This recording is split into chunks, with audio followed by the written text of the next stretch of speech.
disciple of Orochimaru, the evil scientist from Naruto. This video is purely for entertainment and does not infringe on copyrights or laws. The rights to the novel and image belong to the original author. We do not claim ownership.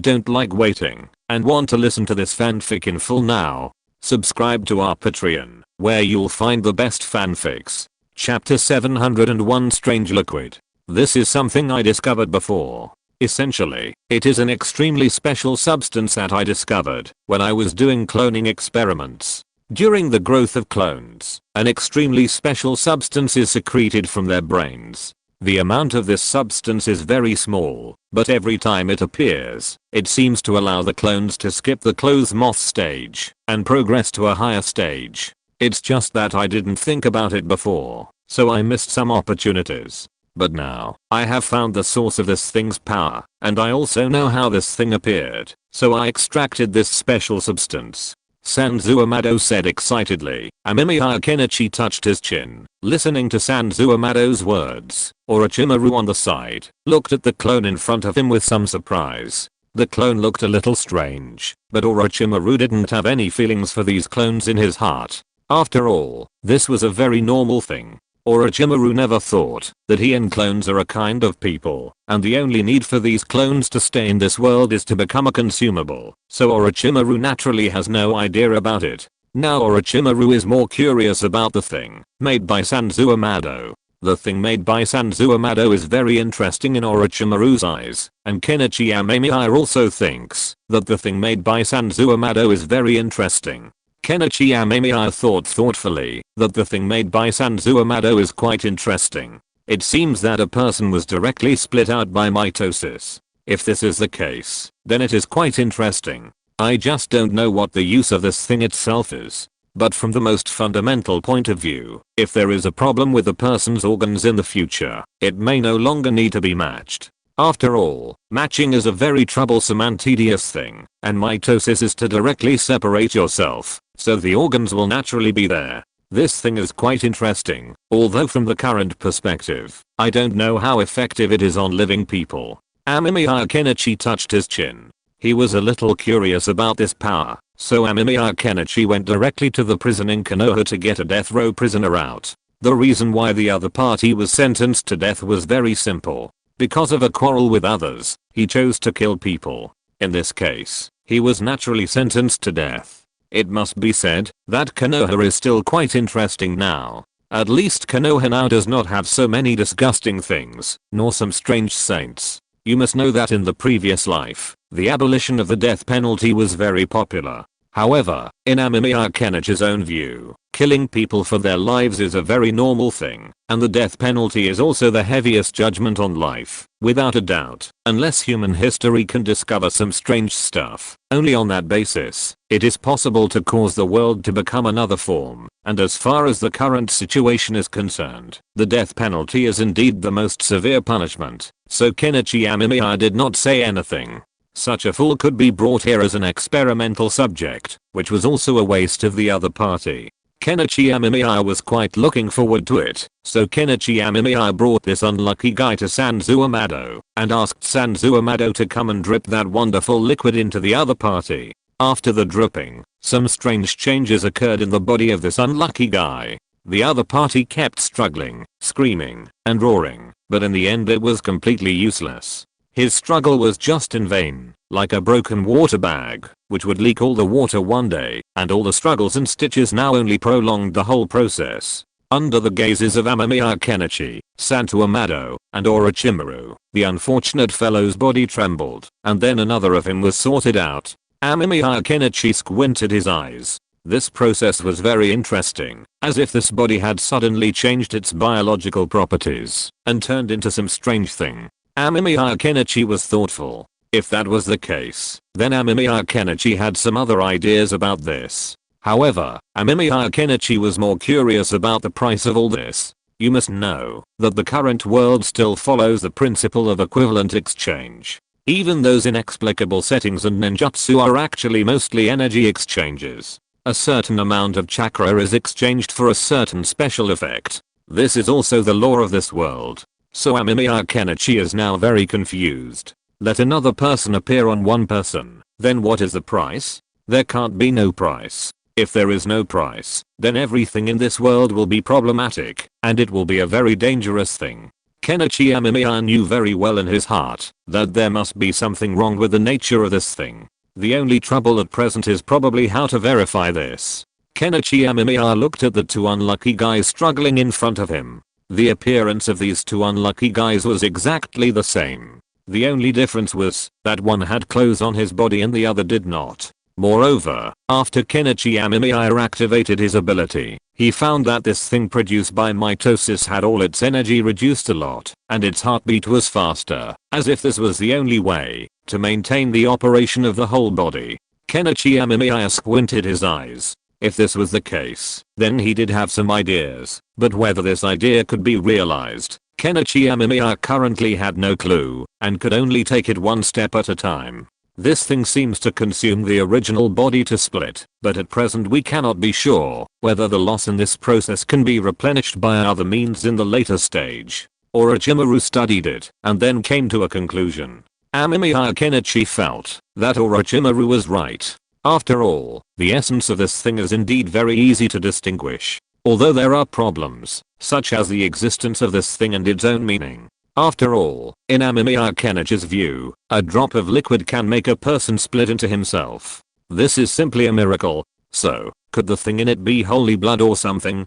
Kenichi Amemiya was not very clear about this, but he thought it was all very interesting. He planned to think and summarize it seriously to see if he could have some other ideas and research on this thing. Thinking of this, Kenichi Amemiya took this unlucky guy to his laboratory and performed a simple human dissection.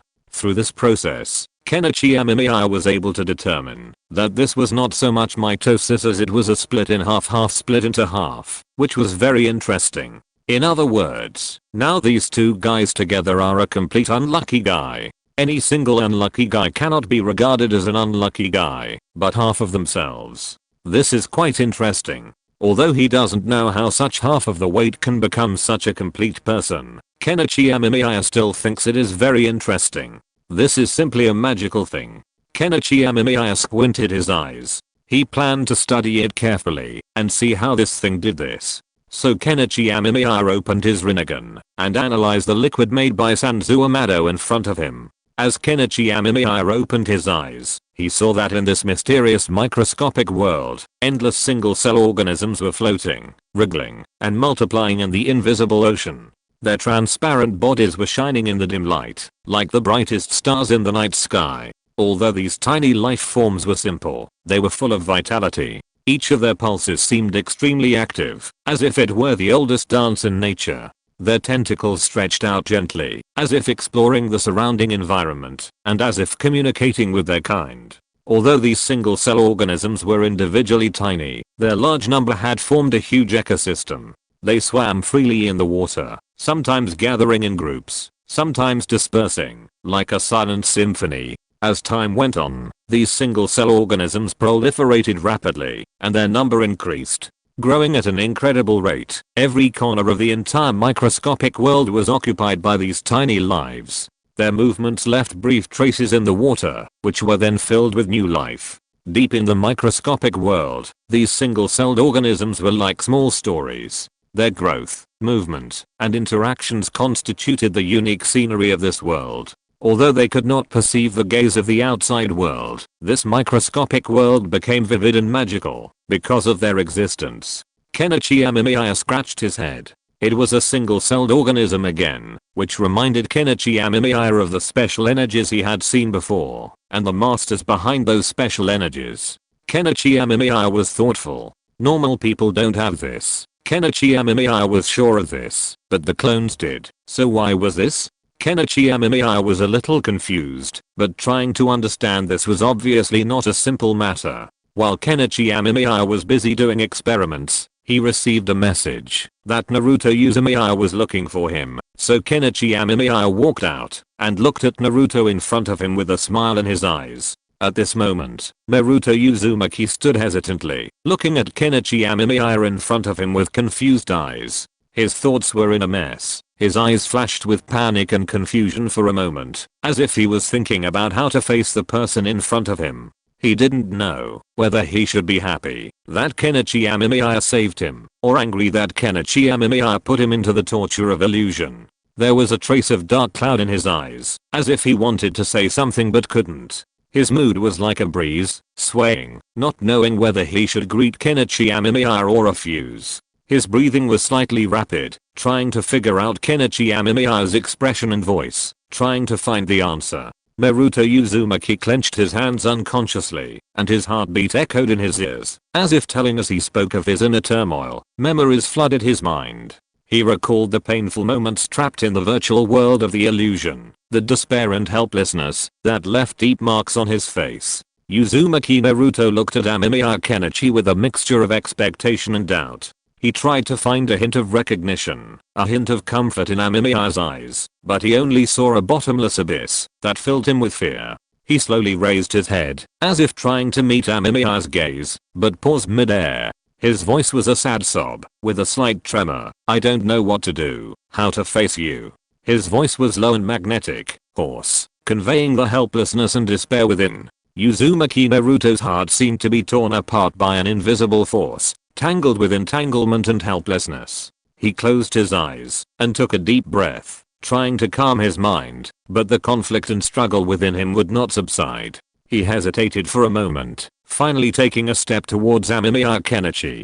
The whole person was like a breeze, gently blowing through the air, with a hint of expectation and harmony. Opening his eyes again, Uzumaki Naruto looked at Amemiya Kenichi with a faint smile on his face. It was a smile of helplessness and relief. "Thank you, teacher. It is your help that made me realize what I'm missing now," Uzumaki Naruto said softly, with deep emotion in his voice. He knew that, no matter what he chose, the hurt of the past could not be changed. Only by facing and releasing it together could they get out of the haze and regain inner peace and freedom. After saying this, his mood was as if he had escaped. The reined horse was running wildly and happily. The confusion and pain in his heart gradually dissipated and was replaced by hope and courage for the future. Uzumaki Naruto seemed to have become a phoenix, reborn from the ashes, spreading his wings and flying towards the sky that belonged to him. Amemiya Kenichi smiled at Naruto's appearance.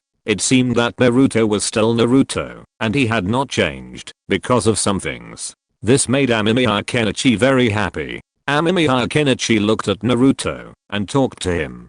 Naruto then went back. He also had to go back to accompany his old father and mother. He had indeed neglected his parents during this period.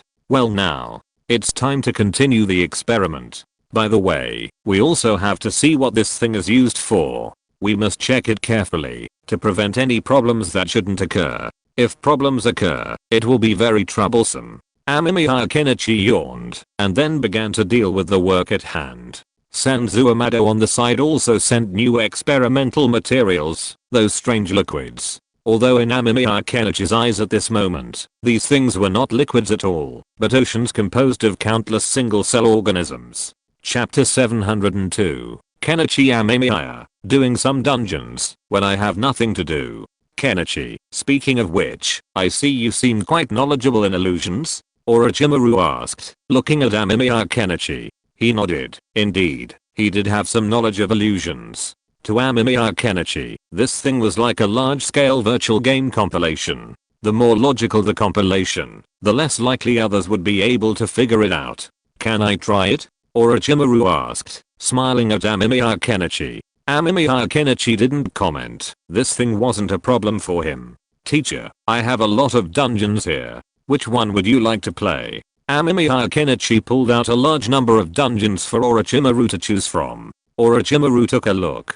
Sky Rogue, Cultivation, Magic, Pokemon, One Piece. Orochimaru slowly typed a question mark. What was all this? Any recommendations? Orochimaru looked at his student with some confusion. Amemiya Kenichi stroked his chin. He had recently created these dungeons, partly out of boredom and partly to relax and unwind.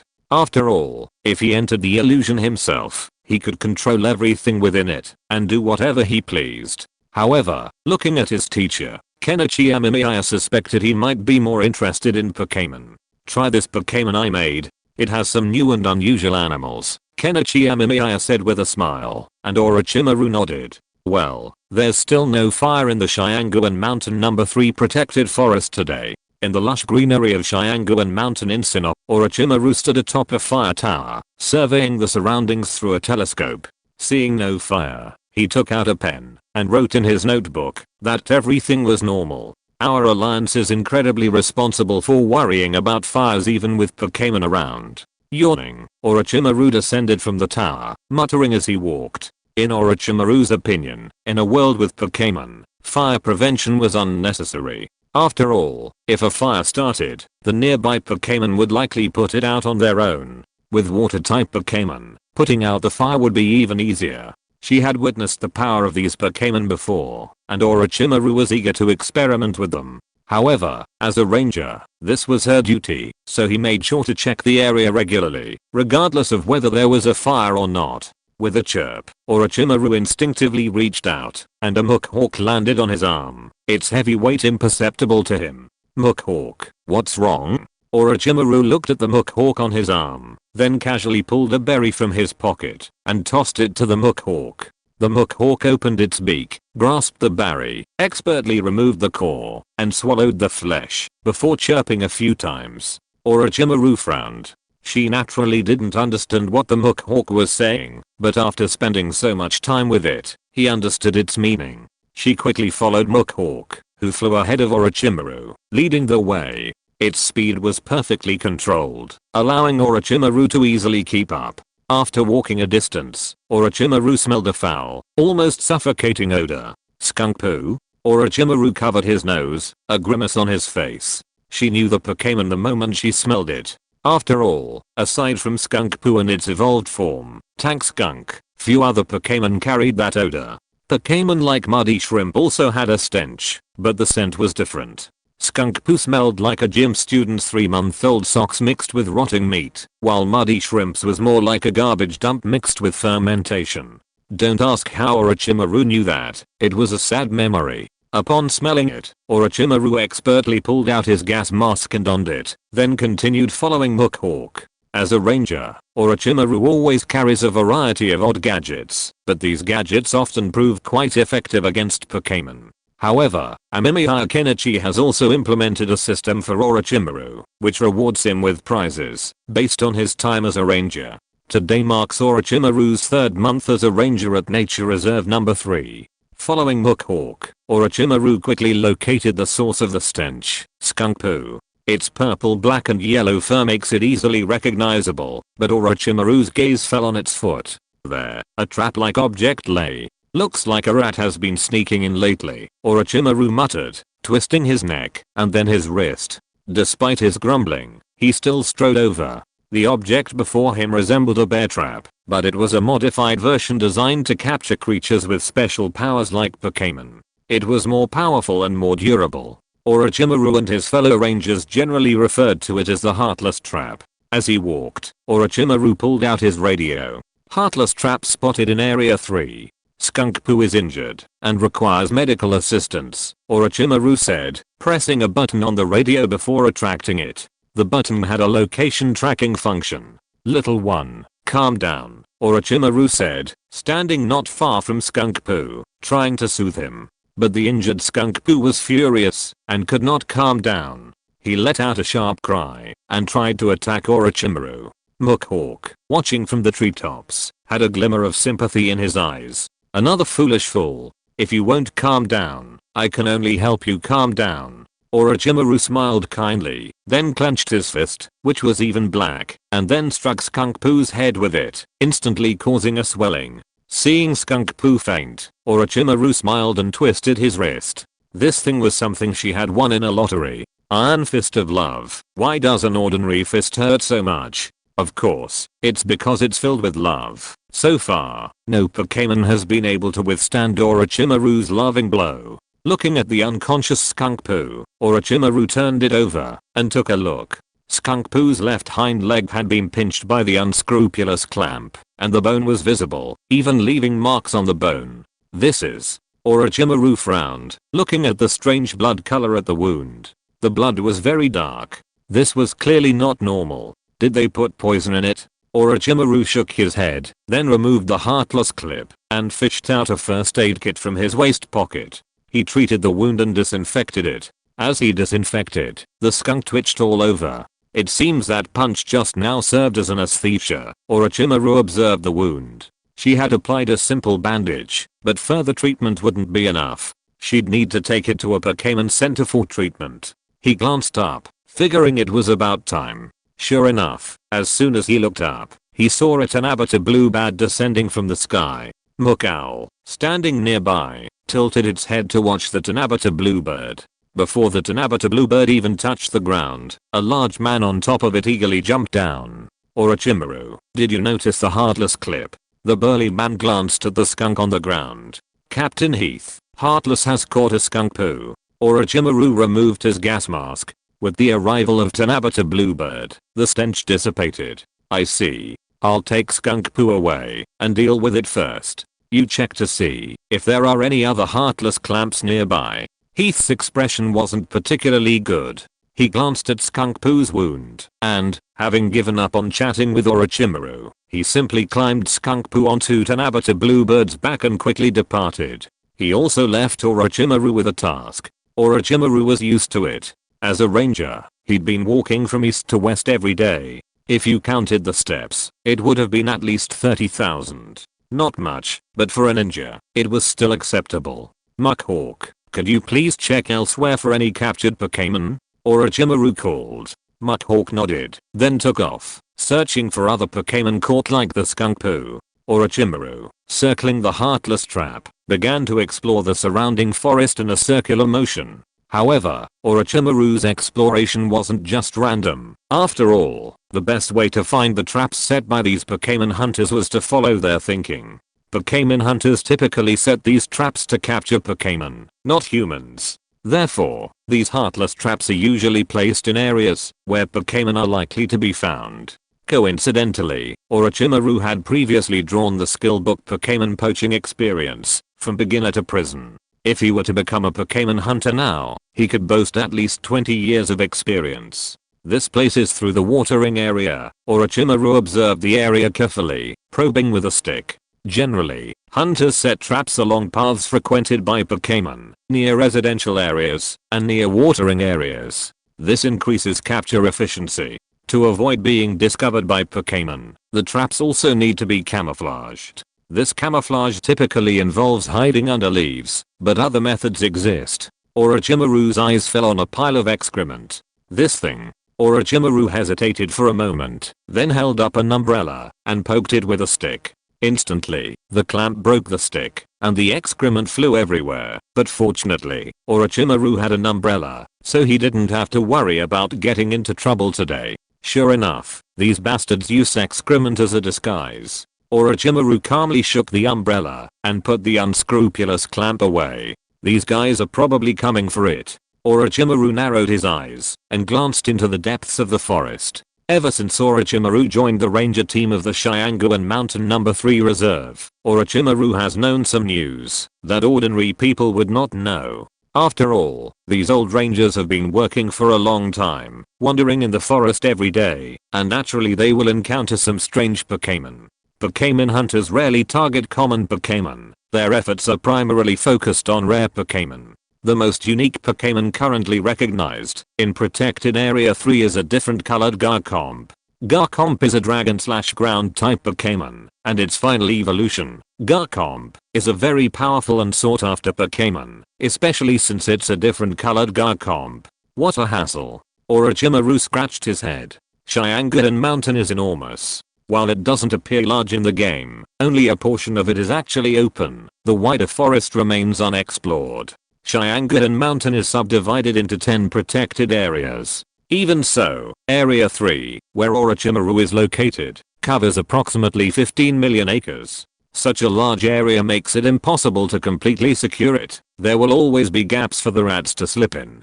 Despite internally complaining, Orochimaru continued to search for nearby snares. After over 3 hours of searching, he had found 7 snares. Orochimaru, your supplies have arrived. The radio buzzed, followed by the captain's gruff voice. Orochimaru stretched, then took out his compass, looked at the nearby fire tower, and finally found his way back. What was it like to be a forest ranger? Orochimaru hadn't known before, but now he knew. The most striking thing was the quiet. Most of the time, she was alone in the area, and the other colleagues communicated by radio. As for why they didn't use cell phones, it was naturally because there were no cell towers in the forest, making them practically useless. However, ranger work in the Pokémon world was somewhat more interesting, especially with the company of Pokémon. While some wild Pokémon were dangerous, under Orochimaru's Iron Fist, the troublemakers in Area 3 were docile. Walking through the bumpy forest, Orochimaru soon came to her current residence, a sturdy wooden building. Before returning home, Orochimaru made his usual inspection of the house. The forest rangers had been living in the reserve for a long time. The distance from the city wasn't far, but rather very far, so the distribution of supplies was a rather troublesome matter. Orochimaru was eager to start studying these monsters. Chapter 703, 3 months equivalent to 16 years of study. One of Orochimaru's colleagues even insisted on riding his Pokémon home to sleep every day. Orochimaru, however, didn't have such a problem. She felt that living in the reserve was quite pleasant. The air was very fresh, and the nights were quiet. The only problem was that she had to be well prepared every time she went home and out. Otherwise some poachers would set traps for the rangers. Didn't they get me? Orochimaru checked around and realized he had no traps. Either these Pokémon hunters didn't want to make a big deal, or they had other plans. Orochimaru ignored them and opened the door to the warehouse. Inside, there were a lot of supplies, rice, other vegetables, and meats, all easy to preserve foods. Stop, Orochimaru said sternly, looking at the greedy chinchilla trying to sneak in. The greedy chinchilla froze, its paw still outstretched, then dejectedly retracted it, not daring to challenge Orochimaru's Iron Fist. Can't you just go out and hunt? Orochimaru said angrily, grabbing the scruff of greedy chinchilla's neck and staring into its eyes. Strictly speaking, greedy chinchilla isn't a Pokémon. Its original range was limited to the Galar region. However, with people traveling, greedy chinchilla has gradually spread to other regions. This is part of the general trend of the league. After all, people are always traveling, and cargo ships can cause some Pokémon to leave their comfort zones and live elsewhere. This is perfectly normal. Squeak, squeak. Greedy chinchilla swung its short legs, clasping its front paws together and shaking them up and down, as if begging for mercy. Slacker, Orochimaru shook his head helplessly. This little fellow was truly lazy. He was a wild Pokémon, but instead of hoarding fruit and food like other wild Pokémon, he chose to hang out in his area. But the greedy chinchilla was quite sensible. At least the little creature wouldn't sneak in on its own. It always tried to sneak in right in front of him, only to be caught and beg for mercy, asking him to give it a few small treats. Okay, here are some nuts. Help yourself. Orochimaru fished out a dozen nuts from his pocket and handed them to the greedy chinchilla. The chinchilla happily took them and stuffed them into its cheeks one by one. Soon, all the nuts were stuffed in, and the greedy chinchilla's cheeks were bulging, making Orochimaru a little worried that it might choke to death. But watching the little creature happily climb the tree, Orochimaru knew his worries were in vain. The little creature was perfectly fine, and he even thought it could still squeeze in a little more. After locking the warehouse door, Orochimaru returned to her quarters with his selection of food. This ranger job includes food and lodging. Although it's far away from people, it's good in some ways. It's just a little too tiring. Orochimaru muttered while cutting vegetables. In the job of a ranger, the only people you can chat with are colleagues holding radios in the distance. It feels like being a primitive man in modern society. With a bang, Orochimaru raised his head and looked at the window in front of him. It was Mako. Orochimaru opened the window and Mako flew in directly, then stood steadily on the table. Have you found any other Pokémon that were harmed? Orochimaru asked while cooking. Mako's rhythmic cry came from behind him. After listening to it, Orochimaru knew that Mako meant that there were no Pokémon. Then wait a moment, lunch will have to wait a while. Orochimaru breathed a sigh of relief. She didn't know how many conscienceless people had been assigned. She still needed to check in the afternoon. But even if he possessed the ultimate human physical prowess, it would be a pipe dream to exterminate every single Pokémon in 15 million acres of land. So, all Orochimaru could do was to eliminate the few he could find. Upon hearing this, Mukor squinted his eyes and rested. Orochimaru ignored Mukor. She and Mukor had a rather strange relationship. Orochimaru didn't know what their relationship was. After all, he hadn't actually attempted to capture a Pokémon yet. Mukor had always followed her, so he figured it was no different from capturing one. Besides, it was just an illusion created by his student. Even if he did, it wouldn't be of much use. Soon, Orochimaru prepared his own lunch, as well as Mukor's, and brought it to the table. She had prepared a small pot for Mukor, as Mukor's beak was quite sharp. At first, Orochimaru didn't think too much about it, and used a ceramic bowl for Mukor. The body of this bowl should have been converted into something else at the garbage disposal plant. Watching Mukor eat, Orochimaru couldn't help but eat a few more bites. Mukor ate with a particularly generous look, as if he was eating meat with big mouthfuls. While eating, Orochimaru took out a newspaper that was handed to him and spread it out on the table to read for a few seconds. Champion Bamboo summary of recent archaeological excavations. Chiangguan mountain tourism has become a popular attraction, with many foreign tourists visiting. Zufeng City has been experiencing heavy snowstorms for several days recently, and experts predict that a cold air current will soon hit other cities in Unova. Champion Bamboo. I remember Kenichi once said that this is one of the strongest people in this world, but these strong people will fight with these creatures called Pokémon. Orochimaru put away his explosives, then his eyes fell on the game console and TV in the room, his fingers itching to move. The work of a forest ranger is long term, so the alliance's benefits vary. Some rangers are based closer to the city and can return from time to time, but those like Orochimaru, stationed deep in the forests of Mount Tenkan, only return once or twice a month. Therefore, to prevent mental health issues for these rangers, the Alliance provides extensive amenities. When Orochimaru first arrived, the Alliance staff asked what he needed.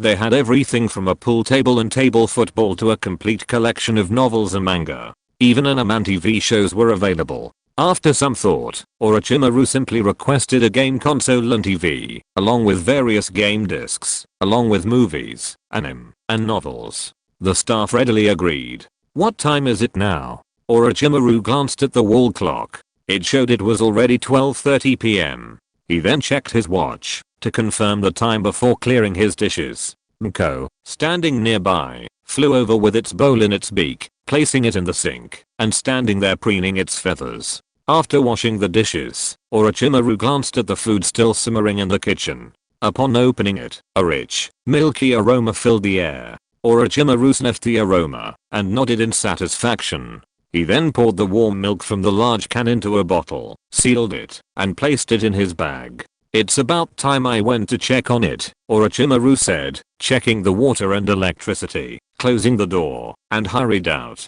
The dense forest couldn't obstruct Orochimaru's view. After all, he had lived in this place for 2 months, and was very familiar with every plant and tree. Miko also took off, soon disappearing into the dense treetops. Miko knew where Orochimaru was going, and had gone ahead to check on him. Orochimaru, meanwhile, checked the surrounding road conditions as she hurried on. She had to eliminate any possible traps nearby. After all, the place she was heading to was home to a group of Pokémon that were quite popular on the black market. Teacher, how are you feeling? After Orochimaru exited the illusion, she saw Amemiya Kenichi sitting there, reading his experimental log. He greeted her warmly. It's pretty good, but for some reason, the illusion collapsed when I was about to start researching these creatures. Orochimaru scratched his head. She had been thinking about studying how these special creatures use their unique moves. But she had just captured the Pokémon, and before she could even begin researching them, they collapsed on their own. Then, the entire world began to suffer, so Orochimaru had to break free from the illusion. Because I'm still working on this dungeon, some details haven't been fully developed. If you're interested, you can try the One Piece dungeon next time. I've built it more completely. Amemiya Kenichi's mouth twitched. Those were Pokémon. How could he possibly know what a Pokémon would look like after being dissected? That would be too cult. And Amemiya Kenichi hadn't expected his teacher to be so interested in Pokemon, even wanting to dissect these unfortunate creatures. It was so outrageous, it made his scalp tingle. If his teacher was so interested, Amemiya Kenichi thought it would be better to let his teacher visit the world of One Piece. Although the anime had become corrupted, and its increasingly outrageous controls and settings had led to a decline in its popularity, these additional settings had made the world constructed by Amemiya Kenichi relatively complete. Orochimaru could try to study devil fruits there. Forget it. While this thing is quite interesting, if we indulge in it for too long, the world will be in trouble. Orochimaru narrowed his eyes. He had already seen some of the advantages and disadvantages of this illusion. After all, she had been in it for so long, but in reality, only about an hour had passed, and it was already quite outrageous. Indeed, this thing can only be used for entertainment, and of course, it can also be used as a place to detain people. Amemiya Kenichi nodded calmly. He knew all about this, and even knew a lot about it. However, this thing was originally developed by Amemiya Kenichi for Satsuki Aishiki to use as a detention center. If Amemiya Kenichi used it to promote education, it wouldn't be this thing. I saw you set up some illusions in Konoha and other towns before. Orochimaru glanced at Amemiya Kenichi. Amemiya Kenichi glanced at Orochimaru, a little surprised. He hadn't expected his teacher to even pay attention to this matter. It was outrageous. Yes, this is my improved learning illusion. It can train students on a large scale, allowing them to interact with their peers within the illusion, and learn systematic knowledge. Amemiya Kenichi nodded. He had indeed done so, but this time, he had refined it even further. Within this illusion, people could interact with each other and learn together. It was relatively more realistic, and while the 16 years of training were a long time, in reality, it only took 3 months. This was a design Amemiya Kenichi had taken into account the children's brain capacity. If speed was the priority, regardless of capacity, then 16 years could be compressed into a mere 7 days within the illusion. However, that would have been too much of a drain on the brain, so Amemiya Kenichi chose not to do so. It seems our world will have countless more people pursuing the path of science in the future. Orochimaru was delighted, and Amemiya Kenichi smiled. Illusions, by their very nature, were never meant to contain the enemy. Their greatest use was for development and learning, and that alone was their best use. This significant time difference allows the learning process to be compressed to an absolute minimum. While this does come with some drawbacks, compared to the advantages, Kenichi Amemiya considers these acceptable. Achieving the best of both worlds is inherently difficult, and Kenichi Amemiya currently lacks a definitive solution. After all, the students' bodies are mostly stationary while outside, making synchronized movement a challenge. Wear and tear is also a concern. These are multi-speed movements, and their bodies simply can't withstand them. That's why Kenichi Amemiya has the students lie still. After completing their studies, they'll need another year and a half to adjust their physical condition, completing the educational process. While still a long time, it's significantly better than the initial stage. Teacher, we are up against a family, a civilization that has developed for countless years. It's too difficult to defeat them with ordinary methods, Kenichi Amemiya said, narrowing his eyes. Time is too short. Chapter 704 The Future of Universe 3. Then it's time to start the experiment and see if it can succeed.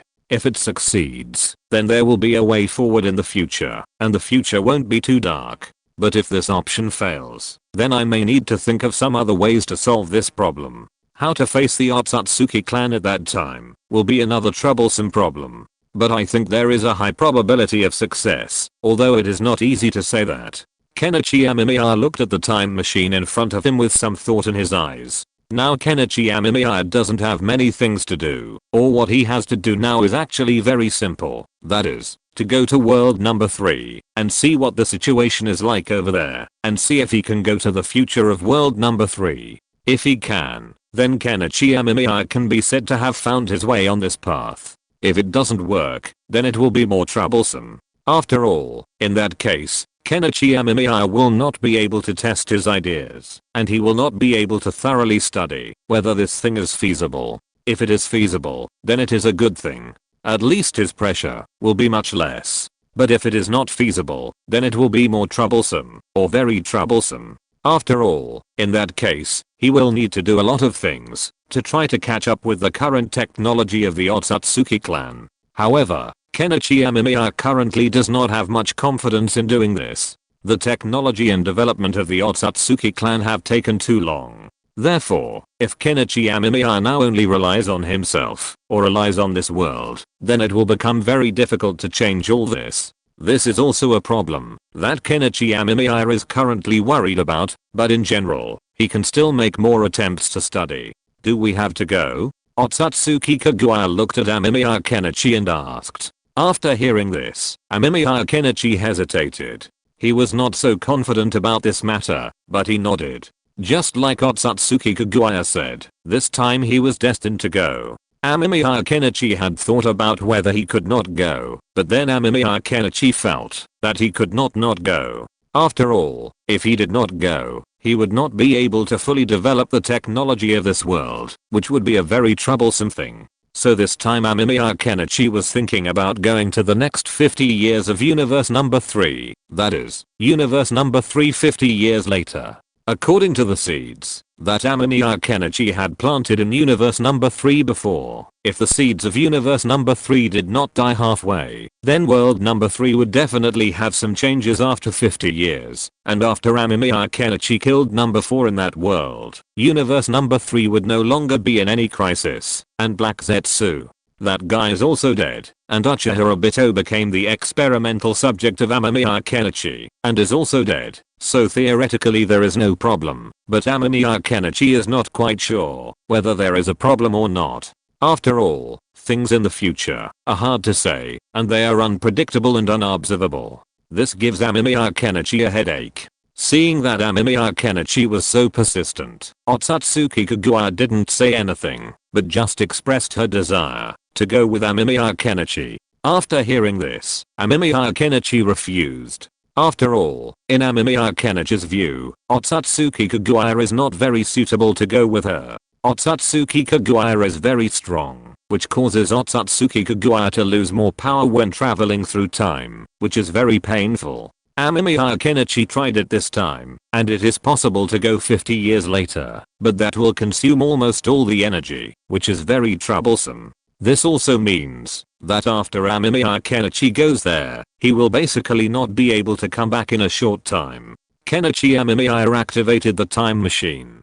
Kagura Otsutsuki watched him. She knew that, if everything went smoothly, she would see him in the next second, so she wasn't too anxious. However, he had no idea how long it would take. As the time machine started, it began to vibrate violently, something he hadn't experienced before.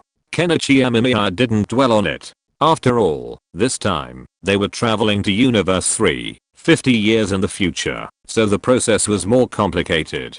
This was understandable.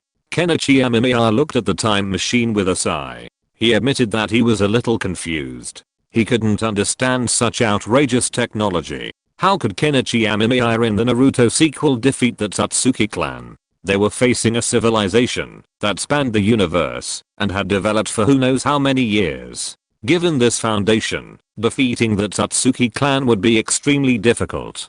Kenichi Amemiya believed it was impossible to achieve, relying solely on the current state of the ninja world. That is definitely not possible, so it can be expected that there will be many new things in the future. The introduction of various new things is to quickly expand and improve Boruto's strength, so that Boruto has this qualification. But even so, Kenichi Amemiya still feels it is outrageous. Unless Boruto uses a cheat, and it is the kind of cheat that is completely unreasonable. Otherwise Kenichi Amemiya really doesn't think that Boruto can defeat the Otsutsuki clan. Of course, there is another possibility, that is, the Otsutsuki clan in that world is complacent. Kagura, or number 4 who ate the fruit of the sacred tree, is the strongest among them. Otherwise, according to the information Kenichi Amemiya has come into contact with so far, Kenichi Amemiya feels that Boruto is basically impossible to win. After a violent shake, the time machine stabilized, and outside, Amemiya Kenichi saw a strange world. It seemed to be Konoha, but it was not quite like it. Amemiya Kenichi saw the Hokage rock, on which were the first, second, third, Orochimaru, and then Kakashi. Then a person he didn't know at all appeared, and he didn't know who this guy was. Anyway, it was very strange. It was not Naruto, nor Sasuke, and he didn't even belong to anyone who was familiar to Amemiya Kenichi. This gave Amemiya Kenichi a headache, but the good news was that he should have arrived 50 years later. After all, if it wasn't 50 years later, if it were later, then there wouldn't have been 2 Hokages. Orochimaru had already retired, and it was unknown whether he was dead or what. However, the next Hokage was actually Kakashi, which made Kenichi Amemiya feel a little outrageous. However, to some extent, it was not impossible for Kakashi to become Hokage. After all, Kakashi did have the ability. It was just that Kenichi Amemiya had been thinking that, if Orochimaru of this world became Hokage, would there be some changes in the plot? Unexpectedly, Kakashi still became Hokage. So now the question is, did the foreshadowing he left for this world actually change the future of this world? If it did, then it would be a good thing. If it didn't, then it would be very troublesome. After all, that would mean that every time Kenichi Amemiya traveled through time, he went to a completely new timeline instead of returning to his original world. This was very despairing, but fortunately, it was very simple and easy to verify this. Kenichi Amemiya squinted his eyes and quickly found a ninja from the ANBU. His samurai rotated, and in an instant, the other party became Kenichi Amemiya's tool. Uchiha Hirabuma's eyes flashed with intelligence. He stared at Amemiya Kenichi, trying to spy on his true intentions. He narrowed his eyes and stared closely at Amemiya Kenichi's every expression and movement, trying to find a clue from it. His eyes were as sharp as an eagle. Through Amemiya Kenichi's eyes, he seemed to be able to see the unknown hidden deep inside. Uchiha Hirabuma's face was calm, but the uneasiness in his heart surged like a tide. His fingers couldn't help but clench lightly. He could feel his heartbeat getting faster and faster, as if it was about to jump out of his chest. It was a feeling mixed with fear and tension, but he had to remain calm and not reveal a flaw. He tried to guess Amemiya Kenichi's intentions, and his thoughts were intertwined and flashed like lightning. Uchiha Hirabuma stared at Amemiya Kenichi's eyes and answered the questions in a calm voice question, but in his heart he was wondering whether Kenichi Amemiya really believed his answer. He couldn't help but wonder whether all this was just a trick of Kenichi Amemiya. Uchiha Hirabuma's voice was magnetic and low, like a wizard in ancient legends, with a hint of mystery and temptation. His words were clear and powerful, and every word was sonorous and powerful, as if every syllable condensed his courage and determination. Although he was anxious in his heart, he tried to remain rational and not let his voice tremble in the slightest. Uchiha Hirabuma's mood fluctuated, his brows furrowed slightly, as if he was thinking about what Kenichi Amemiya said, and pictures emerged in his mind, depicting various possibilities and consequences. His thoughts fluctuated like waves, but he tried to remain calm and not be swayed by emotions. Uchiha Hirabuma's body slightly he was trembling, because he knew that the secret he was talking about involved the safety of the Hidden Leaf Village, but he also felt the surge of courage. His voice gradually became firm. He looked at Amemiya Kenichi with deep eyes, hoping to protect the secret of the Hidden Leaf Village in this crisis. Uchiha Hirabuma's brows revealed a hint of helplessness and bitterness. He knew that he was shouldering a huge responsibility, and all this seemed to have become a bargaining chip in Amemiya Kenichi's hands. He closed his eyes slightly, as if making the final consideration for his choice. He knew that, no matter what he chose, someone would pay the price. Uchiha Hirabuma's voice gradually became choked. His throat seemed to be blocked by something. Tears welled up in his eyes, but he forced himself not to let them overflow. His voice trembled with a hint, as if like a man whose dignity had been eroded. He remained steadfast in his stance. Uchiha Hirabuma's heart felt like a tightly tangled rope, his chest tightening. He took a deep breath, trying to steady himself. He found his palms drenched in sweat, but he subconsciously clenched his fists, as if telling himself to stay strong. With a resolute step, Uchiha Hirabuma approached Amemiya Kenichi, his gaze as fierce and piercing as a torch. He betrayed no fear or worry, but only one conviction: no matter what, he would fight for Konohagakure to the bitter end. Amemiya Kenichi looked helplessly at the fool. This fool was too troublesome, and so naive. If he hadn't thought he could resist, He would have been brain dead long ago if Amemiya Kenichi hadn't intended to harm him. However, thanks to this fool, Amemiya Kenichi had already understood Konohagakure's current situation. Konohagakure had entered a new era, a more unique era, one imbued with science and ninjutsu. Amemiya Kenichi leaped onto Hokage Rock and surveyed the village below. In Muai, the towering electric poles and the scattered blue brick and tile houses complement each other, as if they are a jigsaw puzzle of time and space. The boundary between modern and ancient times is blurred here.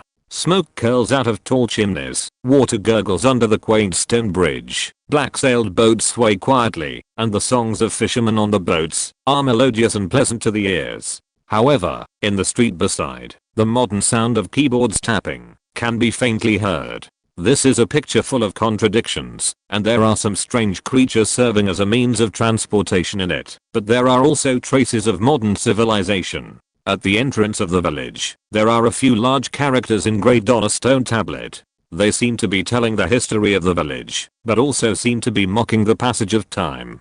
Passing villagers, some wore traditional attire, their faces etched with the vicissitudes of time. Others, dressed in suits, clutched smartphones, hurried along. They entered a seemingly old shop, only to find it remarkably modern. Air conditioning blew, LCD screens flickered, and the hum of a coffee machine contrasted sharply with the ancient decor. The owner, a white-haired elder, spoke fluent online slang with customers, his eyes gleaming with a unique shrewdness. In the village square, children laughed and chased each other, the cobblestone pavement beneath their feet seeming to lead to another world. In a corner, an old man wove cloth on an old-fashioned spinning wheel, a radio playing pop music beside him. It seems I've indeed arrived 50 years in the future, Amemiya Kenichi said, pleased. He had succeeded, but the world didn't seem to have changed much, which puzzled him. What had happened to the seeds he'd sown in this world?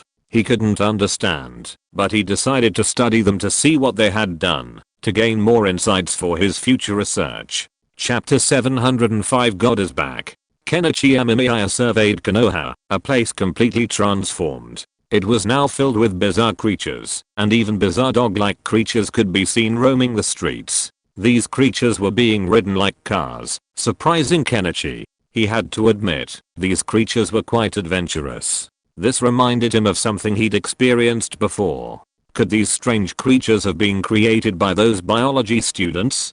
Kenichi Amemiya toured the village of Konoha with great interest. Its appearance had completely changed, making it seem unfamiliar. He gazed thoughtfully at the creatures before him. Their very existence was intriguing, resembling a combination of bizarre species, even bearing traces of chakra. He circled around and came upon a library with the words Konoha Federation First Library written on it.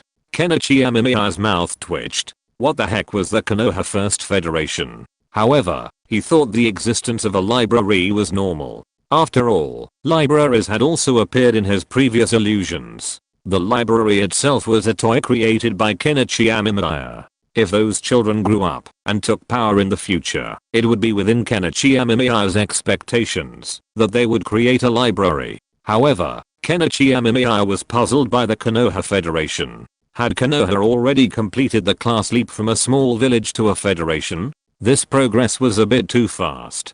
Kenichi Amemiya scratched his head. If he wanted to understand this problem, it would still be difficult. However, he also needed to go to the library to take a look.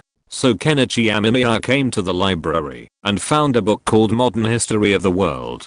Seeing this book, Kenichi Amemiya's eyes were a little strange. Although he knew that under his influence, these children received modern education, and he also knew that these children were brainwashed by him, but Kenichi Amemiya really didn't expect these guys to be so bad and even made up a modern history. However, this also basically proved that the world is now ruled by another group of people, or in other words, it is ruled by his students. Kenichi Amemiya touched his chin. If this is the case, then it is quite interesting. These guys have interesting thinking, and their ideas are also very interesting. They have made up a modern history, but I don't know what these people are still focusing on. Thinking of this, Kenichi Amemiya opened the book in his hand. He planned to take a look at this. 50 years had passed since he left the world. What happened that led to such a result and such a conclusion? This made Kenichi Amemiya curious. Kenichi Amemiya also eagerly wanted to know when the technology of this world had developed. Moreover, since Kenichi Amemiya came to this world, he was not so anxious in his heart. After all, he had come to the future of this world. Then, when the time came, he could take the technology of this world back and make his world's technology flourish. The only problem was that Kenichi Amemiya was not sure whether he could return to the past of universe number 3. If he could, it would be a good thing. If not, it would be troublesome. Moreover, through the current situation, Kenichi Amemiya could be sure that the ninja world had not encountered any war crisis in at least the past 50 years. In the 62nd year of Konoha, we came to this world. Under the leadership of the pioneer Amemiya Kenichi, we came to this strange world and worked hard for our own future and the future of our people. But we have to say that this world is still full of dangers. We are all relatively scattered, and some of us appeared in other ninja villages. At the moment of our birth, the whole world is destined to enter a new era, a more civilized and modern era. We are pioneers, but this road is destined to be full of dangers and blood. The younger generations who come later, please always remember the contribution of Amemiya Kenichi to us. If it were not for Amemiya Kenichi to discover this world and bring us new vitality, perhaps we would have disappeared. Amemiya Kenichi's foresight made him full of very strong personal charm. Of course, for us, all of this may still have some problems. At least now we cannot be sure what our future will be like, but we know that we are incompatible with this world. In order to transform this feudal and backward World Cup into a new world of equality and harmony for all, we are destined to make sacrifices. At this moment, I'm sitting in my home in Konoha, holding a pen, and recording my current feelings with an uneasy mood. We don't have any allies in this world. We only have ourselves, and we can only rely on ourselves. Mr. Amemiya Kenichi goes to fight against powerful enemies in exchange for our development time. We are destined to move forward bravely in this world and use everything we have to infuse the fertile soil of freedom. We are pioneers. We are the sowers of civilization. We are just a group of homesick children. The very beginning is a long self-narration. Kenichi Amemiya raised his eyebrows.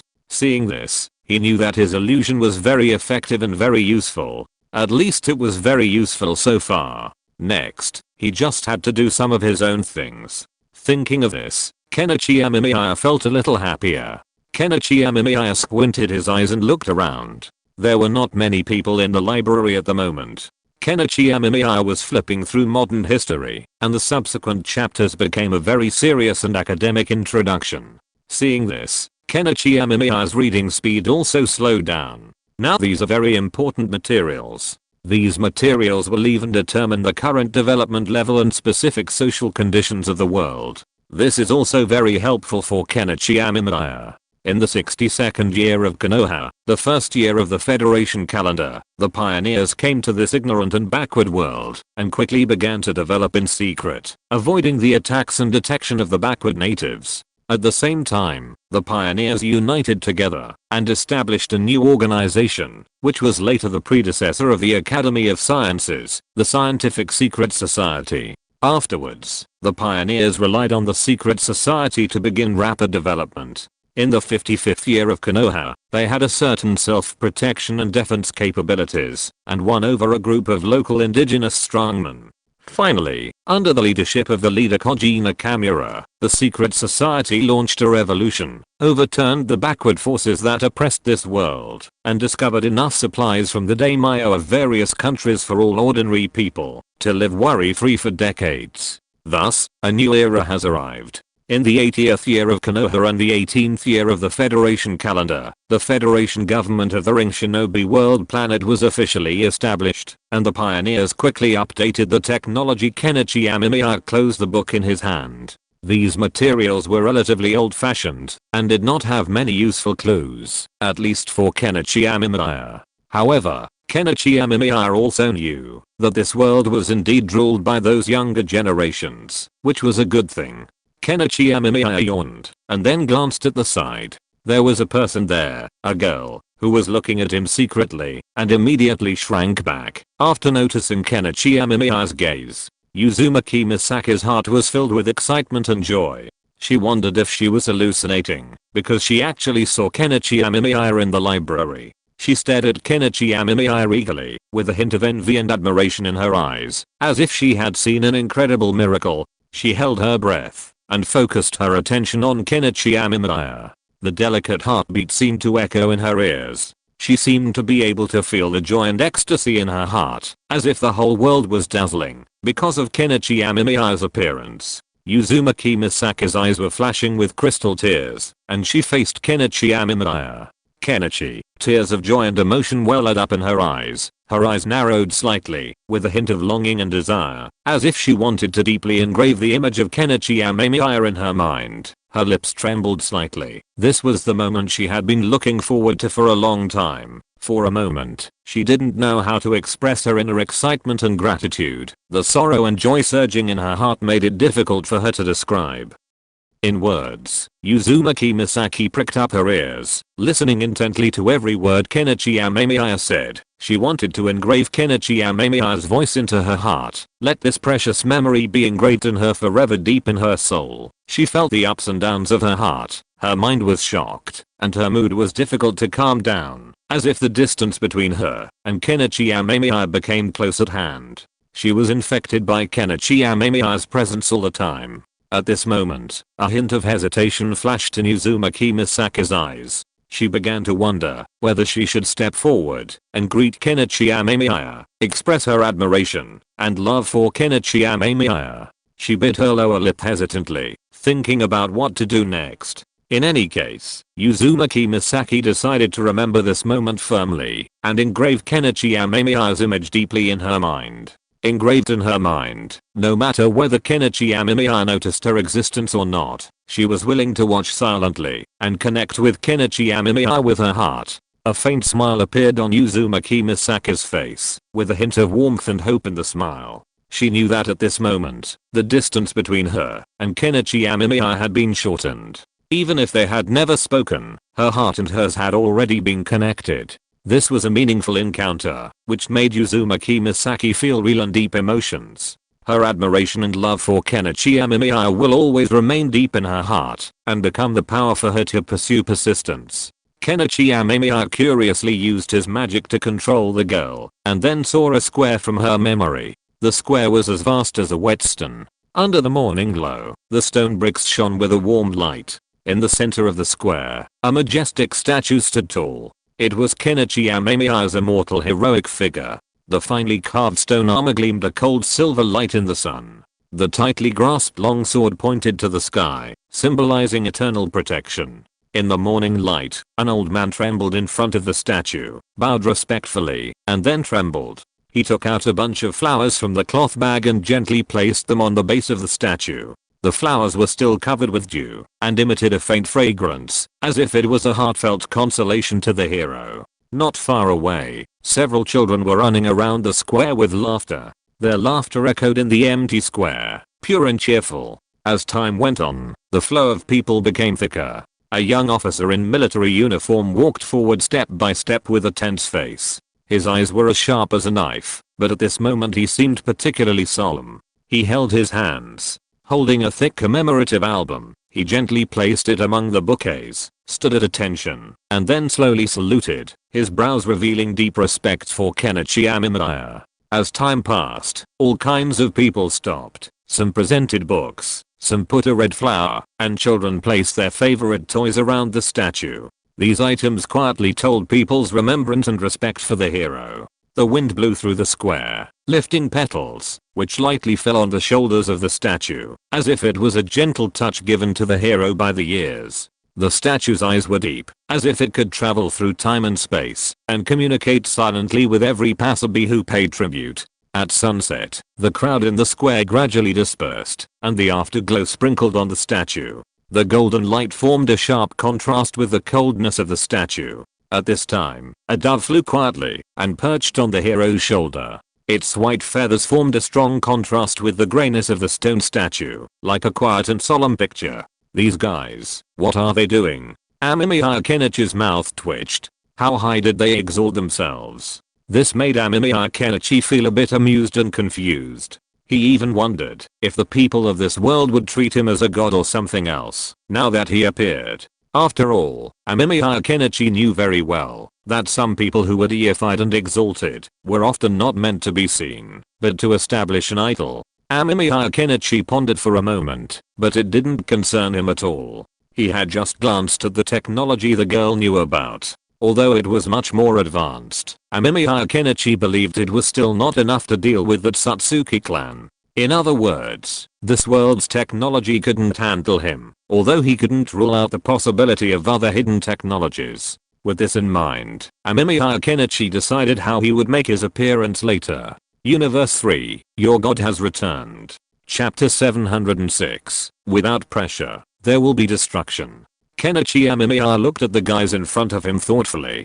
He looked at the eyes of these people in front of him with a smile on his lips. Of course, he knew what these people were thinking. Although Kenichi Amemiya did deify himself and completed the brainwashing, he had disappeared for 50 years after all. 50 years is enough time for a lot of things to happen. The simplest example is probably that after 50 years, some people in this world have completed the replacement, and the renewal of power institutions is bound to lead to problems in his own status. However, Kenichi Amemiya didn't care about it. He just casually propped up his chin and looked at the people in front of him with a hint of amusement in his eyes. These people in front of him were looking at each other at the moment. Although they had heard of Kenichi Amemiya's legend and witnessed Kenichi Amemiya's story, when they really saw Kenichi Amemiya, they still felt a little unbelievable. After all, according to legend, Kenichi Amemiya should have been dead, but now Kenichi Amemiya is still alive, which makes people feel very outrageous.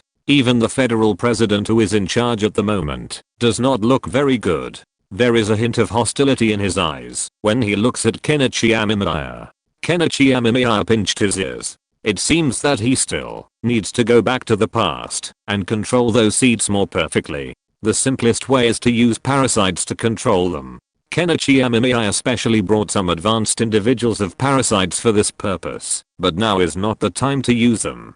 Kenichi Amemiya intends to see what these people are going to do. Then, the federal president seemed to have thought it over and began to test Kenichi Amemiya in a strange tone. He even asked Kenichi Amemiya what kind of job he wanted to do in the future. Kenichi Amemiya almost laughed out loud after hearing this. Does this idiot really think he is qualified to negotiate with him? So, have you forgotten the teachings of your fathers? Amemiya Kenichi stretched and asked indifferently. After hearing Amemiya Kenichi's words, President Sasuke Yoya and others looked at each other and then burst into laughter. Then countless ninjas rushed out and surrounded Amemiya Kenichi. Sasuke Yoya looked at Amemiya Kenichi proudly. Of course, he had heard of Amemiya Kenichi's story, but power is something that, once you get involved, you will never let it go. So Sasuke Yoya never thought of treating Amemiya Kenichi as a god. He just treated Amemiya Kenichi as a means of ruling and to appease those older mortals so that they would not come to him for trouble every day. Unexpectedly, the fairy tale became true, which made Sasuke Yoya very uneasy. Sasuke Yoya looked at the ninjas around him and the weapons in their hands with a hint of pride in his eyes. Even if they were pioneers of the alliance, so what? Now that the entire federation is in his hands, Sasuke Hiruya is really not worried about what Amemiya Kenichi can do, and although these so-called ninjas are very strong, their current level of technology can already suppress those ninjas at the level of Cage. Sasuke Hiruya folded his hands and looked at Amemiya Kenichi as if he was looking at a dead person. An existence like Amemiya Kenichi should not survive in this world. Amemiya Kenichi should die, and only a dead Amemiya Kenichi is a good Amemiya Kenichi. Thinking of this, Sasuke Hiruya waved his hand, signaling these subordinates to attack Amemiya Kenichi. Sasuke Hiruya was a little bored. This is the benefit of power. He is omnipotent now. Even Amemiya Kenichi, who was once admired by countless people, is now just a stone to Sasuke Hiruya. Kenichi Amemiya wanted to laugh. The reason why he dared to come out and show his hand was naturally because he had the qualifications to change the world, or he had the qualifications to overturn the table. Since no one wanted to eat, then no one should eat. This was Kenichi Amemiya's idea, and Kenichi Amemiya did so. Kenichi Amemiya squinted his eyes and snapped his fingers. The samsara in his eyes began to activate. In an instant, countless people entered the illusion he had woven and then were hunted by evil spirits. Although those people with strong willpower were still alive, some of them were dazed, and such a dazed time was enough. Kenichi Amemiya disassembled all the atomic structures, and then, in the astonished eyes of Sasaki Yoya, those elite troops who had been shouting for fighting and killing before suddenly froze, and then their bodies turned into powder and disappeared from this world. In an instant, there were only him and those other senior executives in the entire conference room. Sasaki Yoya was in trouble. He looked at Kenichi Amemiya in disbelief. He had never seen such force, but the next second, he was grabbed by the neck. Kenichi Amemiya did nothing but looked at him, and with just this one glance, Sasaki Hiruya was grabbed by the neck. The feeling of suffocation made Sasaki Hiruya very painful. Sasaki Hiruya tried to resist, but it was useless. The kaleidoscope in his eyes flashed, but he still couldn't break Kenichi Amemiya's ninjutsu. He couldn't even see anything, which made Sasaki Hiruya feel deeply desperate. He didn't know how Kenichi Amemiya did it, but he just felt that he was like a helpless little rabbit at the moment. Sasaki Hiruya looked at Kenichi Amemiya in disbelief. Kenichi Amemiya shook his head. It seemed that he had smoothed out all the problems of this world. Although it did make the technology of this world develop, it also made the people of this world lack the awe of power. Those idiots were quite powerful, almost at the level of a cage. Even the Hokage would have been a bit overwhelmed if they joined forces. But they were still too weak. Forget him, even Uchiha Madara would probably have made them dance. This made Amemiya Kenichi somewhat disappointed. Was this the result of 50 years of development? 50 years. Kenichi Amemiya was very disappointed and sad. He wanted to lose his temper, but before he could, Sasaki Hiruya pressed something, and then 4 people appeared in the conference room. They cooperated tacitly and attacked Kenichi Amemiya in an instant. The intensity of the attack made Kenichi Amemiya feel the breath of Uchiha Madara. There were also reincarnation eyes in the other party's eyes. Kenichi Amemiya was a little happy. This was more like it, otherwise it would be like a father beating his son, which was not fun at all. Kenichi Amemiya squinted his eyes, tested it, and then ignored Sasaki Hiruya who was talking nonsense next to him, such as, "You are strong, but we are stronger. The special tactics team can easily send you, an old antique, to the garbage dump," and instead talked with interest. These guys played for a while, and then Kenichi Amemiya was sure that the strength of these guys was equivalent to that of Uchiha Madara in the state of Rinnegan, or in the state of Rinnegan resurrected, but not comparable to Uchiha Madara who obtained the 6 paths mode. Kenichi Amemiya scratched his head. This was not bad. Anyway, he was here to play with technological explosion. After obtaining the technology 50 years later, he would take it back to the people in the original timeline and let them do research based on it. This was enough for Kenichi Amemiya. This was what Kenichi Amemiya was planning to do at the moment, so he snapped his fingers, and all these elites stopped moving. Kenichi Amemiya did not kill them. After all, that would be a waste. He just made their bodies disobedient. Then, what should I do with you now? Amemiya Kenichi looked at Sasaki Yoya in front of him. Sasaki Yoya was speechless at the moment. He could only look at Amemiya Kenichi in despair, with deep fear in his eyes. Sasaki Yoya looked into Amemiya Kenichi's eyes, and Sasaki Yoya's heart was filled with indescribable fear. He looked around, and glimpsed the majesty and power of Amemiya Kenichi in his heart. Sasaki Yoya felt the blood boiling in his body, as if every nerve in his body was trembling. He stared intently at Amemiya Kenichi's agile figure step by step. The existence that was once out of reach was now it was so close before his eyes that his body could not help but nod quietly and tremble slightly. Sasaki Yoya's heartbeat was like thunder, as if playing the prelude to death.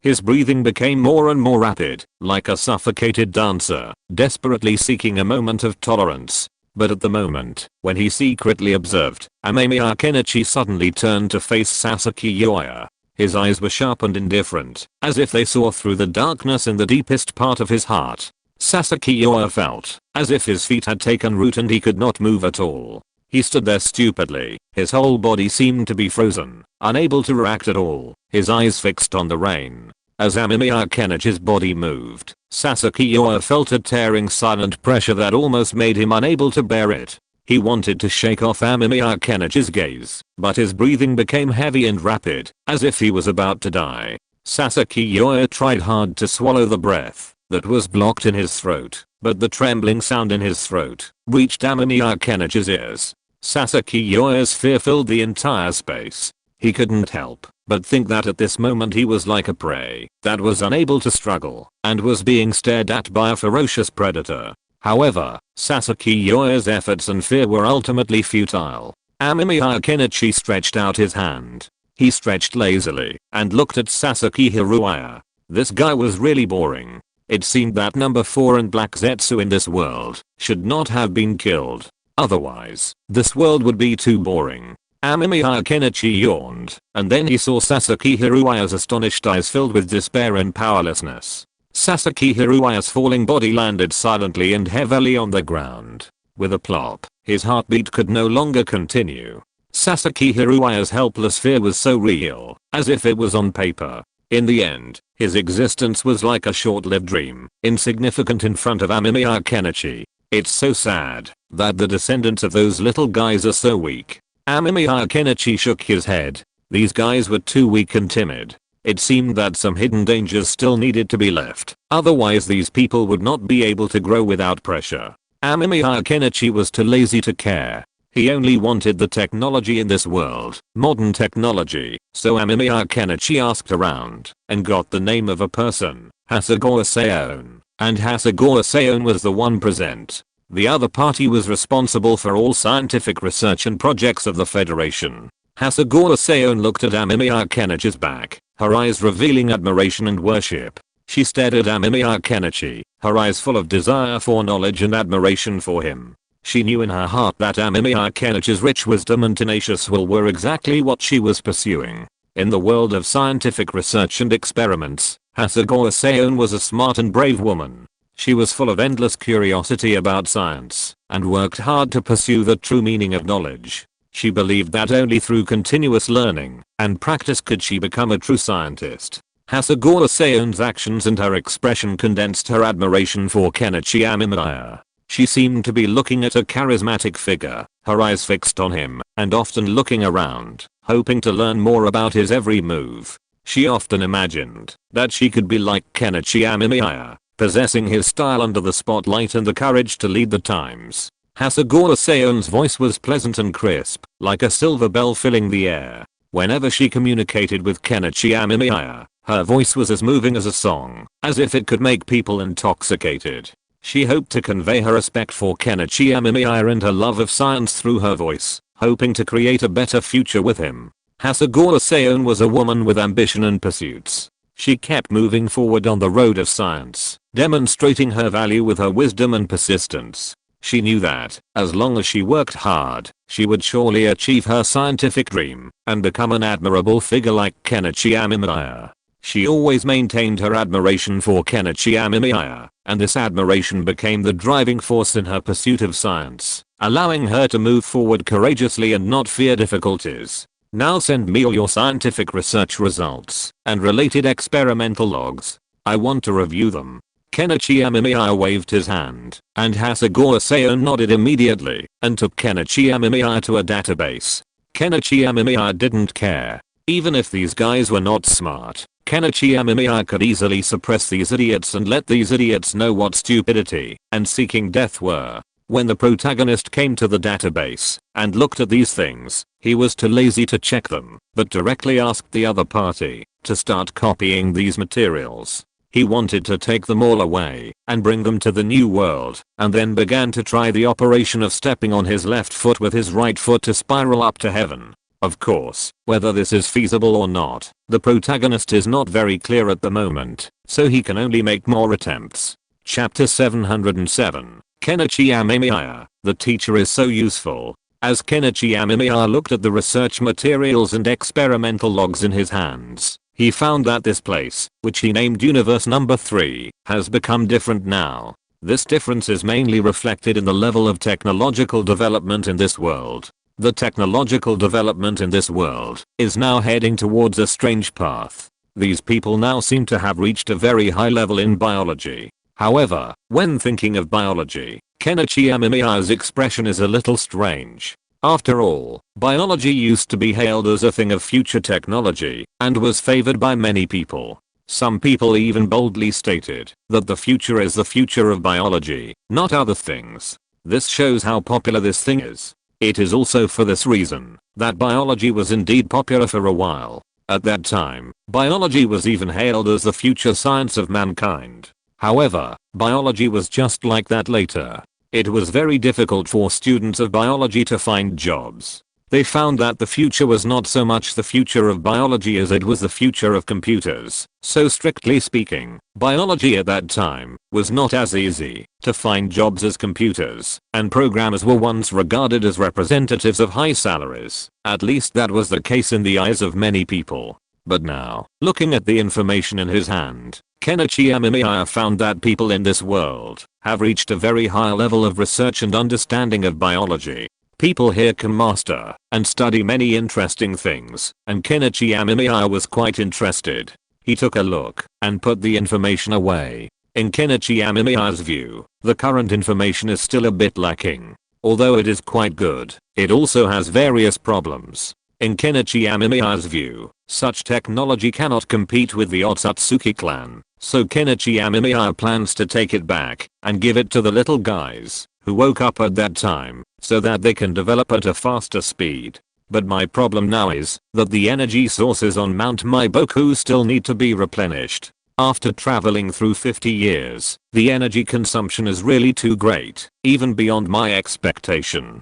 Kenichi Amemiya looked at his time machine with a headache. This time machine cannot be used now. After all, this time machine has no energy now. Although there is a lot of energy stored in it, it is still quickly consumed in such a long time span of 50 years. This also makes these energy sources almost unusable now. Although Kenichi Amemiya also brought some energy here, these energy sources are still very useful to Kenichi Amemiya. The only problem now is that this thing is a bit troublesome, and relatively speaking, there are also some problems, which gives Kenichi Amemiya a headache. However, relatively speaking, Kenichi Amemiya still has a way to solve it, that is to go to Mount Maiboku to plunder resources. Those resources are enough for Kenichi Amemiya to do what he is planning to do now. So Kenichi Amemiya thought very clearly, but the collection of those energy sources also takes some time. For this reason, Kenichi Amemiya has no other better way. He can only take it step by step, and then solve this problem as soon as possible, and then bring these things back to his world.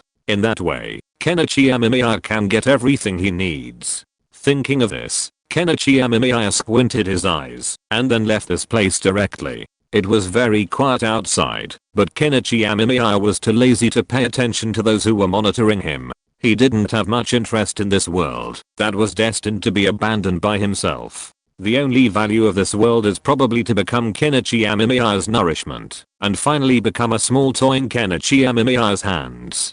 Probably the biggest function is to let Kenichi Amemiya verify his idea. That is, if he brings it over at that time, will it change the future of this timeline? This is also the question that Kenichi Amemiya was thinking about, and with Kenichi Amemiya's departure, Konoha became a mess again. But Kenichi Amemiya did not pay attention to the ideas of these guys. These idiots were unnecessary for Kenichi Amemiya to exist. So Kenichi Amemiya just went to Maiboku Mountain and began to collect these energies. After collecting for a while, Kenichi Amemiya made a simple calculation formula and roughly calculated how long it would take to accumulate at this rate. After the calculation was completed, Kenichi Amemiya found that, unless he was very lucky, at the current rate, he would need to waste 20 years here to accumulate enough energy for 50 years. This was still the case when Kenichi Amemiya brought some resources obtained from Orochimaru. If he didn't have those resources, it would be a very troublesome thing.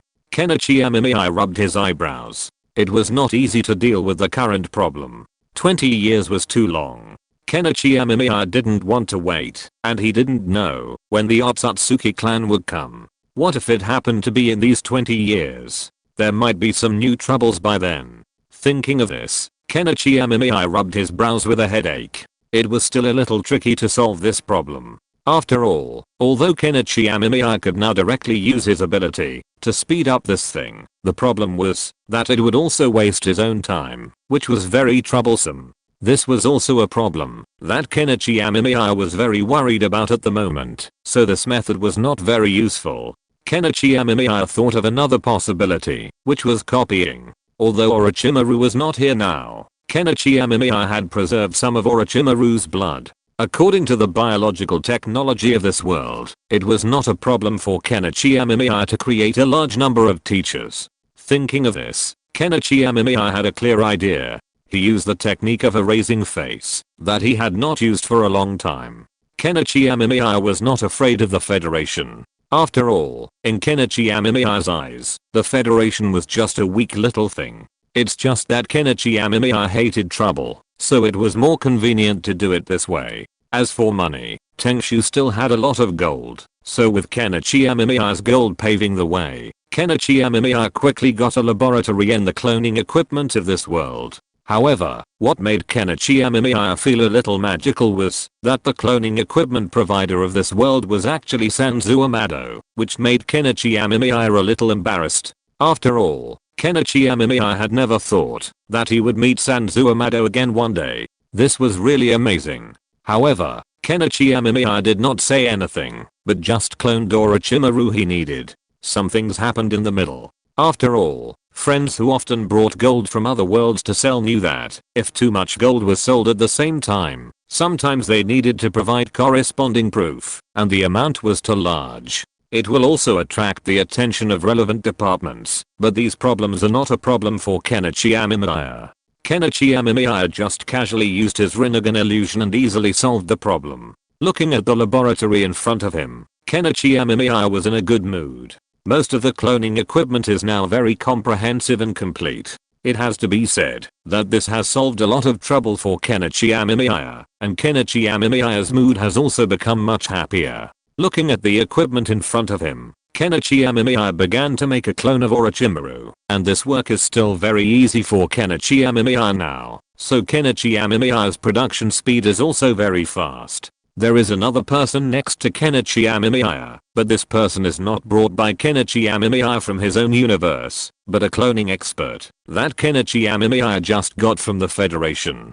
The other party's academic level is particularly high, and Kenichi Amemiya is at ease using it, and the other party admires him very much. Iwasaki Chitaro looked at himself in the mirror carefully, his slender fingers gently clicking the collar of his white shirt, his sight filled with a glint of intelligence. He squinted his eyes, staring at himself in the mirror. His eyes revealed a hint of determination. He knew that he was the best in this field, a benchmark that everyone looked up to. Iwasaki Chitaro smiled, slightly opened his lips, revealing a row of neat and white teeth.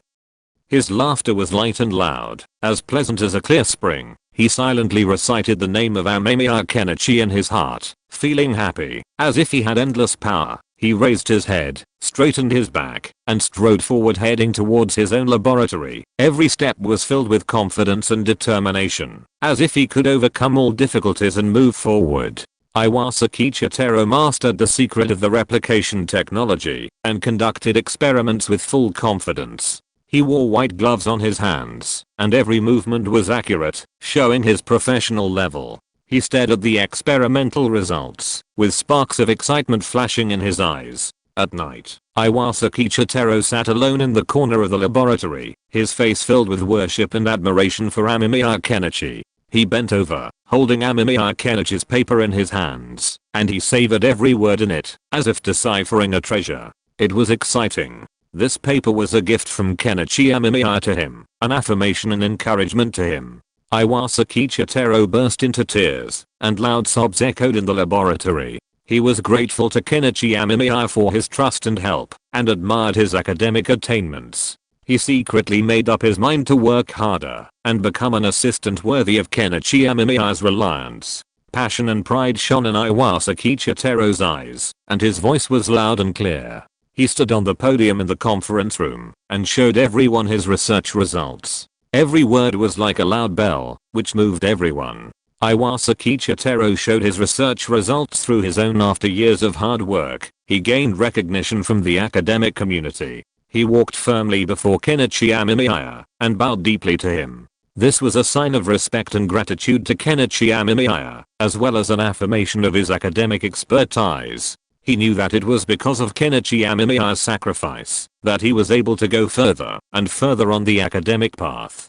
Iwasaki Chitero's heart was full of admiration and respect for Kenichi Amemiya, and he was willing to dedicate everything to Kenichi Amemiya. Whether it was the path of scientific research or every bit of life, Iwasaki Chitero treated it with care and worked hard to pursue his ideals. He firmly believed that by Kenichi Amemiya's side, he would definitely gain more growth and progress. In the unpretentious laboratory, the brilliance of scientific research shines brightly. A few simple diagrams hang on the snow-white walls, each sketching out profound scientific theories in a few strokes. In the center of the room, a gray wooden laboratory table occupies prime position, arrayed with a variety of sophisticated instruments. Their metallic sheen gleams under the cold light, like the brightest stars in the night sky. A microscope stands silently, its lens condensed with endless curiosity about the microscopic world. A row of test tubes and beakers lie quietly, their solutions shimmering mysteriously under the dim light. Two scientists, Kenichi Amemiya and Shitaro Iwasaki, stare intently and resolutely, their faces etched with a thirst for knowledge. Kenichi Amemiya, holding a pipette in one hand, operates with care, his every movement revealing his respect and love for experimentation. Iwasaki Chitero was recording data in his notebook, his brows sometimes furrowed, sometimes relaxed, revealing his total devotion to the research. Their breathing was synchronized with the rhythm of the laboratory, as if the entire space was beating for their exploration. Suddenly, a slight tick sound was heard, which was the signal of the timer, marking the end of an experiment. Amemiya Kenichi breathed a sigh of relief, while Iwasaki Chitero quickly recorded the final result. The two smiled at each other. That was the joy of another tacit dialogue in the Hall of Science. Although the laboratory was simply decorated, it was the most gorgeous stage in their hearts. Every progress of the experiment made them feel extremely honored. Even when faced with the most complex scientific problems, they believed that with the tools in their hands and the wisdom in their hearts, they would eventually find the key to the solution. Master Kenichi Amemiya, take a look. Are these alright? Iwasaki Chitero said excitedly.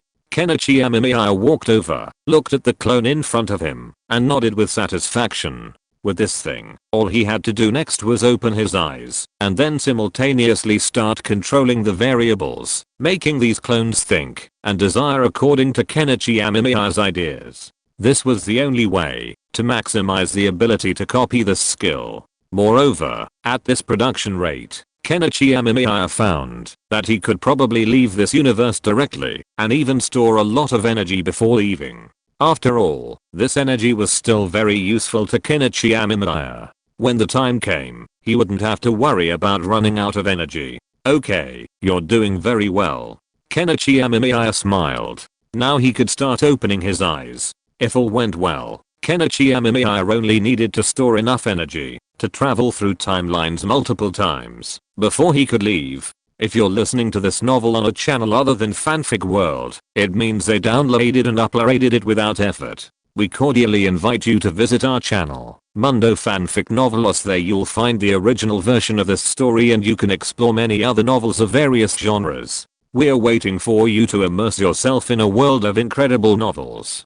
Chapter 708 Is Orochimaru still alive? This experiment was quite successful. It seems that there are still some good scientists in this world. If it weren't for the huge threat posed by the Otsutsuki clan, then perhaps I wouldn't have to rush to start such an experiment. I would have more time to slowly study these things. But now I don't have so much time to slowly waste, so this is the only way. Kenichi Amemiya looked at Chitaro Iwasaki beside him, with some thought in his eyes.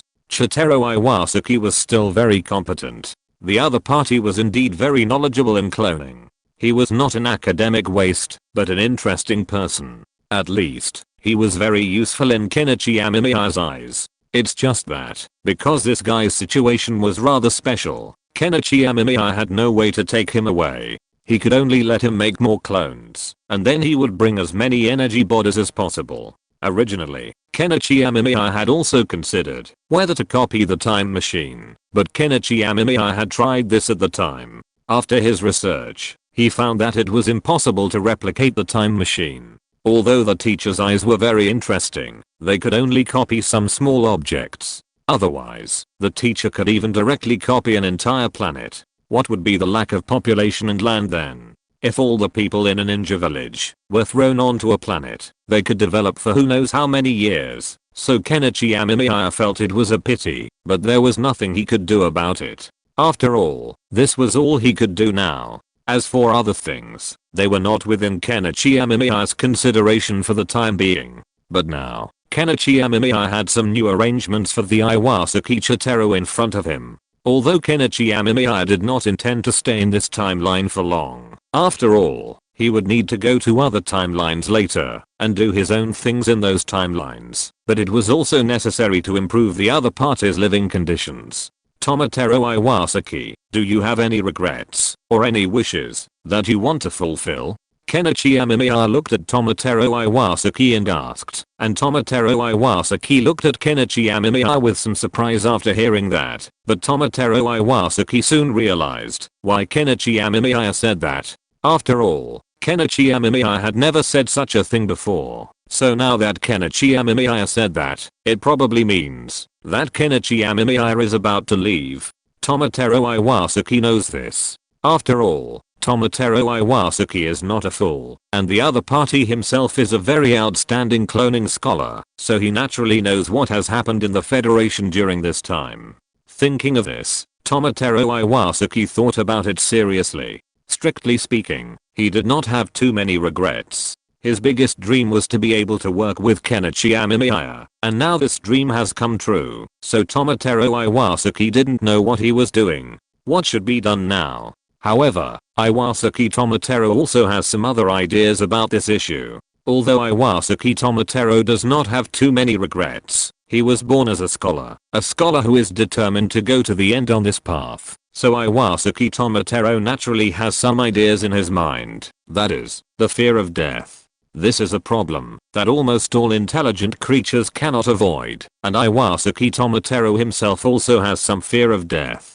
No, it should be said that what Iwasaki Tomoteru himself fears is not death, but something else. After all, in Iwasaki Tomoteru's view, death is inevitable. It has been like this since ancient times, and Amemiya Kenichi also taught them in the illusion school that death is inevitable. What people have to learn is not to be afraid of death, but to choose to accept it calmly. After all, no matter whether you accept or reject it, death will eventually come to you, and there will be no change. Chotaro Iwasaki is an intelligent and brave man with sharp eyes and a firm determination between his brows. He wears a white lab coat, as if in this world, he is a seeker of knowledge. Whenever he glimpses new knowledge, his eyes sparkle with excitement, as if endless wisdom is waiting for him to explore. He looks at the piles of densely packed notebooks with a trace of desire in his eyes. However, Chotaro Iwasaki hides a fear deep in his heart. He knows that death is inevitable.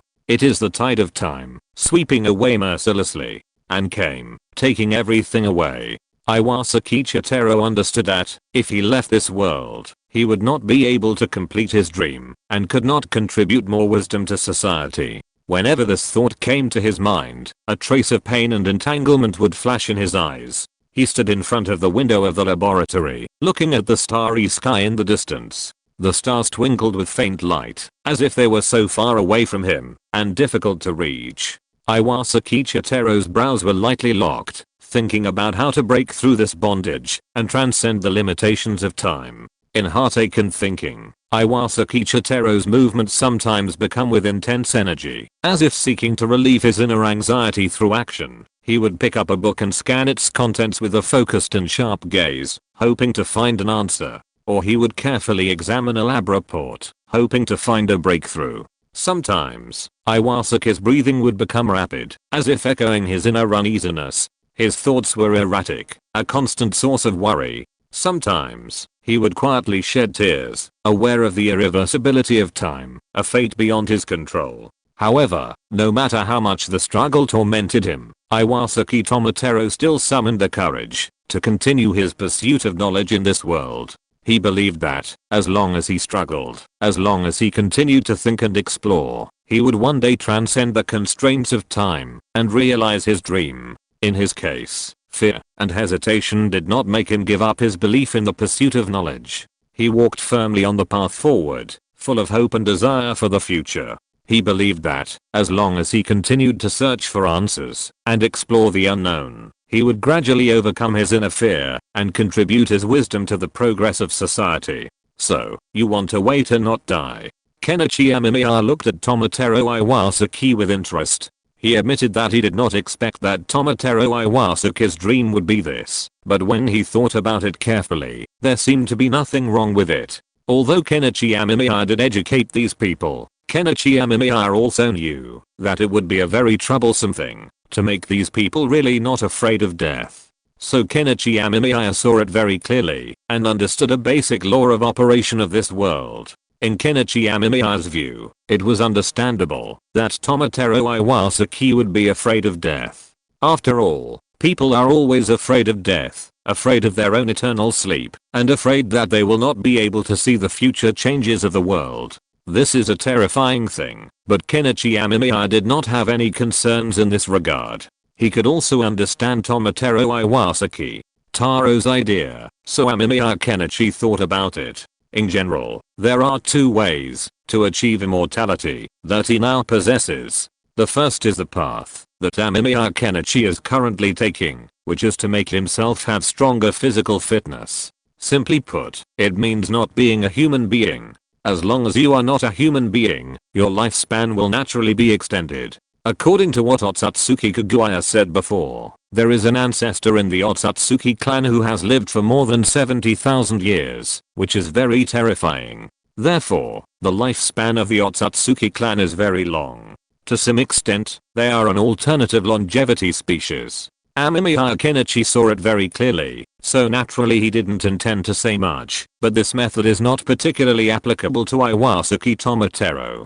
After all, this method is relatively more difficult, so Iwasaki Tomotaro cannot learn it. By the way, I have a question. Is Orochimaru still alive now? Or do you know Orochimaru? Kenichi Amemiya casually taught the non-corpse reincarnation ninjutsu to Iwasaki Chitaro in front of him. Kenichi Amemiya himself was very familiar with non-corpse reincarnation. After all, this was a ninjutsu developed by his teacher Orochimaru. Moreover, Iwasaki Chitaro in front of him was also a ninja himself, and his strength had reached the level of Jonin, so learning non-corpse reincarnation was not a problem. However, when it came to this matter, Kenichi Amemiya had some strange ideas. That is his teacher Orochimaru alive or dead now?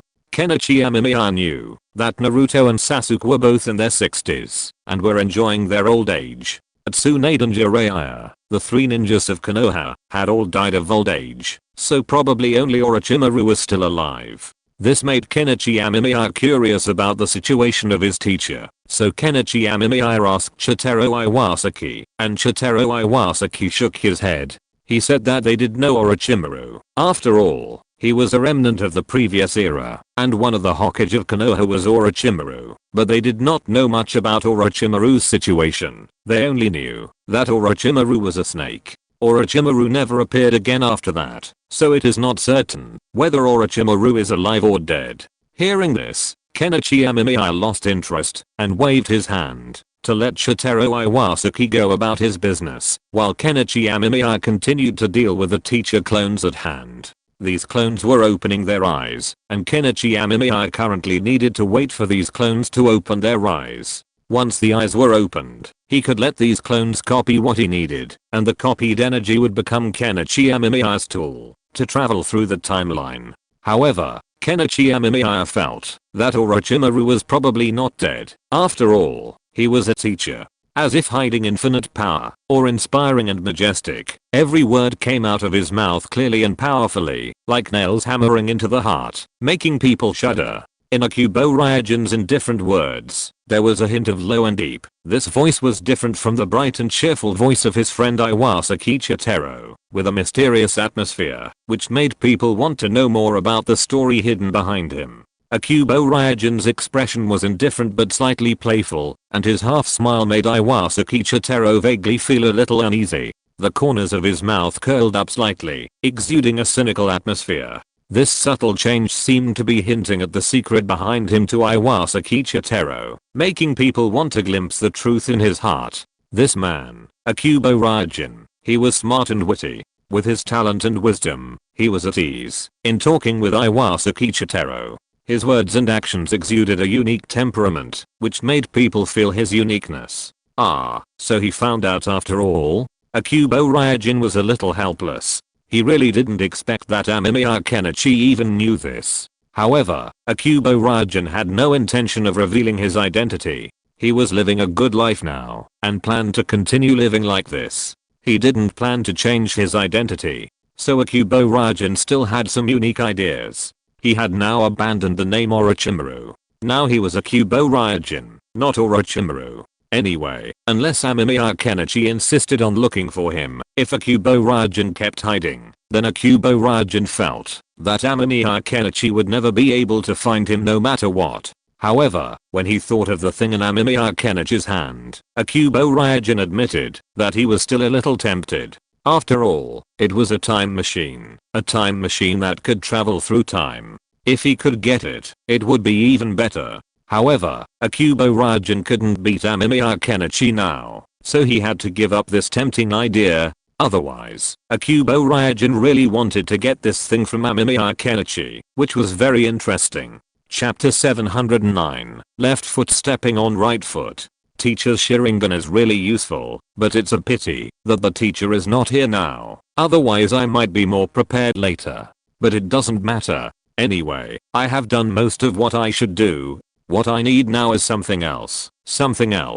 Now it's time to go back and see if I can return to the timeline of the previous universe number 3. If I can, that would be the best. If not, it would be troublesome. In that case, I will need to jump more timelines. Thinking about it carefully is a frustrating thing. Kenichi Amemiya yawned. He looked at the time machine in front of him with some ideas in his mind. Now the time machine can be started. He has been using his teacher's clones to copy these things during this period. Although every time they were copied, for some reason, these clones would become blind on the spot and completely there is no way to use it next time. But because the technological level of this world is still very high, every experiment of Kenichi Amemiya is still very successful, and now the whole experiment is also making great progress. For now, Kenichi Amemiya has already prepared the things he needs. If it weren't for Kenichi Amemiya's current mood, because of the presence of his previous assistants, Kenichi Amemiya planned to create a super large illusion before leaving, so that all the people in Konoha can enter the illusion and seriously relearn ideological education. But now there is no need. Kenichi Amemiya can leave, but before leaving, Kenichi Amemiya still went to visit Sasuke and Naruto. Sasuke and Naruto in this world are already very old, and their life trajectories have also changed, but they still became stronger, and their wives are Hinata and Sakura, which has to be said to be amazing. Uzumaki Naruto sat on a lounge chair in the courtyard, looking at the sunset in the distance, with a hint of sadness in his eyes. He held a cup of fragrant tea, and sipped it gently, as if recalling the past of his youth. Uchiha Sasuke walked into the courtyard and saw Uzumaki Naruto's expression and smiled slightly. He walked to Uzumaki Naruto and patted him on the shoulder gently, signaling him not to be so silent. Uzumaki Naruto turned his head, with a firm light flashing in his eyes. Uzumaki Naruto's voice gradually sounded clear and loud, as if echoing in the whole courtyard. He talked about the years, a story of youth, with beautiful language, describes those past battles. Look, Sasuke, we were so young and so brave. At that time, we crossed the flames of war, and wrote a glorious chapter in Konoha. I still remember that we faced endless darkness, but I never gave up easily. I always greeted the challenge with a smile. He took a sip of tea, smiled at Sasuke, his eyes filled with pride and satisfaction. Uchiha Sasuke, do you remember? That moment when we joined hands and fought hard to protect us from the hands of the ghost ninja. We have reached Konoha, and our voices resounded throughout the fields like a huge bell, inspiring countless people to move forward courageously. A sharp light flashed in Uzumaki Naruto's eyes, and his voice conveyed a firm strength. Even though the years have passed, we are still that fearless young people. No matter what our current life is like, our hearts are still young and lively. Sasuke, we were once the best partners, and the same is true now. He raised his head and looked at the sky, his face brimming with confidence and hope. What if we are old? We can still meet the challenges of each day as we did when we were young. Even though the years have passed, the fire in our hearts will never be extinguished, always burning with courage and hope. Uzumaki Naruto's words were full of power, as if rekindling Sasuke's long dormant soul. He smiled slightly, shook hands with Uzumaki Naruto tightly, and said that he would never give up. Night gradually fell, and the sky was dotted with stars. Uzumaki Naruto and Uchiha Sasuke continued to talk in the courtyard, immersed in memories. Their voices flowed in the quiet night like a beautiful song, warming each other's hearts. You guys are really interesting. Kenichi Amemiya looked at Naruto and Sasuke in front of him with a smile. The two guys still looked like this. When watching Naruto before, many people complained that Naruto and Sasuke were like two gays. Some people even published a special notebook of Naruto and Sasuke, which was very magical. But they didn't expect that these two guys would still look like this when they were old. Looking at Kenichi Amemiya in front of them, Naruto and Sasuke were stunned for a moment. They recognized Kenichi Amemiya. After all, they had seen Kenichi Amemiya before. However, looking at Kenichi Amemiya's face, which had hardly changed, the two people still felt a little complicated. They were young and full of vigor back then, and now they are older, but Kenichi Amemiya is still so young. This is really enviable. However, Sasuke walked over immediately and looked at Kenichi Amemiya in front of him curiously. Then he asked how Kenichi Amemiya stayed so young, and Kenichi Amemiya said it with a smile. Looking at the cheerful Sasuke, Kenichi Amemiya's expression was a little subtle. He remembered that this Sasuke was learning from Jiraiya, that is, Sasuke in the sage mode of Myaboki Mountain, and Naruto next to him was learning from Orochimaru. Kenichi Amemiya felt a little emotional. These timelines were really interesting, messy, and unpredictable. Kenichi Amemiya looked at Sasuke and Naruto in front of him and taught them the method of reincarnation. As for whether these two people wanted to use it, that was their own business. Kenichi Amemiya was too lazy to care. The reason why he came here was because he thought of Naruto in his own world and the Naruto who called himself Big Brother in the second universe, so he thought about coming here to help. Now that things are done, Kenichi Amemiya plans to leave here. Naruto Uzumaki stood where he was, staring intently at Kenichi Amemiya, his eyes flashing with complex emotions. His eyes revealed a hesitation, as if a fierce battle was going on deep in his heart. The persistent old man, decades of ninja career had taught him to observe, to understand everyone's heart. He swallowed softly and leaned forward, just like the determination and courage he showed in his youth. Should I believe him? Is he really worthy of my trust? Kenichi Amemiya is a sharp man. His eyes reveal a depth and wisdom. His words and deeds are full of confidence and calmness. Should I accept his kindness and let him be my mentor? Naruto kept asking himself in his heart. However, under Orochimaru's teachings, Naruto had always learned to be vigilant and cautious. He knew that once he accepted Kenichi Amemiya's kindness, he would fall into endless disputes and dangers, but at the same time, he also clearly felt Kenichi Amemiya's sincerity, which made him fall into contradiction. Naruto Uzumaki lowered his head in thought, recalling the experiences of his youth in his mind. Those adventures and challenges made him more brave and determined. It was with this persistence and intelligence that he became an outstanding ninja. I have the ability to see through people's hearts and understand their true intentions. Does the sincerity revealed in Amemiya Kenichi's face mean that he is really a trustworthy person? Uzumaki Naruto thought worriedly. A hint of determination flashed in his eyes. He raised his head and looked at Amemiya Kenichi with a pair of clear eyes like water. There were traces of time in those eyes, but they were still full of childlike innocence and hope. Maybe I should give him a chance to prove his sincerity. Naruto thought in his heart, and a smile appeared at the corner of his lips. The persistent and intelligent old man Uzumaki Naruto resolutely decided that he was willing to accept Amemiya Kenichi's kindness and embark on a new journey for his own growth and realization of greater value. He knew that this decision was not an easy one, but he believed that only through cooperation with Amemiya Kenichi could a new future be opened up.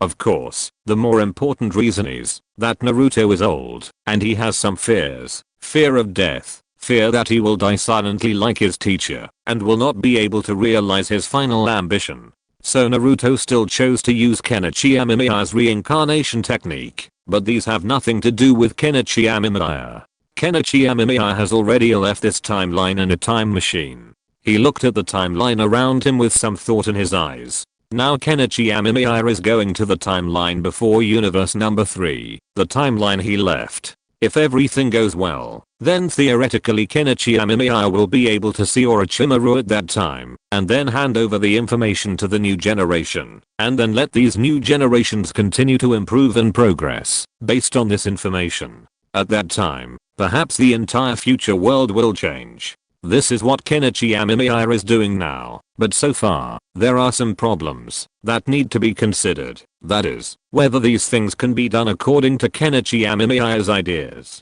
If it works, that would be great. If it doesn't, while I don't have much of an impression, it's clear that the future doesn't exist. The future people visit is just a new timeline.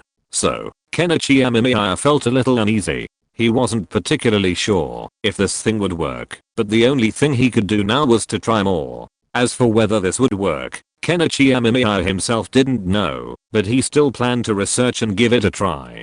The time machine gradually stopped. Kenichi Amemiya squinted his eyes. The moment the torrent of time disappeared, he saw Orochimaru looking at him in astonishment, and the Hokage rock in the distance. Kenichi Amemiya smiled. It seemed that this time, it had succeeded. Orochimaru, however, was not in a good mood. He looked at Kenichi Amemiya with some surprise. Didn't this guy just leave? Why did he suddenly appear? At this moment, Orochimaru's heart was a little broken, but fortunately, Kenichi Amemiya did not delay too long. He just waited for these children to come out, and then continued to weave an illusion, and added these information into it. In order to brainwash more thoroughly, Kenichi Amemiya completely deified himself this time, letting these people regard him as a god. In this way, even if they really have their own offspring in the future, they will have strict requirements, and even sever the father-son relationship if they disrespect themselves. This is what Kenichi Amemiya wants to see.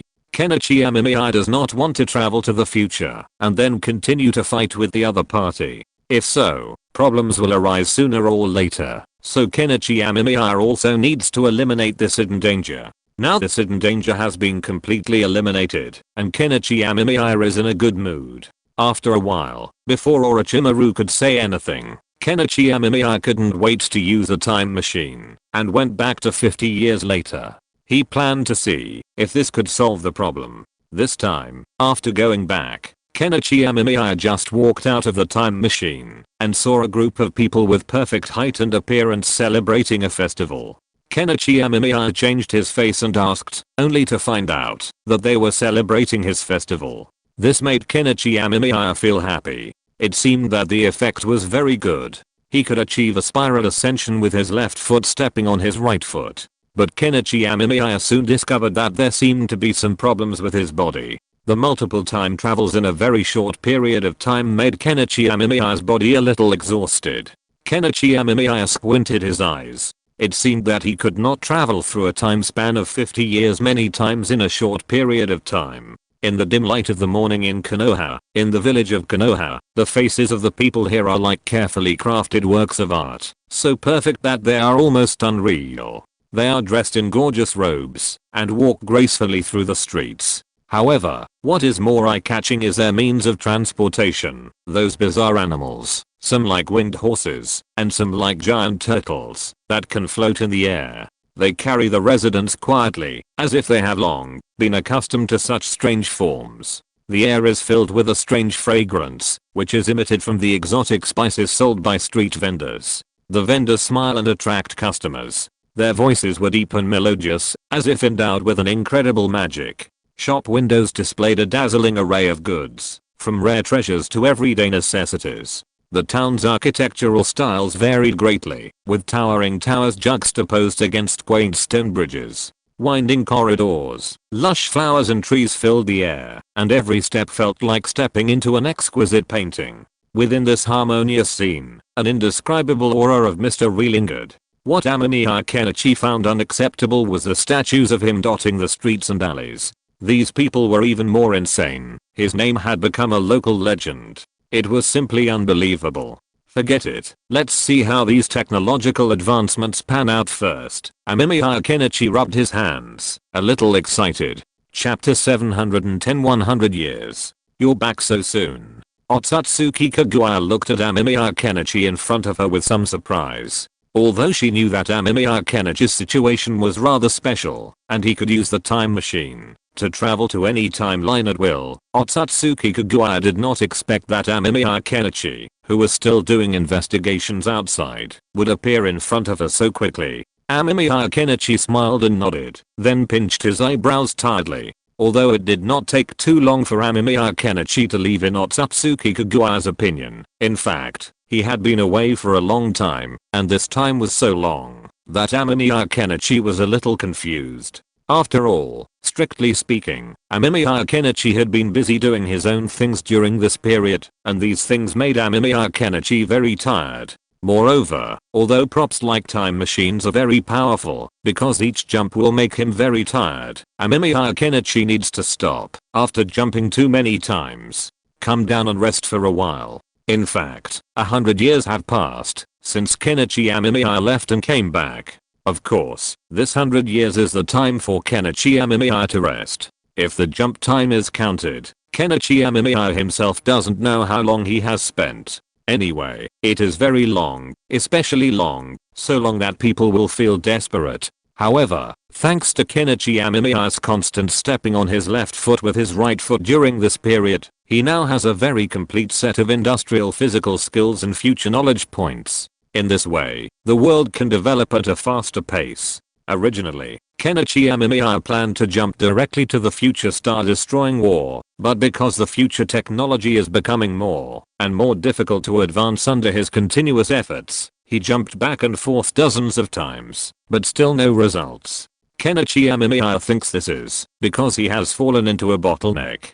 It may take more research time to make progress, but the time machine only has 50 years. So this is a key reason why Kenichi Amemiya chose to leave those timelines and return to this timeline. Of course, to some extent, it is also because Kenichi Amemiya plans to have a good rest.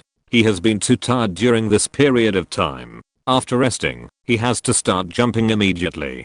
Kenichi Amemiya feels like the strongest worker, the kind who never rests at all. This makes Kenichi Amemiya very tired. This is also a major factor in why Kenichi Amemiya needs to rest until now. Although there are some other problems here, Kenichi Amemiya also plans to solve these problems slowly after bringing them back.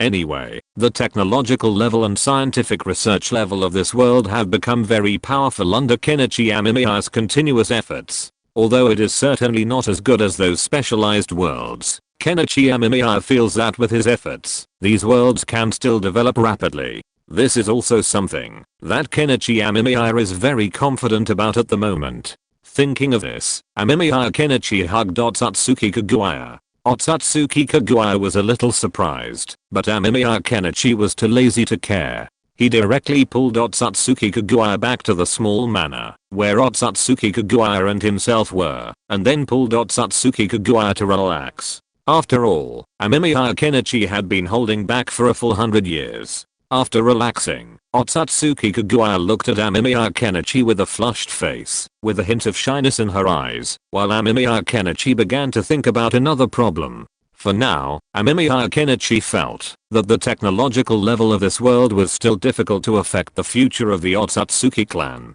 The only good news was that there would be no problem within 50 years. Amemiya Kenichi didn't dare to continue jumping back before, for fear that he would run into the hands of those gods. If the way to come back was restricted, it would be very dangerous. This is why Amemiya Kenichi didn't continue jumping back at that time. Otherwise, Theoretically speaking, each time is 50 years, and jumping back 10 times means 500 years.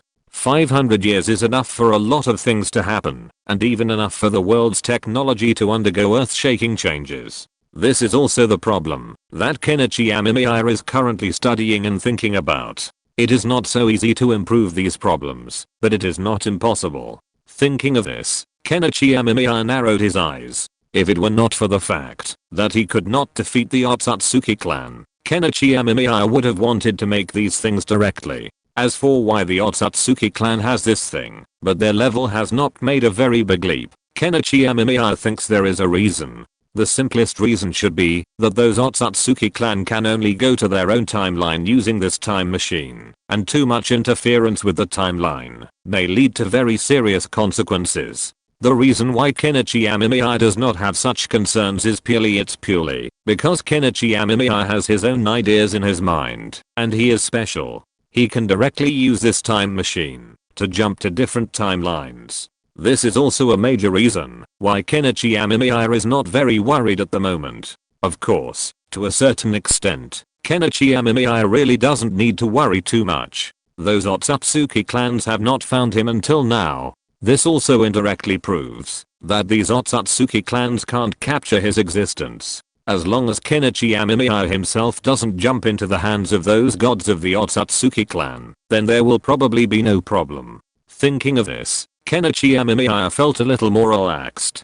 Kenichi Amemiya stretched, then hugged Kaguya Otsutsuki, and told Kaguya Otsutsuki about what he had seen and heard during this period. Then he hurried to Konoha and began to summon the heads of various departments to prepare for a leapfrog development in science and technology. Sanzo Amado opened his eyes wide, staring at the scientific research results in Amemiya Kenichi's hands, as if he saw an unprecedented vast world. His eyes revealed a trace of reverence and admiration, and he stared at Amemiya Kenichi's movements, as if afraid to miss a slight change.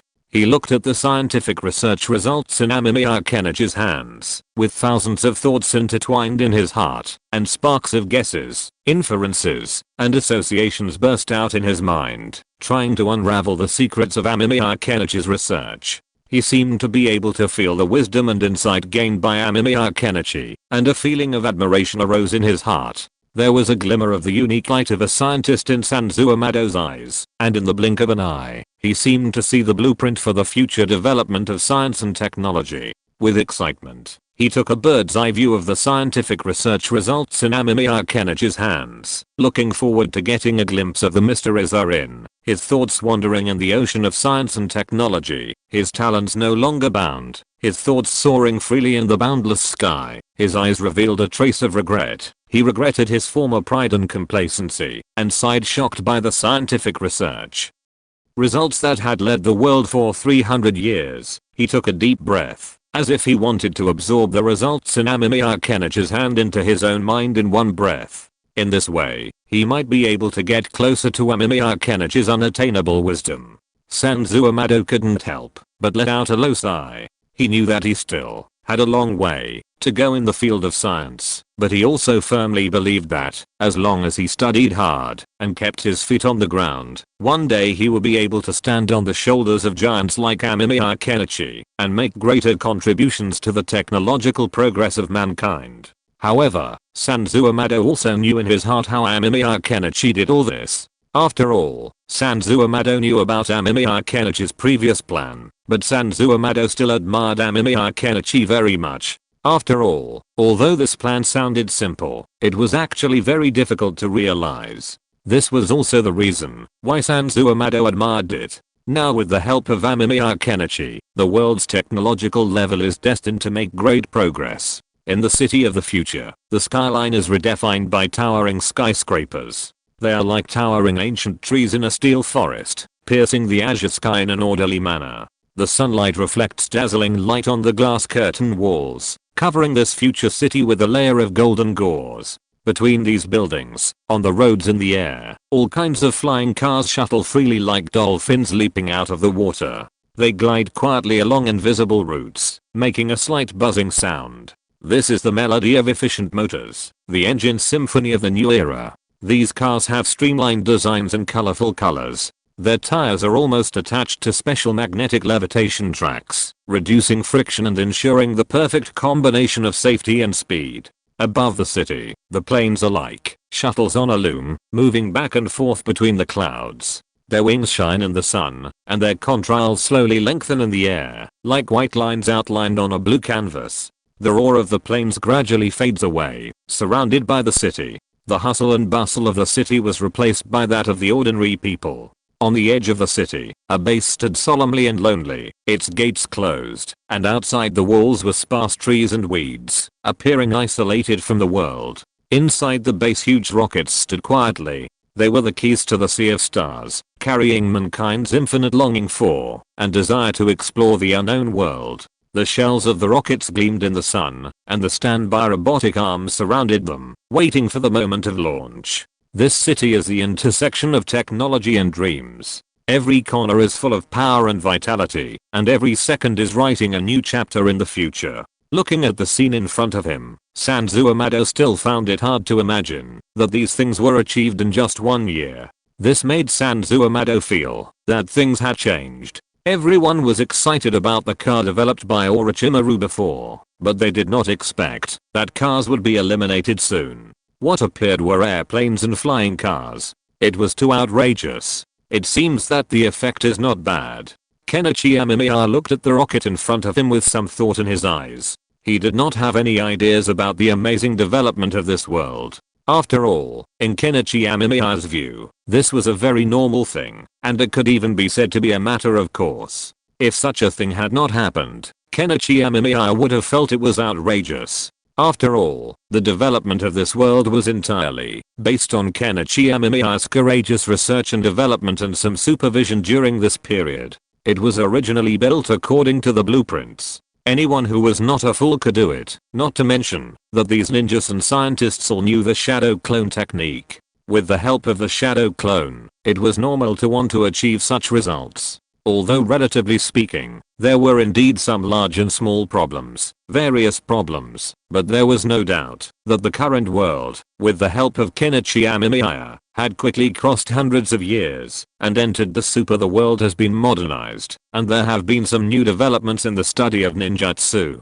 After all, Kenichi Amemiya had taught the knowledge of ninjutsu before, so these ninjutsu have also become a kind of ability for the people in this world. Now the cars on the streets essentially use chakra to store energy, which is efficient and hygienic, very cheap and convenient, and the entire ninja world is also undergoing earth-shaking changes. However, under Kenichi Amemiya's will, and the joint efforts of every governor, the transition is generally very smooth.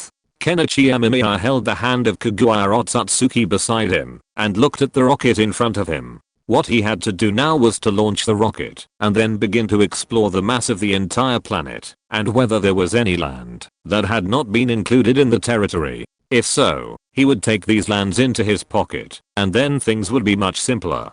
Kenichi Amemiya squinted his eyes. Whether he could succeed depended on this launch. It's hard to imagine all this happening in just 1 year.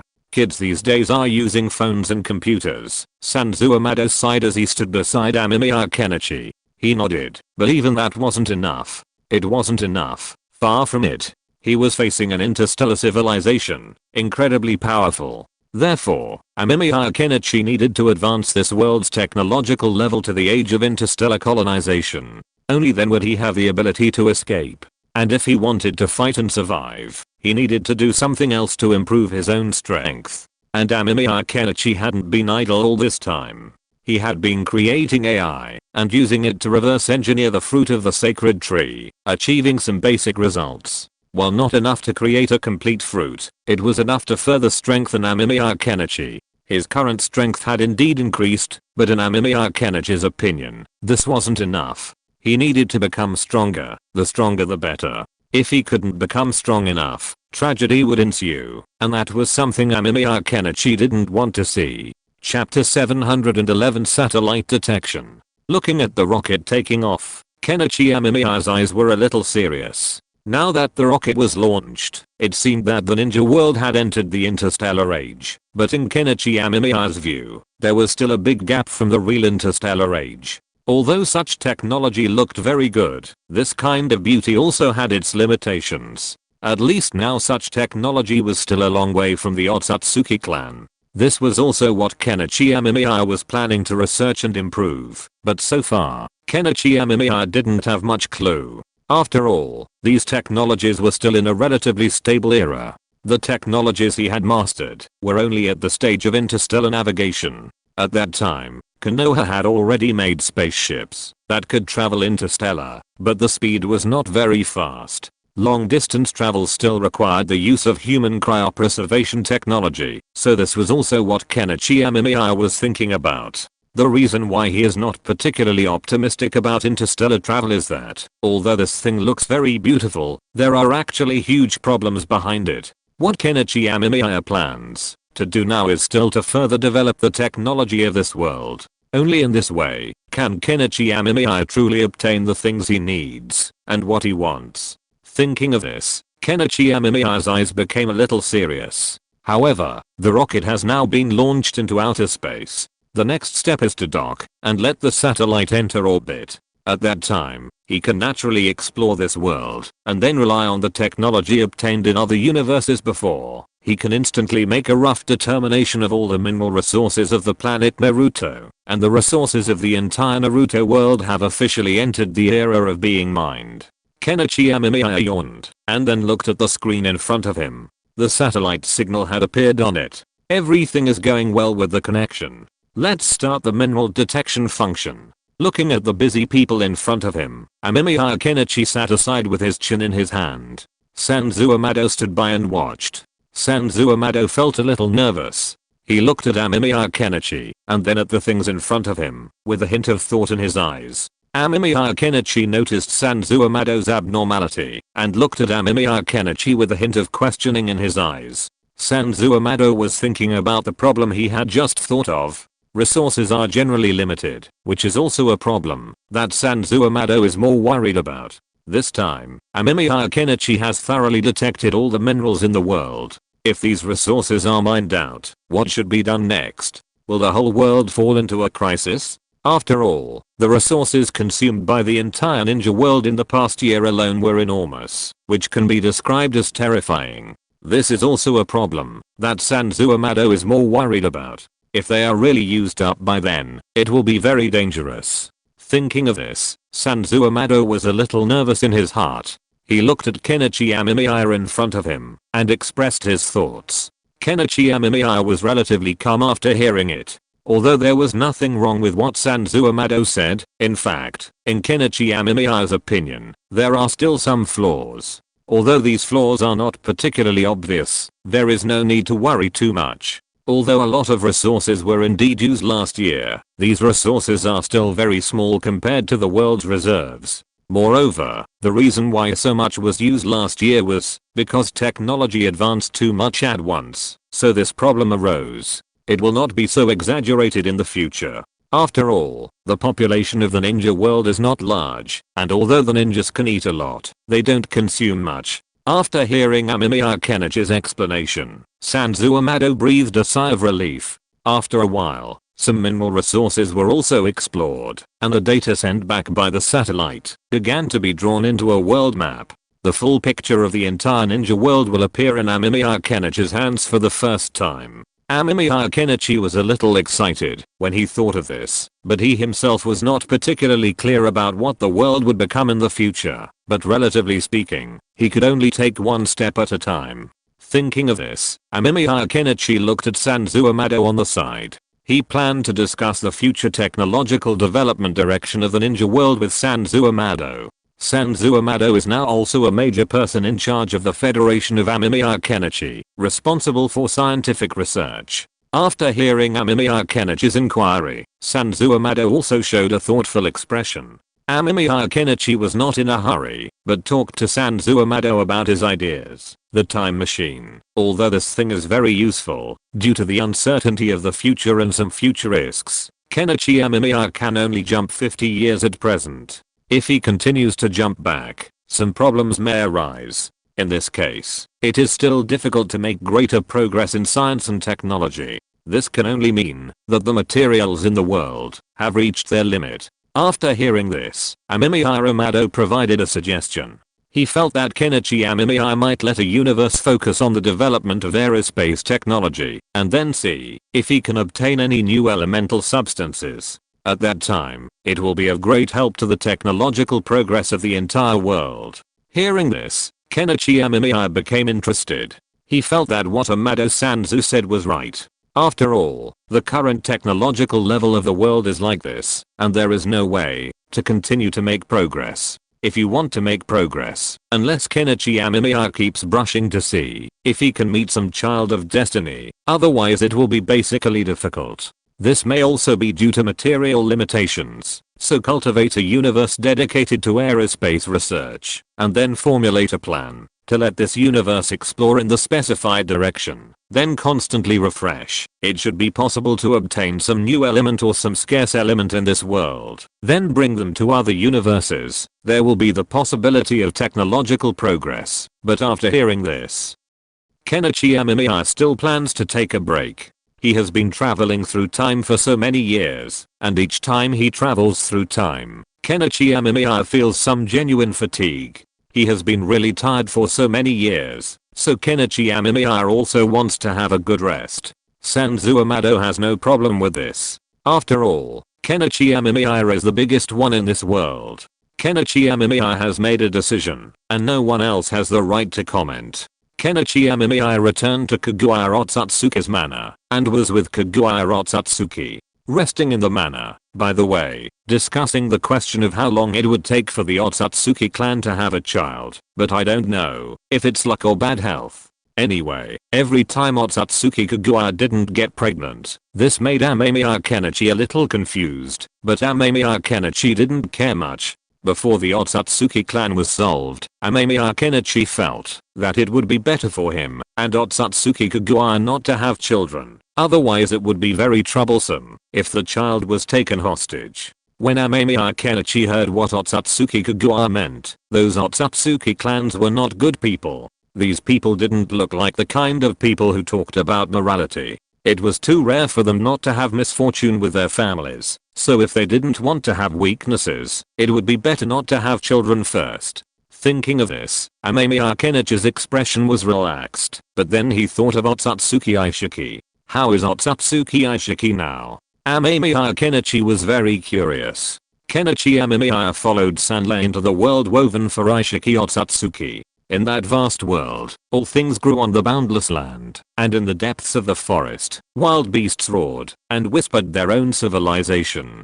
On the grassland, steeds galloped, stepping out a heroic rhythm. Rivers converged into the sea. The shimmering waves reflected the splendor of the sky. Between the mountains and rivers, people of all ethnic groups coexisted with different languages and beliefs, writing the chapter of life together. In the center of this continent, stood a majestic castle. Its owner was Ishiki Otsutsuki, the emperor of this world. The castle was towering into the clouds, and its spires pierced the sky, as if to compete with the sun. The city walls were extremely solid, symbolizing Ishiki Otsutsuki's supreme authority. The interior of the splendid palace was magnificent, and the jewel-studded walls shone brightly in the candlelight. Ishiki Otsutsuki sat on the throne, his eyes deep in content. His scepter, forged from rare treasures, shone with a weight of authority. His robes, ornate and heavy, embroidered with gold thread, swayed gently with his every movement. Yet, on his resolute face, there was no sign of fatigue, only of the endless joy that life brought. At Otsutsuki Ishiki's feet, the busy figures of his subjects, their faces filled with hope for the future. Outside the castle, the world remained as vast and mysterious as ever, with countless lives exploring and multiplying in this world. Otsutsuki Ishiki knew that his rule was not just for himself, but for the harmony and prosperity of the world. In this vast world, Otsutsuki Ishiki was the true master, and he relished the heavy responsibility and honor he bore.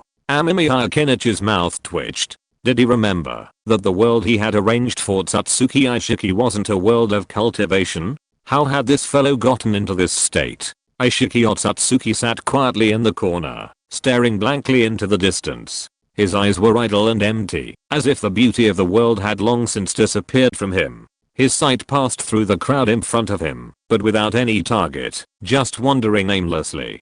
His breathing was flat, as if he had lost the passion for life, leaving only a dull and mechanical existence. The corners of his mouth raised slightly, with a hint of bitterness, as if it was a kind of helplessness and acceptance of the past. Aishiki Otsutsuki's movements became slow and lacked strength. His legs and feet walked heavily, as if he was carrying the weight of the whole world. He lowered his head, bent over, and walked forward hesitantly, wandering aimlessly on the empty streets, as if lost in his own inner maze. Aishiki Otsutsuki never looked up at the sky, as if the sky in his heart had long been shrouded in dark clouds. His brows were slightly wrinkled, revealing deep helplessness and pain. Aishiki Otsutsuki, a man lost in the wilderness of reality, has lost the possibility of turning over, and can only silently bear the shackles of false beauty and enjoy the moment of being deceived. At least if he maintains this state, he can still survive, but if he does not give up, he will really die. This guy looks like he has accepted his fate. Amemiya Kenichi looked at Otsutsuki Aishiki in front of him and nodded. Otsutsuki Kagura yawned casually. She didn't pay much attention to the existence of this guy Otsutsuki Aishiki. After all, for Otsutsuki Kagura, the current Otsutsuki Aishiki is completely unimportant. She only cares about Amemiya Kenichi, and only Amemiya Kenichi can attract Otsutsuki Kagura's attention. Amemiya Kenichi took a look at Otsutsuki Aishiki and left directly. The previous Otsutsuki Aishiki was a very dangerous existence and very troublesome for Amemiya Kenichi, but now, this Otsutsuki Aishiki is just like that to Amemiya Kenichi. In Amemiya Kenichi's opinion, Otsutsuki Aishiki's value is not even comparable to Sanzo Amado. It must be said that the world is really wonderful. The former enemy is now a prisoner. However, as long as Otsutsuki Aishiki himself does not have a brain attack, Amemiya Kenichi does not bother to care about this guy Otsutsuki Aishiki's tyranny and illusion. Anyway, the other party will probably be in this for the rest of his life. Thinking of this, Amemiya Kenichi's eyes were relieved, and then Amemiya Kenichi left here. He planned to continue to promote the advancement of science and technology, and Otsutsuki Kagura also caught up with Amemiya Kenichi.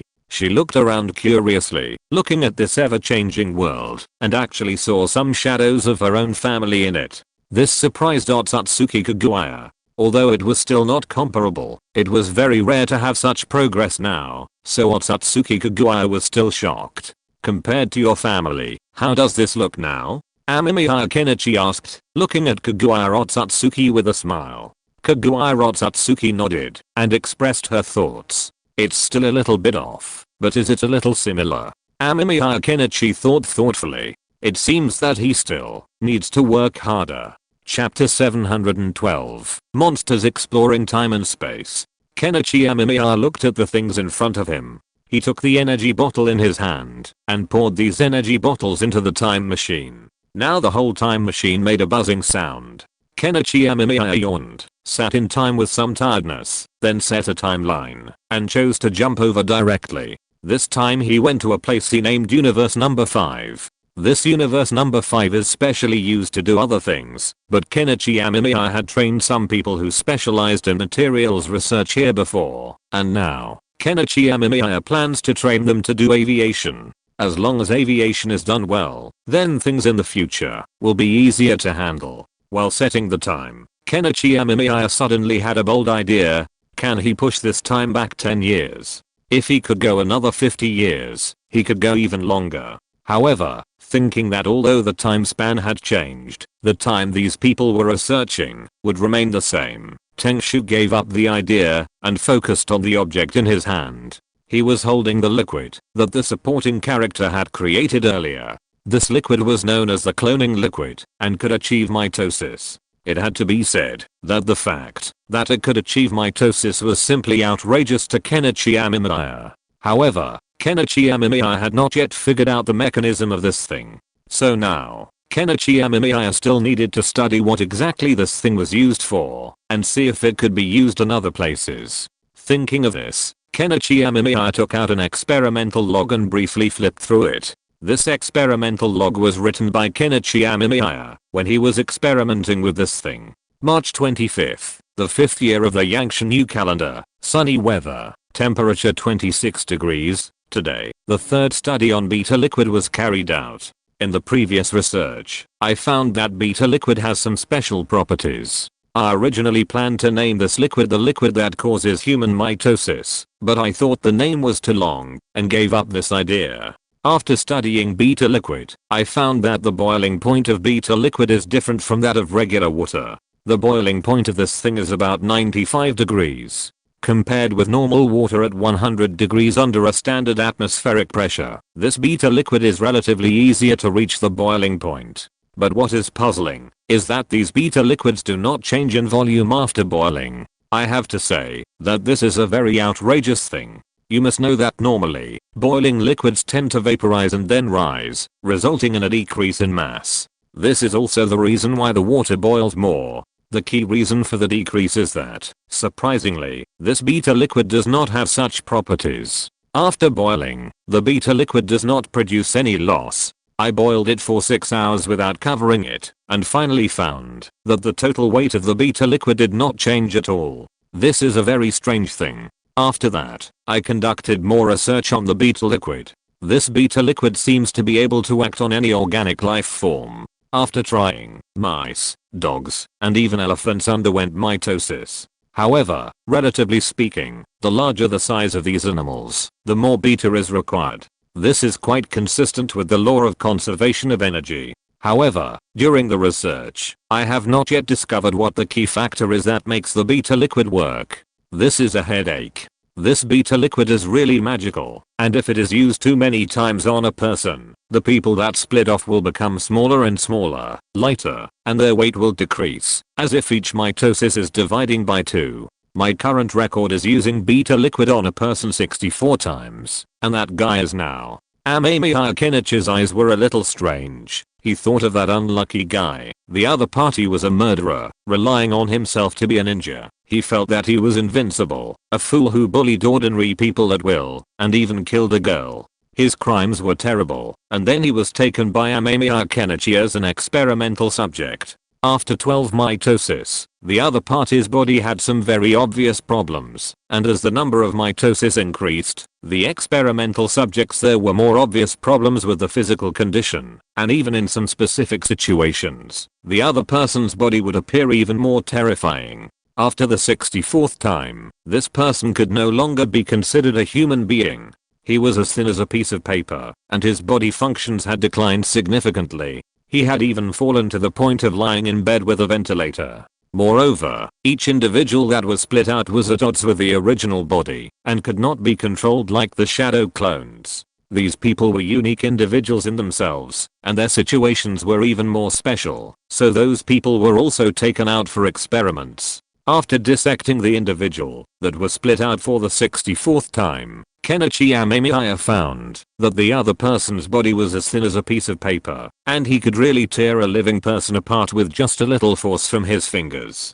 It was very outrageous. Is this thing really a human? Orochimaru was standing in the laboratory at the moment. She looked at the pale, almost transparent person in front of her with some transparent parts of the body, with a hint of surprise in her eyes, and the supporting role beside her nodded. This guy was essentially produced by mitosis with a unique liquid. The supporting role pointed to the contents on the nutrient tank. This experimental subject was produced by the 63rd splitting. This was very magical. There were also some information about the other party on it. These information looked a little weird, which made people feel a little chilly. Orochimaru squinted his eyes and looked at the experimental log. According to the above, this experimental subject was the 63rd splitting of the same. After being processed and separated from a target, while still a human being, even possessing its own consciousness, its skin had become extremely fragile, unable to react significantly to external stimuli.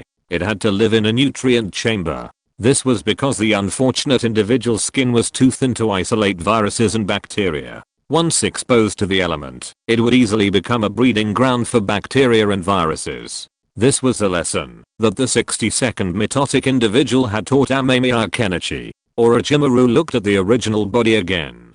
The original body was now extremely weak. It lay motionless, its heartbeat barely audible. Why? Naturally, it was because the original body had become almost transparent, allowing one to clearly see its blood flow, its organs throbbing, trembling, and twisting. These twisting and trembling caused pain, but the person himself did not feel it. This was because the brain secreted substances to block out the pain. However, after inhaling human mint, this secretion was suppressed. Without the mint's effect, the pain would be excruciating. Tsuayoshi huddled in a corner, his trembling shoulders unable to stop shaking, his eyes blurred and fearful, like a captive ghost that had seen through everything. His eyes were cloudy and blurry, as if the universe had been completely destroyed, leaving only endless darkness. He stared at the front for a long time, as if carving his confession on an invisible wall, and cried out in pain from the bottom of his heart.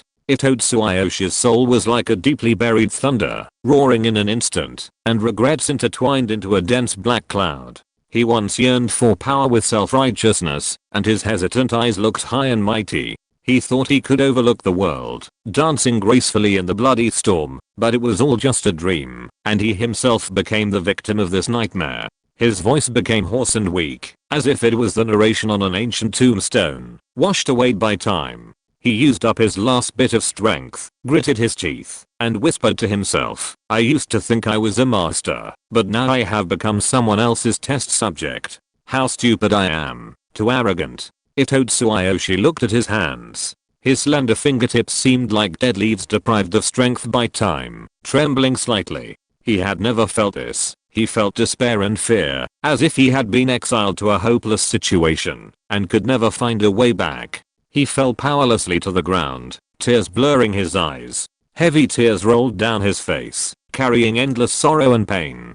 In the dark corner of the laboratory, Tsuyoshi's breathing was extremely heavy, like the last breath strangled by his throat. He hugged his own painful body, feeling the trembling of every inch of his skin, like a prisoner bound by chains, unable to extricate himself. His hoarse cry was like a lone wolf trapped in the darkness, howling desperately at himself. The pain of the past was unbearable. Now, Tsuayoshi was no longer the proud ninja he once was. He was just a pitiful man abandoned by the world. His regret surged like a surging river, drowning his soul. Tsuayoshi closed his eyes in sorrow. Endless darkness flooded his heart, swallowing him completely. He could only immerse himself in the vortex of despair, hoping to find a glimmer of comfort, but it was useless. He could only stay here in agony. Every breath was agonizing, and each breath required extremely strong effort to take in even a little air. Have I entered the wrong world? Amemiya Kenichi looked at the world before him with some doubt. The world before him had become a mess, filled with strange shapes and all kinds of messy things. In this chaotic world, the sky was like a torn canvas. Dark clouds rolled, thunder and lightning flashed, and dazzling light streaked across the sky, as if a painter had roughly painted his palette. The huge creature was like a giant beast walking in the clouds, its outline appearing and disappearing in the reflection of the lightning, making people wonder if it really exists. On the street, people are in a hurry, their faces full of fatigue and anxiety. However, they seem to turn a blind eye to the supernatural phenomena happening around them. A creature with 3 eyes and tentacles is rummaging through the trash can on the street for food, making a creepy hissing sound, but passers-by just take a detour and don't want to take a second look. In the market, vendors are selling all kinds of strange goods, some of which are even rare items brought from an unknown world. One stall is piled with glowing fruits. They emitted a strange blue light, but the customers were just watching curiously and had no intention of buying. At school, the children were playing carefree on the playground, oblivious to all the abnormalities around them. A huge shadow passed across the playground, and the sunlight above the children's heads was instantly swallowed up, but they were still immersed in their own joy. This is a world full of paradoxes. Weird and ordinary coexist. Fear and indifference coexist. People seem to have adapted to such a life, and even the most incredible phenomena cannot cause them to panic. In this world, monsters are no longer fictional stories, but part of life. They continue their search in people's neglect. Kenichi Amemiya suddenly realized something, and at this moment the monster in the sky also looked at him. Kenichi Amemiya poured the liquid in an instant, and then quickly retreated, but even so, a monster rushed towards Kenichi Amemiya at a rapid speed. Kenichi Amemiya directly used illusion to control it, but the other party ignored the illusion, so the ground bulged, blocking the other party, and Kenichi Amemiya also left this ghost place. What was that just now? Kenichi Amemiya was a little confused. Before he could think, he saw that the closing time turbulence was actually torn apart by a tentacle, but fortunately the other party still did not catch up with Kenichi Amemiya. Kenichi Amemiya went directly back to his own world. He sat in the laboratory and fell into deep thought. Universe number 5 has not yet begun to enter a strange era, so theoretically universe number 5 should be fine, but in fact, universe number 5 has become a mess, and those things seem to be trying to capture himself. Could it be that he has been traveling through time and attracted some abnormal attention? That seems to explain it, but Kenichi Amemiya still doesn't know what happened to him, which is why he attracted the attention of these people. Kenichi Amemiya felt a headache when he thought about it. If that was really the case, then he probably wouldn't be able to travel through time in the short term. The Otsutsuki clan probably also knew about this thing, which is why the time machine has a 50-year limit. Otherwise, adding some energy tubes could solve the time span problem. Kenichi Amemiya didn't think these people would not think of it, and the Otsutsuki clan wouldn't be so stupid, so Kenichi Amemiya still planned to study it carefully. But if he couldn't jump, then it would be very troublesome. But why was there no problem in his world? Could it be that these guys couldn't find his whereabouts? This made Kenichi Amemiya breathe a sigh of relief. Chapter 713 Rabbit Doll. The Challenger of Time cannot be captured. Turbulence, time machine. The Otsutsuki clan. At this moment, in an illusory world, countless strange creatures are gathering here. They form a strange world. The whole world is white. But if Kenichi Amemiya is here, he will find that these creatures are actually the creatures living in the turbulence of time. This has to be said to be a very outrageous time. After all, it is generally difficult to have a rough study and understanding of the substance of time.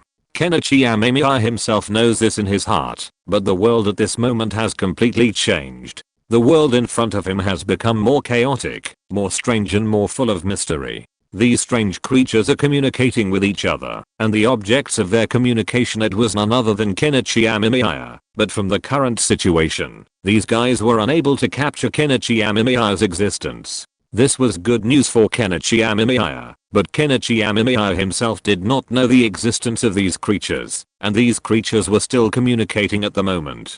The appearance of these creatures was very strange, a look that was difficult to describe in words, and even had a hint of mysterious characteristics, which made the existence of these creatures very bizarre and full of weird flavor. Among these creatures, there was an extremely special existence. This extremely special existence was a strange doll. This doll looked very big, and it seemed to have the characteristics of all creatures in the world, as well as some strange things. And then this thing suddenly became smaller, and then turned into a tiny thing. A rabbit doll. Leader. Disruptor. Unable to capture the Otsutsuki clan. Pay the price. After seeing this creature coming down, those strange creatures stopped arguing and kept muttering. The rabbit doll leader nodded, and its originally cute appearance instantly became bloody and hideous. It seemed that the whole world had turned into another terrifying appearance at this moment, which made people feel a little creepy. Of course, it did not have much impact on Kenichi Amemiya.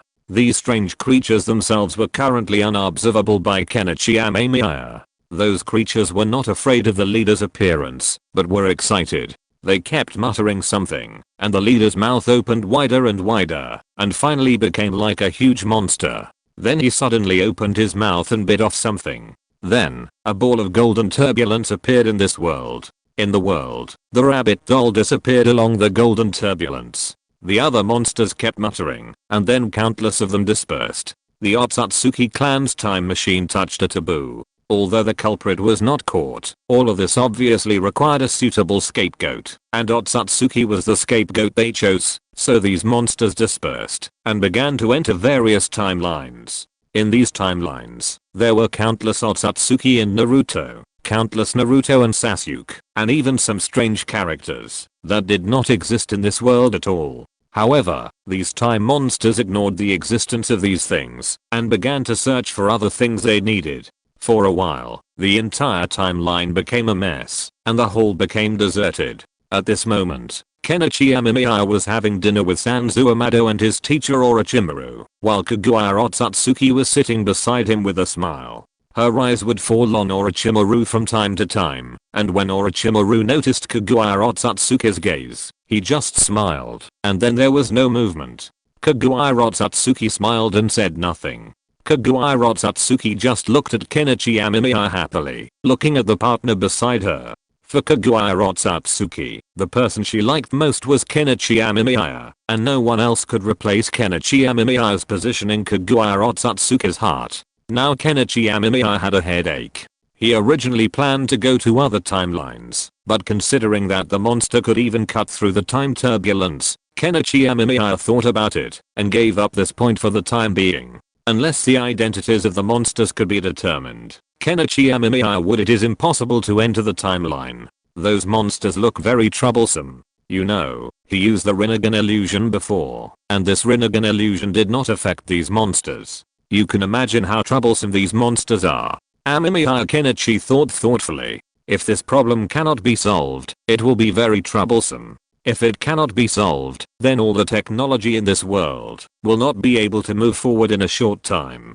When he thought of this, Amemiya Kenichi had a headache. It is not easy to solve this problem. Amemiya Kenichi does not have too many ideas now. After all, if he really wants to do this, it will be very dangerous. He at least needs to face those monsters, to determine the existence of these monsters, and then find a way to study and solve this problem. Thinking of this, Amemiya Kenichi pinched his eyebrows. This problem seems to have entered a vicious circle. So, Kenichi Amemiya, you mean to say that a monster noticed you and even tore time apart to chase you? Sanzo Amado was still a little shocked. After all, he had never heard of such a thing. Kenichi Amemiya nodded, and his expression was not very good. This is time. No matter who or what the opponent was before, it was impossible to tear time apart. But just now, this monster did it. This is very scary and outrageous. Kenichi Amemiya felt a little bad when he thought of this. It is not easy to solve this problem, and Sanzo Amado was also a little entangled. Although he knew what Kenichi Amemiya meant, for Sanzo Amado, he really had not considered how to solve this problem. You know, this is a monster that Kenichi Amemiya can't solve. How can a small scum like him compare with the other party? Thinking of this, Sanzo Amado looked at Otsutsuki Kaguya. He remembered that Amemiya Kenichi had introduced Otsutsuki Kaguya's identity, so it was hard to say whether Otsutsuki Kaguya would have some ideas. However, Otsutsuki Kaguya saw Sanzo Amado's eyes, but did not speak. Amemiya Kenichi knew what Sanzo Amado meant, so he explained. He had asked Otsutsuki Kaguya before, but Otsutsuki Kaguya didn't know. Amemiya Kenichi even asked Otsutsuki Ishiki, but Otsutsuki Ishiki didn't know anything about this question. Amemiya Kenichi could see that Otsutsuki Ishiki was not lying, which meant that the existence of this thing was an absolute secret even within the Otsutsuki clan. Even a head of the clan like Otsutsuki Ishiki couldn't know this news. Thinking of this, Amemiya Kenichi pinched his eyebrows with a headache. How should this problem be solved? Amemiya Kenichi didn't know at the moment, which was one of the reasons why Amemiya Kenichi pulled Sanzo Amado and Orochimaru to come for dinner. I think the situation you mentioned may be caused by the fact that you have traveled through time multiple times by manipulating the time machine. Those monsters obviously live on the timeline, so they can chase you, but since they haven't caught up with us yet, it proves that the abilities of these monsters themselves are still not enough. After all, if these monsters were really strong, then theoretically, we would be dead now. So although these monsters are strong, they also have limitations, and are not particularly strong. Orochimaru said lightly, and Amemiya Kenichi nodded. Although he said so, Amemiya Kenichi didn't know what to do when facing this problem. After all, these things were too troublesome. But now Amemiya Kenichi can deal with them slowly. It's just that, when he thinks of the Otsutsuki clan, Amemiya Kenichi it's a headache. These Otsutsuki clans are too troublesome. If these Otsutsuki clans are not dealt with, there will be trouble in the future. Moreover, Kenichi Amemiya has no way to make the world's technology continue to advance rapidly. Thinking of this, Kenichi Amemiya pinched his eyebrows. This problem is a bit troublesome, but it is not unsolvable. However, if you want to solve it, you still need some new methods.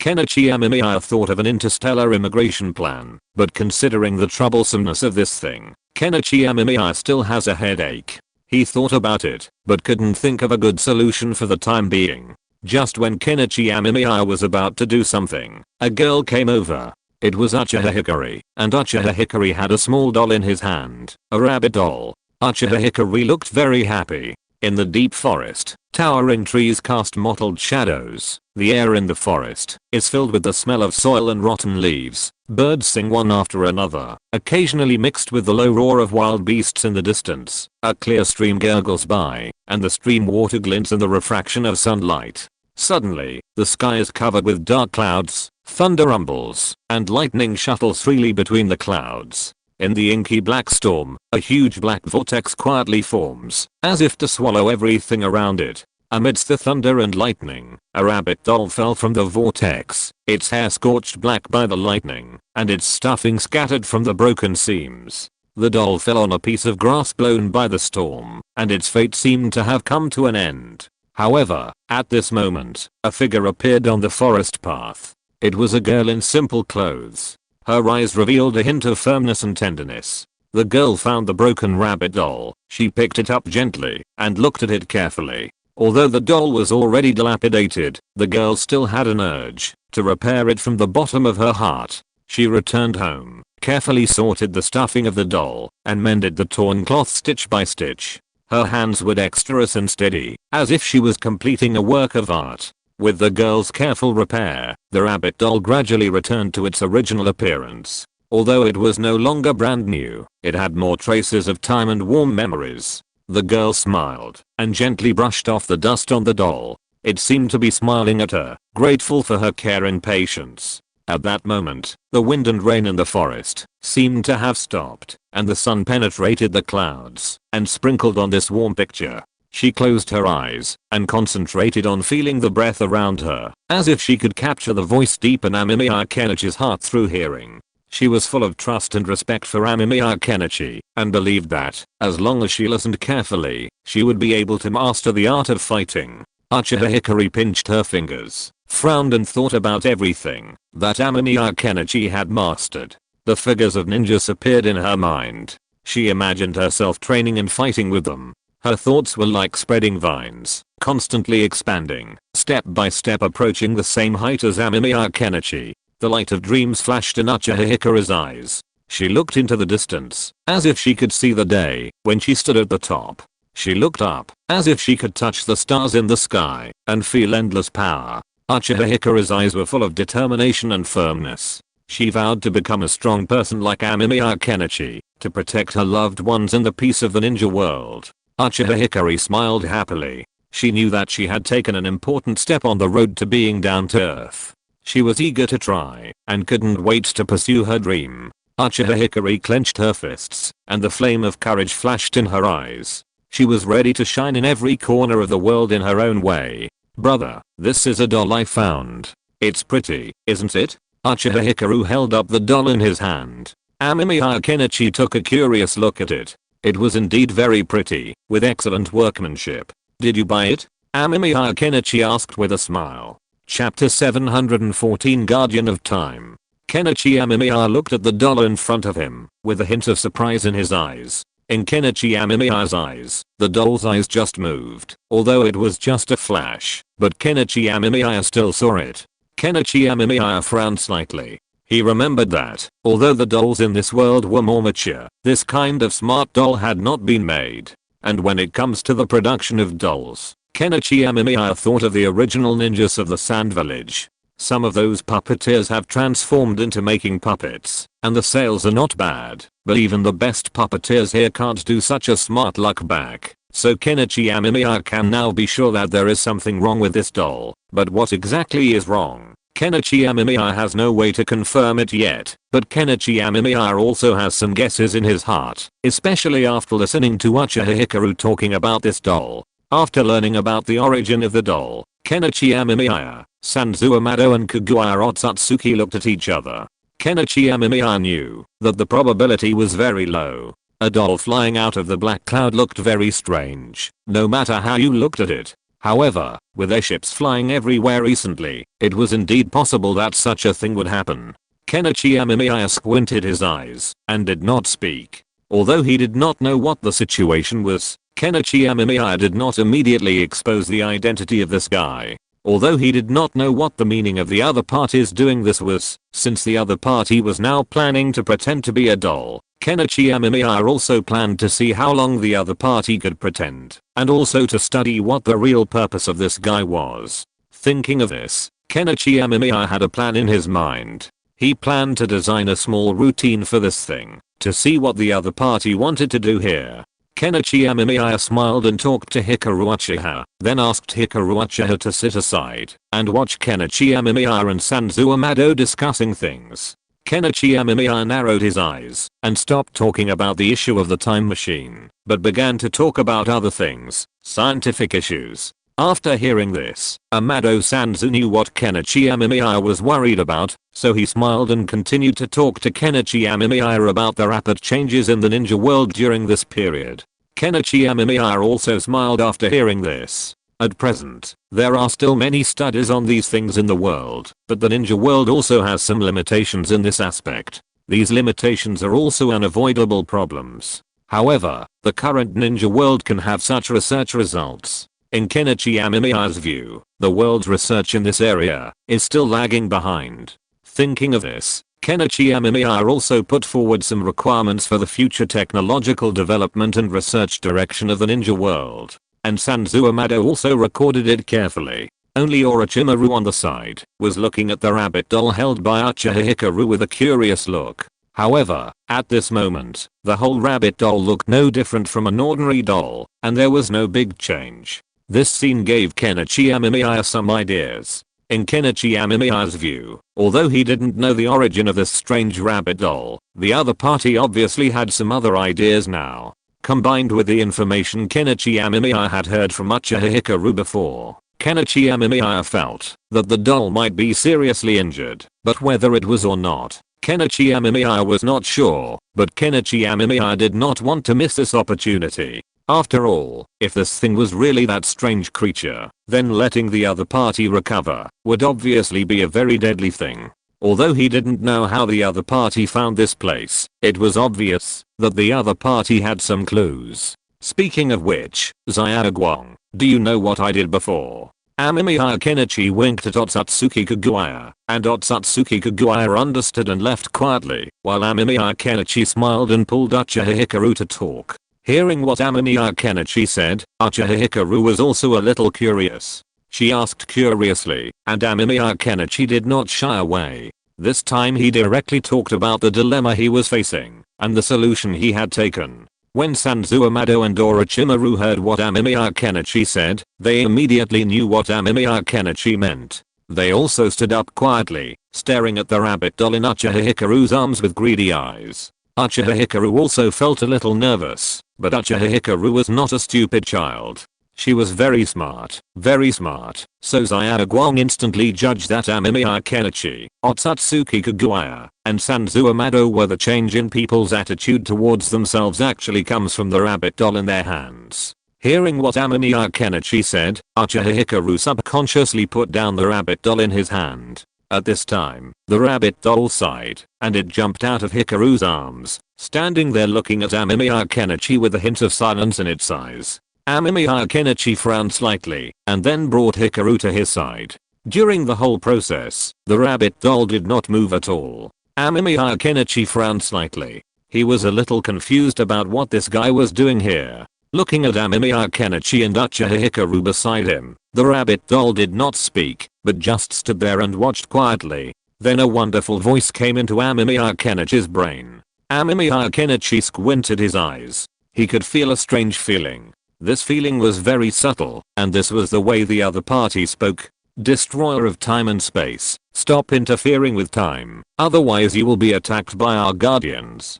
This is what the rabbit doll said. After hearing this, Kenichi Amemiya frowned slightly. He really didn't expect that this thing actually called itself a guardian. Combined with the other party's statement, it is obvious that this thing is a time guardian. Thinking of this, Kenichi Amemiya's expression became serious. He didn't do much research on this thing itself, but the other party was able to cross time to find himself, which proved that the other party was indeed very strong, even stronger than the Otsutsuki clan, provided that his idea was valid.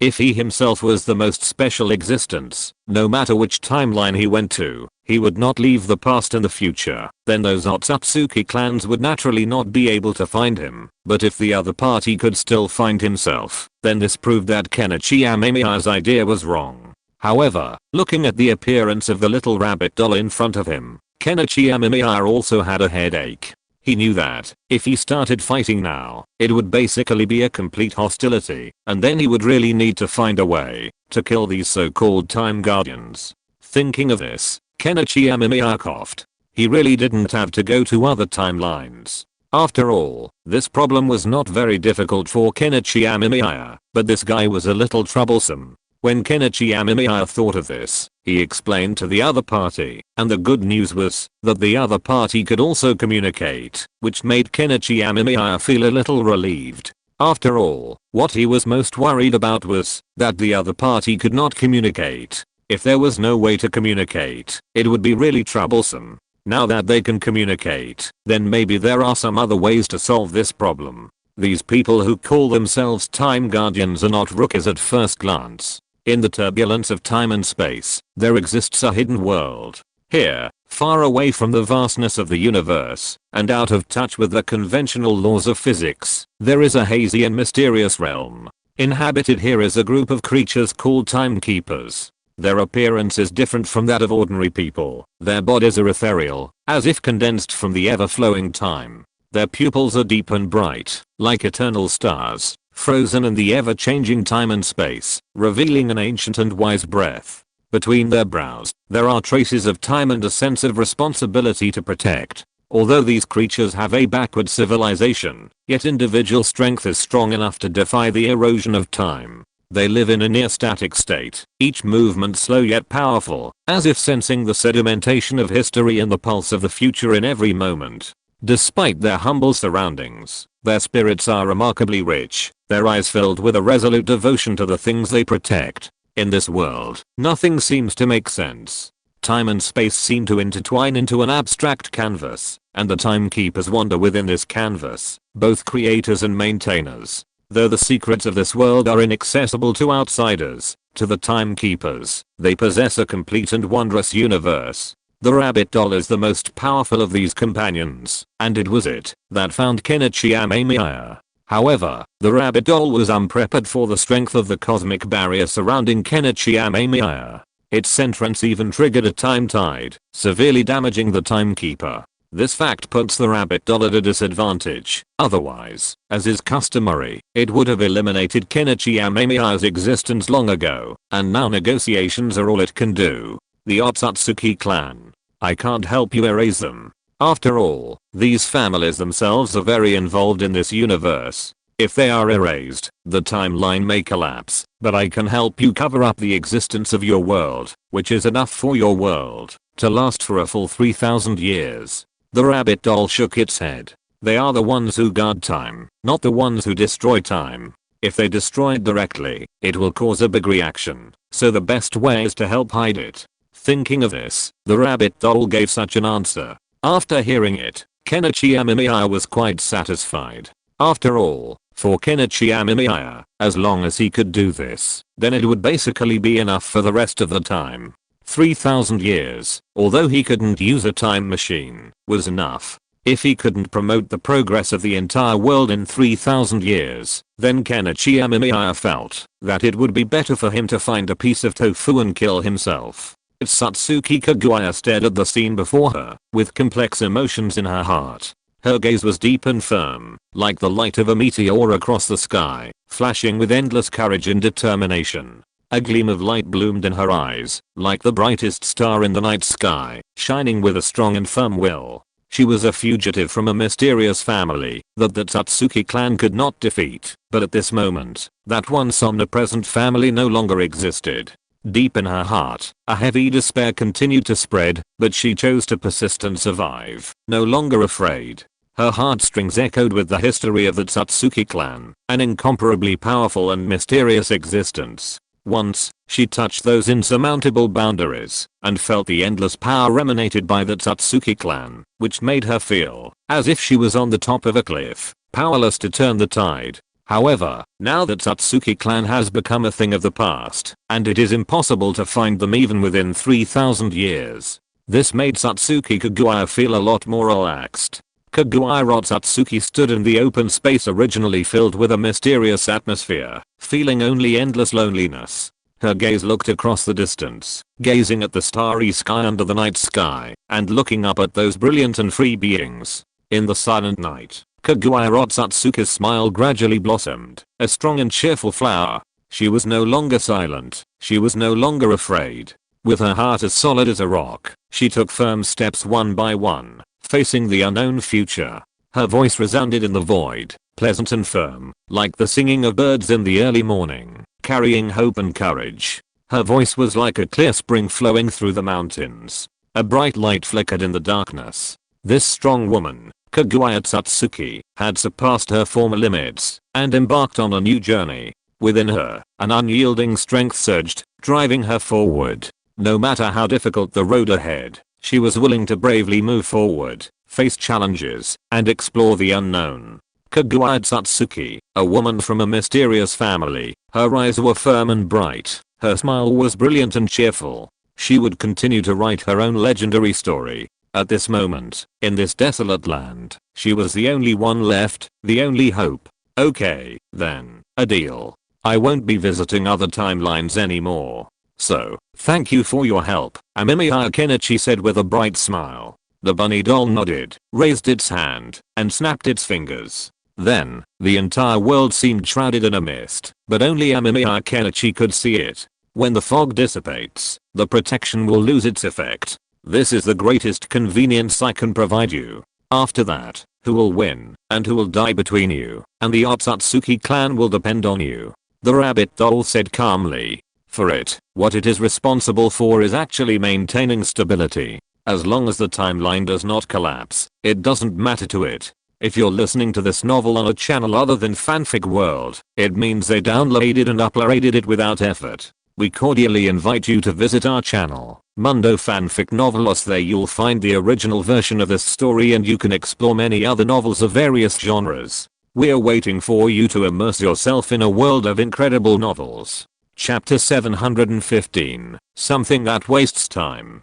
So what kind of creatures are you? Why can you travel through time? Is this really scientific? Amemiya Kenichi looked at the rabbit doll in front of him with curiosity, and now Amemiya Kenichi finally knew the name of the rabbit doll. The other party's name was very long and very tongue-twisting. Amemiya Kenichi felt drowsy just by listening to the other party's words. The name was really awkward. Something like Augustine Novels, Yelphis, Sloyly, the sacred guardian of Orthus, the leader of the guardians of time and space, the only ruler of the world of fantasy. It was also a very long name. Hearing it made Amemiya Kenichi's scalp numb. Moreover, these names were not finished yet and were very long, so Amemiya Kenichi felt it was too troublesome, so he asked this guy to simplify the other party's name. After the other party pondered for a long time, it asked Amemiya Kenichi to call it Augustine Novel, a also very long name. There are also some tongue-twisting names, and even some strange modifying words. However, considering that the other party's birth name is so long, Kenichi Amemiya feels that there seems to be nothing wrong with calling it this name, although in Kenichi Amemiya's opinion there are still some troubles, but compared with the previous name, Kenichi Amemiya prefers to call such a simple name. Thinking of this, Kenichi Amemiya's mood is a little happier. The next things are basically dealt with. The only thing he has to do after that is to develop vigorously, and by the way, ask Augustine Noffa to see if Augustine Noffa has anything to reveal. In Kenichi Amemiya's view, an existence like Augustine Noffa is itself very powerful. As long as the other party reveals some information, or some new knowledge, then Kenichi Amemiya can get a lot of help from Augustine Noffa. Augustine Noffa couldn't help feeling a little irritated when he heard what Amemiya Kenichi said, but looking at the smiling Uchiha Hikaru beside him, Augustine Noffa didn't say anything. Augustine Offal still liked this child very much. After all, when it fell down, it had no ability to resist. At that time, Augustine Offal almost died, so Augustine Offal was very friendly to Uchiha Hikaru, who saved him. So Augustine Offal naturally didn't mind helping Uchiha Hikaru, not to mention that Uchiha Hikaru and Amemiya Kenichi had such a good relationship. So thinking of this, Augustine Offal had an idea. He looked at Amemiya Kenichi with some thought in his eyes. At first, it actually had no intention of helping Kenichi Amemiya, but because of Uchiha Hikaru, Augustine Offal decided to help Kenichi Amemiya. Otherwise, Augustine Offal had no intention of paying attention to Kenichi Amemiya at all. Thinking of this, Augustine Offal briefly introduced themselves to Kenichi Amemiya. Kenichi Amemiya then knew the identity of these things. These things are essentially monsters born based on time. If there is no time, these monsters cannot appear, and they have been guarding the order of time since their birth. Kenichi Amemiya frowned slightly when he heard this. This sounds a bit bad. Could these things be created by some big shot? After all, these things sound very strange in nature. Thinking of this, Kenichi Amemiya felt a little heavy. However, when he heard that creatures like Augustine Offal had no idea who their creator was, Kenichi Amemiya felt relieved. This big man had never come out during such a long period of time. So theoretically speaking, this big man should not exist. Otherwise he should at least come out to meet Augustine Offal and the others. However, Kenichi Amemiya was also quite disappointed. After all, he couldn't get any help from Augustine Offal, which made Kenichi Amemiya feel a little disappointed. However, Kenichi Amemiya was mentally prepared for this situation. Although in Kenichi Amemiya's view, it would be a very difficult problem to improve all this, but relatively speaking, Kenichi Amemiya felt that, although he didn't get any help this time, at least he didn't lose too much. Kenichi Amemiya yawned. Although Augustine Offal couldn't help him, at least he gave Kenichi Amemiya some help, which was to give Kenichi Amemiya's world 3000 years of breathing time. Although there were some problems, that is, Kenichi Amemiya couldn't continue to step on his left foot with his right foot to spiral up to heaven. This had to be a pity. Kenichi Amemiya was a little hesitant. It would be a bit troublesome to solve this problem. Although in the eyes of Kenichi Amemiya, these troubles are not really troubles. After all, Kenichi Amemiya has a simple idea in his mind about how to face the future of the Otsutsuki clan. Kenichi Amemiya seemed to be thinking about something, and then he came to the laboratory and looked at the radar map made by the satellite. He felt a little amused. The minerals in this world are basically the same as those detected in other universes before, but Kenichi Amemiya noticed that there are still some subtle changes, but they are just some very small aspects. Generally speaking, the impact is not big, and the other maps are the same. This discovery gave Kenichi Amemiya some ideas. Now it is time to let the ninjas of this world continue to hone their skills through a battle, and the natives of other small countries are Kenichi Amemiya's best targets. These guys don't have any special skills. They just studied some ways to use chakra. Some of them are like ninjas, but they are very weak. After assigning this task, Kenichi Amemiya returned to his laboratory. Since there was no way to use a time machine to go to other worlds, Kenichi Amemiya planned to use these energy sources directly to see what they could be used for. If they could be used to do something, it would be very interesting. Thinking of this, Kenichi Amemiya became interested. He began to study this thing and then planned to use it as a way to solve his own time problem. After all, this thing itself is a kind of passage and definition of time, so this thing itself is still very easy to study, but how to use this to replace the loss of his own time is still under study by Kenichi Amemiya. As Kenichi Amemiya began to study time, Augustine Offal also appeared beside Kenichi Amemiya from time to time, looking at Kenichi Amemiya with a strange look. Augustine Offal had never seen a creature that could actually communicate with it. They saw these existences and discovered these times at a glance. You must know that most of the so-called gods are just rough use of time, but people like Kenichi Amemiya seem to be a little magical, which makes Augustine Offal feel very interesting.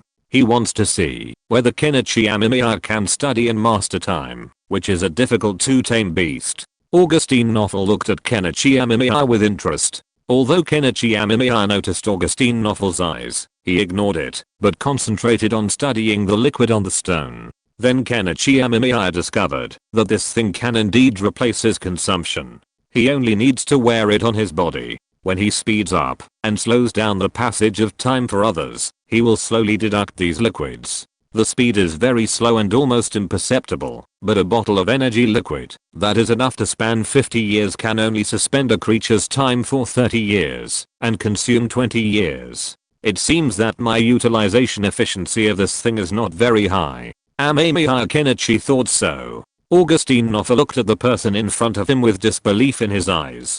He looked at the person standing in front of him with eyes full of confusion and surprise. Augustine Noffel widened his eyes, with a glint of surprise in his eyes. He had never thought that someone could control time so freely, and the person in front of him actually did it. Augustine Noffel's eyes were full of deep shock. At first glance, he even thought he was dreaming. Time was his guardian. He thought he was the unique guardian of time, but now he saw a person who could do it without any hesitation. Augustine Noffel's mind was full of confusion, and he tried hard to understand how this person controlled time. He could not help recalling his experience as the guardian of time, and the doubts and surprises in his heart grew stronger, and he felt his whole body was filled with anxiety. Augustine Noffel's blood seemed to be boiling. His mind was greatly shocked. His thoughts surged in an instant, trying to find out the secrets hidden in this person. Augustine Noffel's voice trembled slightly, as if shocked by the spectacle before his eyes. A trace of unconcealable admiration flashed in Augustine Noffel's eyes, and he silently paid the deepest respect to the man who could control time in his heart. The appearance of this man completely overturned his cognition of time, and also made him full of curiosity and wonder about the unknown. Augustine Noffel was immersed in the complicated thoughts in his heart, thinking about the mysteries of this world. To him, the man in front of him was not only a controller of time, but also it was a huge shock to it, the guardian of time. Augustine Noffel stared at the scene in front of him, and the surprise and astonishment in his eyes could hardly be suppressed. He tried to find the answer from this person, but was surrounded by unfathomable mystery. Augustine Noffel pondered silently, hoping to uncover the mystery of time hidden behind this person. Augustine Noffel's heart was ups and downs, and he deeply understood that the appearance of this person would bring about tremendous changes in his life. He looked at the person in front of him and couldn't help but feel an indescribable awe. The existence of this person made it have unprecedented doubts and challenges to its own role. Amemiya Kenichi didn't notice Augustine Noffel's gaze. He was now opening the ability of the Samsara in his eyes, and began to try to analyze. He wanted to figure out why the loss this time was so huge. Thinking of this, Amemiya Kenichi felt a little painful. He observed the world carefully. In this microscopic universe, single-celled organisms lived in harmony, as if it were an innocent paradise. The tiny paramecium swayed its cilia leisurely in the water, like a group of dancers performing a silent performance. The spherical yeast was like a sleeping elf, quietly immersed in the dream of fermentation. The long streptococci were entangled with each other, as if weaving microscopic mysteries. Suddenly, a silver light broke through the tranquility. It was an invisible torrent of time. It came swiftly and silently, but with unmatched power. The cells and bacteria insignificant before this force, they were mercilessly swept into this silver vortex. Those once joyfully swimming lives were blurred by the scour of time, their paths drifting like dust in the sun, unfathomable. In this silver torrent, each life seemed insignificant. They collided, merged, or simply vanished beneath this immense force. Time, the invisible traveler, witnessed the birth and death of all life. It irresistibly carried everything forward, even the smallest corner of this microscopic world, unable to escape its icy grasp. Cells struggled in this catastrophe, their former joy now a pit of despair. In this catastrophe, the meaning and fragility of life were infinitely magnified. They began to realize that their existence was but a fleeting moment in the vast river of time. In this torrent called time, they might find a home, or perhaps they would be lost forever. The situation of these tiny creatures was strange. Amemiya Kenichi frowned slightly. This couldn't explain the 20 years of loss. Why? Maybe you need to have a deeper understanding of time. Time never passes, it just takes away something from every life equally. Augustine Noffel couldn't help but say something. He didn't want to care about it, but looking at what Kenichi Amemiya did, Augustine Noffa still wanted to say a few words. After all, in Augustine Noffa's view, even if Kenichi Amemiya didn't remind him, he would probably be able to figure it out quickly. After all, the essence of time is actually so simple, and there are some peculiar things. Chapter 716 The Rabbit Who Won't Return. Beta liquid, a type of fluid with unique physical and chemical properties, has been widely used in many fields. Its non-Newtonian fluid characteristics have important application value in industry, medicine, and technology. However, the study of the impact of beta liquid on time consumption is still in its early stages. Beta liquid is an organic compound with special physical and chemical properties. It is composed of elements such as hydrogen, carbon, nitrogen, and oxygen. Its molecular structure is adjustable and has excellent solubility, low viscosity and thermal stability. Beta liquid can be liquid, gel or gas at different temperatures and pressures, forming a wide range of phase transitions. Beta liquid has outstanding surface activity and can reduce the surface tension of liquids to form stable emulsions and suspensions. Its optical properties are unique, and the refractive index and transmittance are adjustable. It is widely used in fields such as liquid crystal displays. Beta liquid is also biocompatible and can be used in the medical field.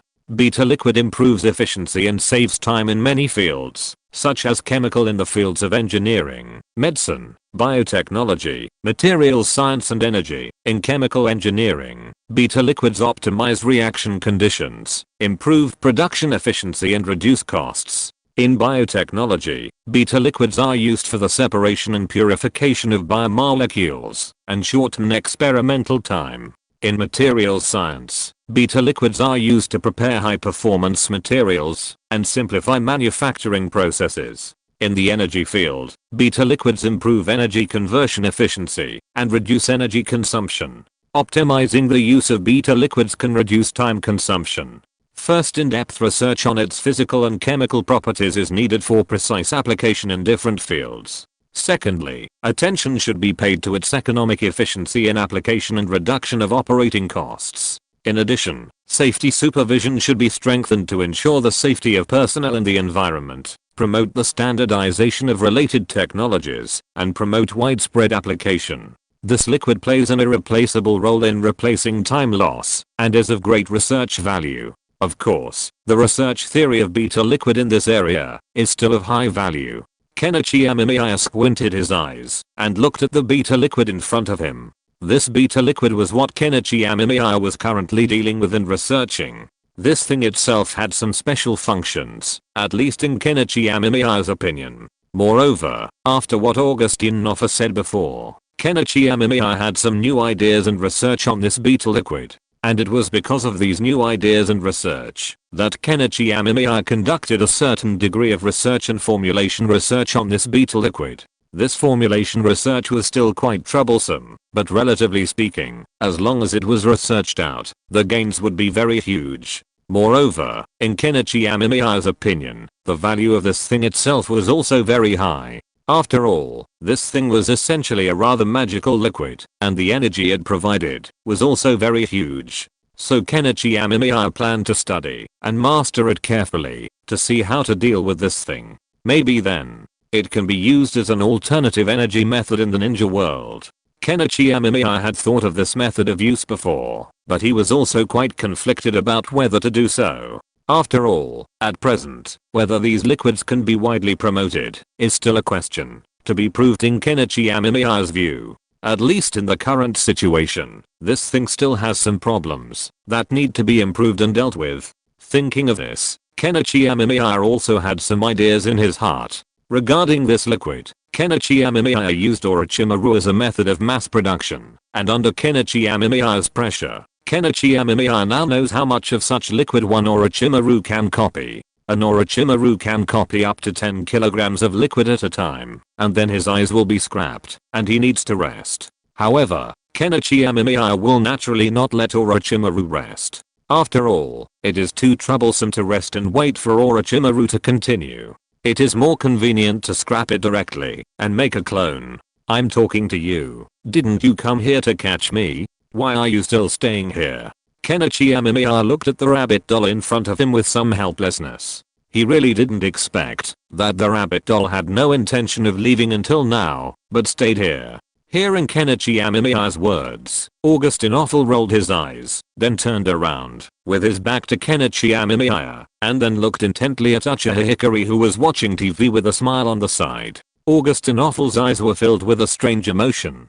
Kenichi Amemiya looked at Augustin Offal, then at Uchiha Hikari, and scratched his head. To be honest, although he knew that Uchiha Hikari had great personal charm, he really didn't expect that Augustin Offal liked Uchiha Hikari so much, and even now he was still pestering Uchiha Hikari and refused to leave. Although every time he asked, the angry Augustin Offal would tell Kenichi Amemiya that the reason Augustin Offal stayed here was just because he wanted to see Kenichi Amemiya will this guy break his promise or something. However, Kenichi Amemiya was too lazy to expose Augustin Offal. Anyway, if Augustin Offal liked it, let Augustin Offal watch it. Kenichi Amemiya could see that Augustin Offal did not have any strange feelings towards Uchiha Hikaru. He just had some good feelings for Uchiha Hikaru, just like the gratitude of a person being saved by a wild animal, not some strange emotion. After all, humans would not have too many emotions towards wild animals.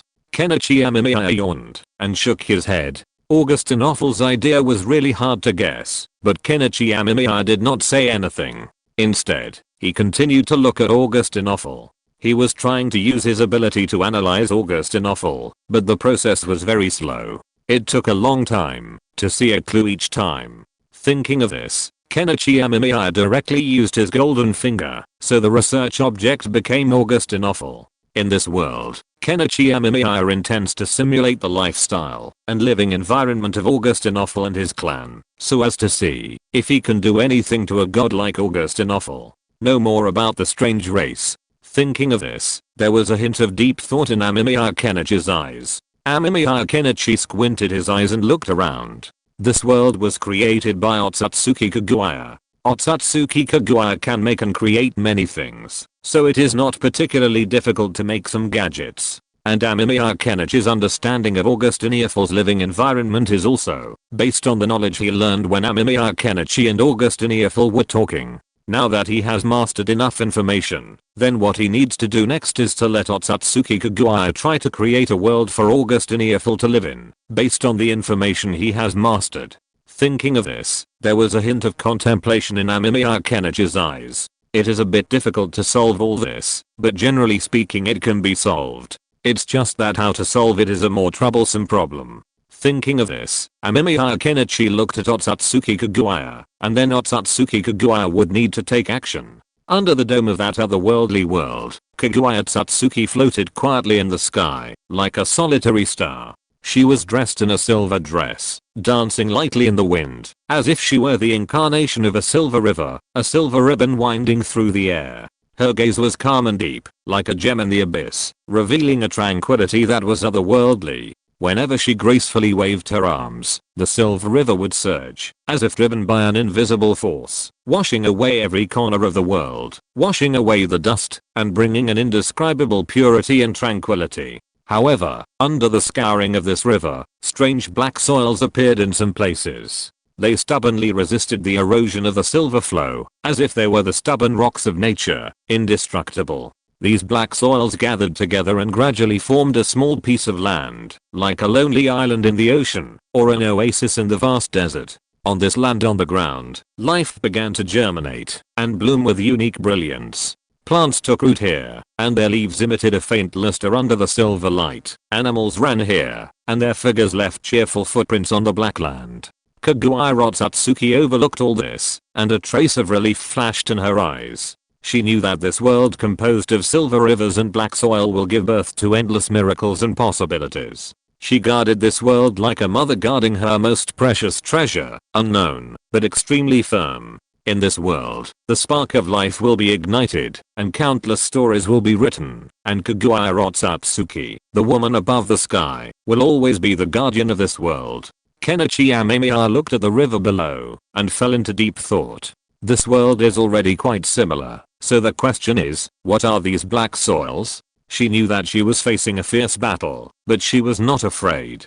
Instead, she looked forward to it from the bottom of her heart. The courage and determination in her heart turned into a smile, and confidence and cheerfulness bloomed on her face. Her voice was loud and clear, as if filled with infinite power. Every word was like a clanging war drum, resounding in her heart. Her words were full of confidence and determination, carrying expectations and hopes for the future. Although she was betrayed by her family, she did not sink. On the contrary, with her strong will and wisdom, she ignited the fire of hope in the darkness. She continued to draw strength. In order to return in the future, she worked hard to learn and grow, and prove her worth with her strength. Satsuki Kagawa's eyes sparkled with a sharpness. Her thoughts were erratic, as if gorgeous flowers were blooming in her heart. She was silently speculating and planning, imagining future scenes and possible situations, and making full preparations for her return.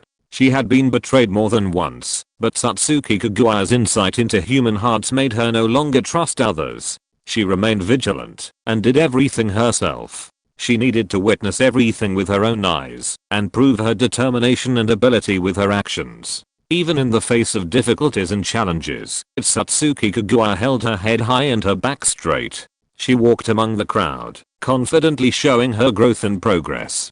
She conveyed a kind of power that made people couldn't help but be impressed. Her perseverance and self-confidence were admirable. Every breath she took was full of vitality and determination. She took her last breath with a touch of firmness and drive, and seemed to be emitting a kind of power when she gasped. She looked at Amemiya Kenichi in front of her with a smile in her eyes. Satsuki Kagawa felt that Amemiya Kenichi at this moment was really charming.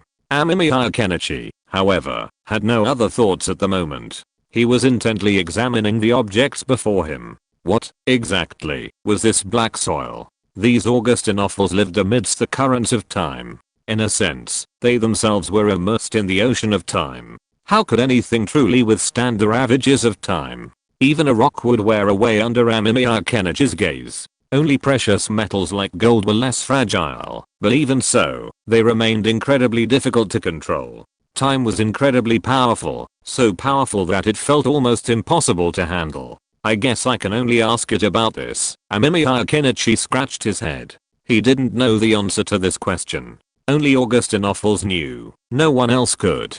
Perhaps, one day, he could use this object to create a vessel to confine time. Chapter 717 Uchiha Hikaru wants to go to the amusement park. When Amemiya Kenichi found Augustine Noffa was basking in the sun with Uchiha Hikaru, and Uchiha Hikaru waved happily when he saw Amemiya Kenichi. Amemiya Kenichi also walked over with a smile, and then stuffed a string of 3 colored meatballs into Uchiha Hikaru's hand. Uchiha Hikaru happily took it, his eyes narrowed with laughter. Amemiya Kenichi smiled and rubbed Uchiha Hikaru's head. This little girl is becoming more and more clingy, but although she has grown a lot older, she still likes to stick to him very much. Amemiya Kenichi is used to it.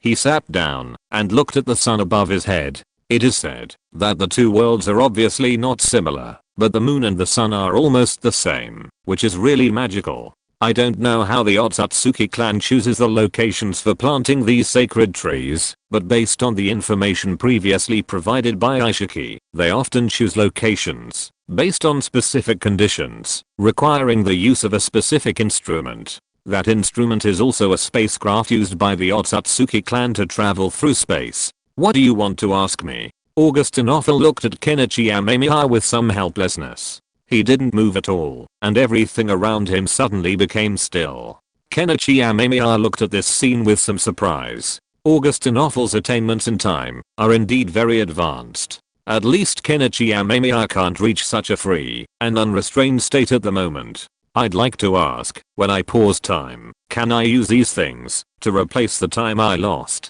Is that possible? Also, why is the energy conversion efficiency so low when I pause time? Amemiya Kenichi asked doubtfully, then took out the liquid he had prepared earlier. Augustinov took a look at it, and a strange look crossed his face. Amemiya Kenichi noticed, but remained silent, waiting quietly to see what Augustinov would say.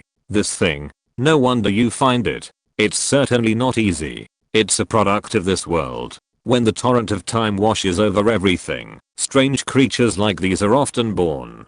They're fragile and tiny, but once their populations gather and become immense, they give rise to powerful individuals, hailed as gods. Augustinov looked at the object before him with a hint of amusement. After hearing this, Amemiya Kenichi understood a little. As for the powerful individuals, Kenichi Amemiya thought of the gods who had previously come to him. Those so-called gods were likely these powerful individuals. If that were true, then these gods were truly quite humorous. A thoughtful look crossed his eyes. He wasn't concerned with that. He was concerned with why this thing was so inefficient. It didn't make sense that the Tatsuki clan would utilize it so efficiently while he was using it so inefficiently.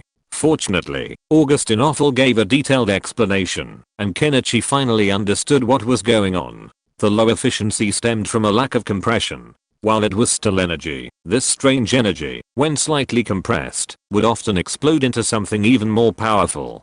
Having found a solution, Kenichi Amemiya left, intending to return to his lab for further experiments. Meanwhile, Augustinov's words had given Kenichi some new ideas. At that moment, Augustinov snapped his fingers, and everything around him returned to normal. Xiao Guang, brother has been. Amemiya Kenichi smiled and touched Uchiha Guang's head. Then Uchiha Guang excitedly pulled Amemiya Kenichi's clothes and then looked at Amemiya Kenichi pitifully and then said that she wanted to go to the amusement park. After hearing this, Amemiya Kenichi agreed. After all, Augustinov gave him so much time, and during such a long time, Amemiya Kenichi really didn't worry about any problems. So Amemiya Kenichi felt that occasionally taking time to accompany Xiao Guang was also a good choice. Thinking of this, Amemiya Kenichi became interested. But after all, it was to go to the amusement park, so Amemiya Kenichi still changed his clothes and used another face. Otherwise, once he appeared in the amusement park, he would definitely attract countless people to watch. After all, Amemiya Kenichi is now the highest existence in this country, and everyone around him admires Amemiya Kenichi very much. Sir, here are this month's work reports. Just as Amemiya Kenichi was about to take Uchiha Hikaru to dinner, a group hurried over. Amemiya Kenichi frowned slightly, looking at the groups before him. His lips twitched, and he scratched his head. Standing before him were the nation's current think tank and management team, drawn from the best management personnel from each village. There was even an elderly man, the master, among them. He smiled cheerfully when Amemiya Kenichi noticed him, and he gave a respectful nod. Amemiya Kenichi didn't take it seriously. After his resurrection, the master had joined the think tank, responsible for formulating national policy and other related matters. He currently held a prominent position within the organization. It was clear that the master was quite capable, worthy of having held such a long leadership position within the Hidden Mist village. After the Mizukage's death, the master had assumed power, and only later, Terumi Mei had emerged, though Terumi had yet to serve as Mizukage. Yuanchi looked at Amemiya Kenichi before him, a glint of longing in his eyes, his thoughts lingering on those early days. Standing high, Yuanchi surveyed the vast expanse of land before him. He surveyed this familiar yet unfamiliar land, observing every subtle change. He gazed at the distant mountains and rivers, his thoughts abounding, anticipating future developments. His eyes were penetrating, as if he could see everyone's thoughts and intentions. Yuanchi's steps were swift, each one revealing his wisdom and experience. He paced, lingering among the crowds, engaging in warm conversation, and listening to their hearts. He gazed deeply into each person, seeking to understand their true feelings. His voice, resonant, echoed throughout the village like the sound of a bell, and everyone felt his strength and inspiration. Yuanchi's lips curled up slightly, a faint smile spreading across the village. Those around him saw his beaming smile, like sunshine radiating into every corner of the village. His laughter was cheerful and sweet, forsaking fatigue and hardship, filling them with hope and courage. Yuanchi's arms stretched out, reaching out to help. He extended a helping hand, lifting up those in need, supporting them physically and mentally. His fingers, nimble and powerful, conveyed his resolve and perseverance. He led them forward, together, to build a brighter future. Yuanchi's back stood straight, displaying his authority and confidence. He stood before the crowd, guiding them forward. His voice, loud and clear, like a magnet, attracted everyone's eyes and ears. Under his leadership, the people felt the strength and motivation to move forward. Yuanchi was a wise and courageous elder. With his actions and voice, he shaped the new future of the Hidden Mist Village. His figure shone with hope in the people's vision, inspiring everyone to strive forward. With endless wisdom and courage, he ushered in a new era, bringing endless dreams and hope to this land. Although he had once been the leader of the Hidden Mist Village, it was now destroyed. The master saw clearly that, if they tried to defy these entities, the Hidden Mist Village would only be destroyed once more. Therefore, the master directly allowed the villagers to join the nation and become part of it. He also worked with Kenichi Amemiya, doing as much as possible. The master now saw that Kenichi Amemiya's reforms in this world were highly successful. After all, the world had become peaceful and free of other problems. Everything had happened smoothly, ushering in a new era. Thinking of this, the master looked at Kenichi Amemiya with admiration. For now, we should just follow this plan, but overall, we need to move forward faster and strengthen supervision of ninja. Until this plan is completed, any ninja who kills someone will be dealt with according to the law. Kenichi Amemiya reviewed the report in his hand and outlined a general plan. The others then left, still needing to deal with this matter. Kenichi Amemiya stretched, then led Hikaru Uchiha and Augustine Noffa to the country's largest amusement park.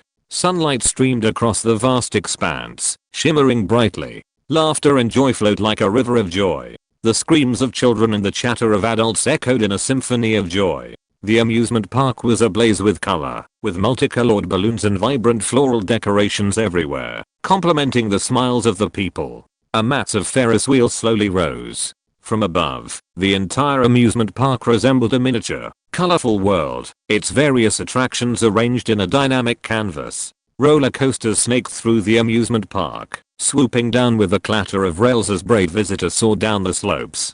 People let out their exclamations and joy in the air. Long lines formed in front of the stalls. The aroma of grilled sausages, sweet marshmallows, and icy shaved ice attracted visitors. Children clutched various toys, their faces beaming with contentment. On the nearby stage, acrobats' dazzling performances drew rounds of applause. A clown's magical hand conjured one surprise after another, the children's eyes filled with wonder and anticipation. Every corner of the amusement park was brimming with activity and energy. From children playing and chasing each other, to couples walking hand in hand, to families laughing and talking, everyone's face was filled with joy and relaxation. This was a place where people could forget their worries and indulge in pure joy, a paradise filled with childlike innocence and fantasy within a modern city. It's hard to imagine that a country like this was just an ordinary, backward village just over a year ago. Augustine off-site, glancing at Kenichi Amemiya.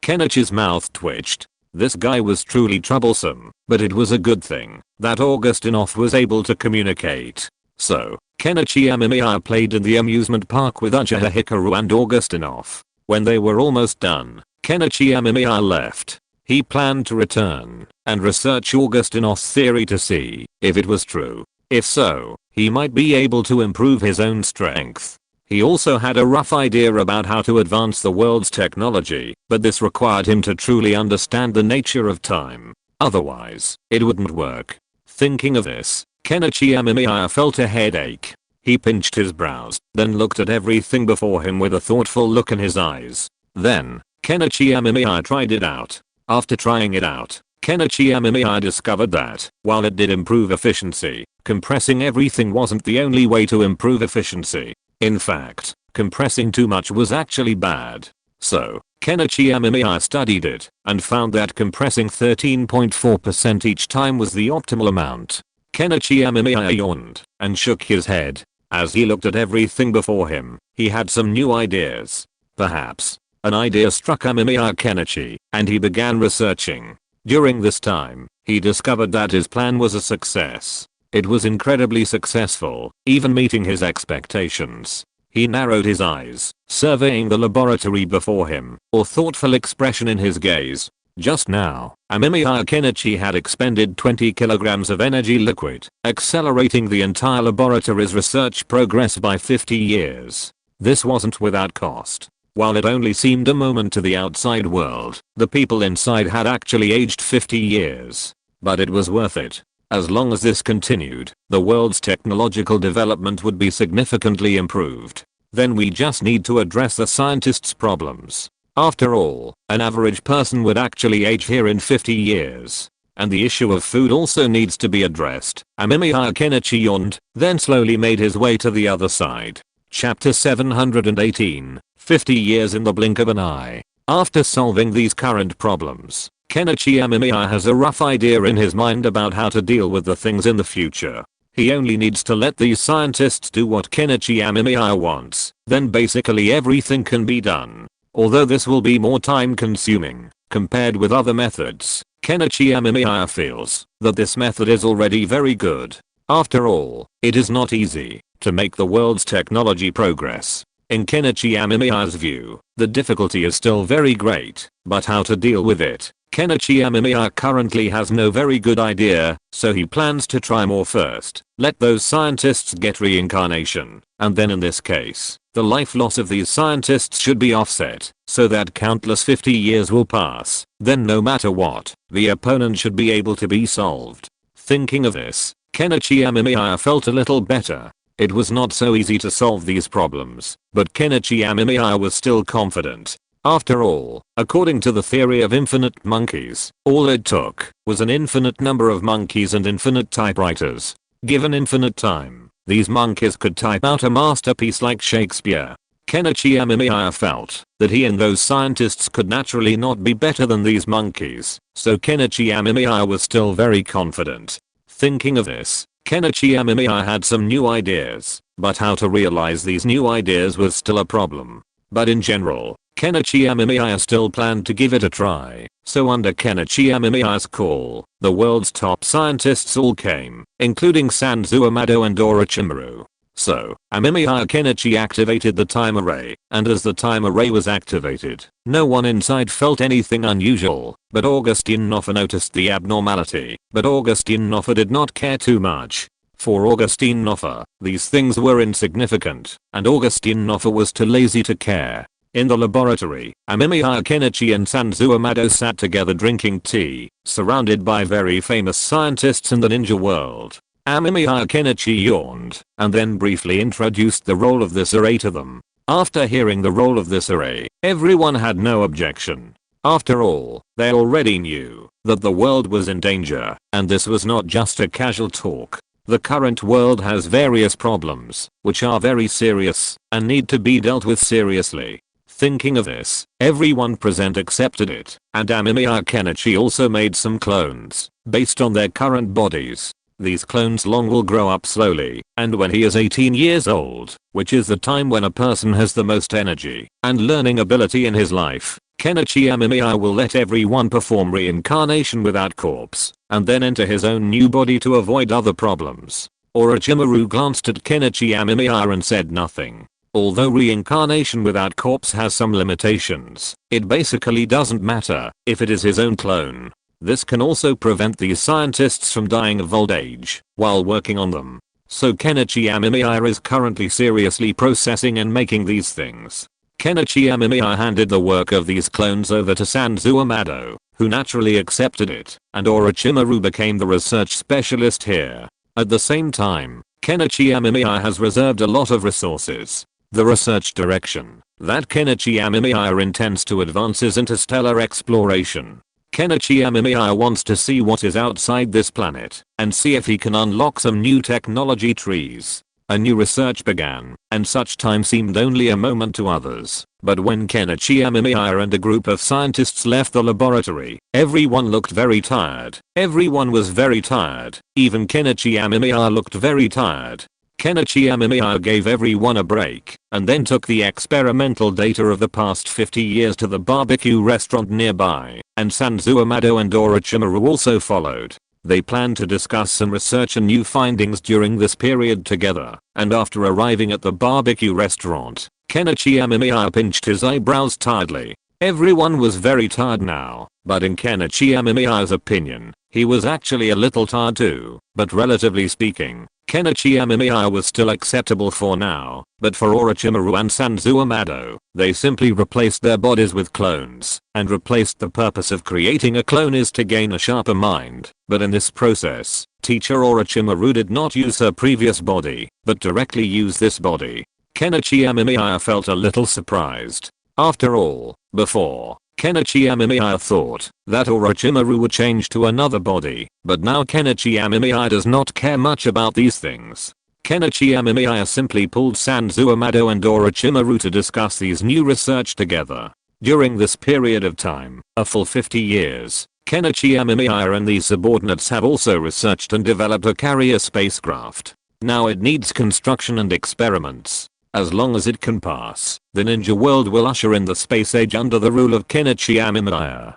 Kenichi Amemiya thought of this, and his expression became more serious. At present, the technology and element of this world have basically been discovered, and it is very difficult to make greater progress in a short period of time. And this reason is also the main reason why Kenichi Amemiya has not obtained a good research method until now. After all, he discovered this when he traveled through time before. The materials in this world have been almost obtained. Under such circumstances, it is very difficult to make some new results in these things. Therefore, this also led to the previous worlds not making much progress after 50 years. The reason is that they have tried many times, but before obtaining new element and other minerals, it is very difficult to really get some comprehensive changes. Therefore, Kenichi Amemiya plans to promote the aerospace level of this world, and then try to see if he can find other things. If he can find it, it would be the best. If he can't find it, then there is nothing he can do.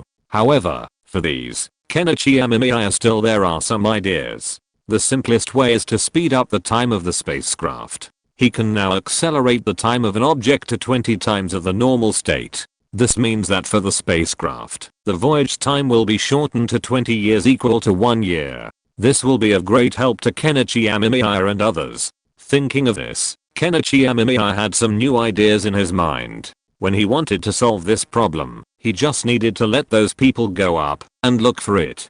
Kenichi Amemiya planned to start exploring from the surrounding planets first. There was no need for the moon. After all, these moons did not have any meaning in Kenichi Amemiya's view. They were created by the Six Paths Sage to seal Kaguya Otsutsuki, and there were some very ordinary materials on them. Naturally, Kenichi Amemiya did not have much interest in the moon or something.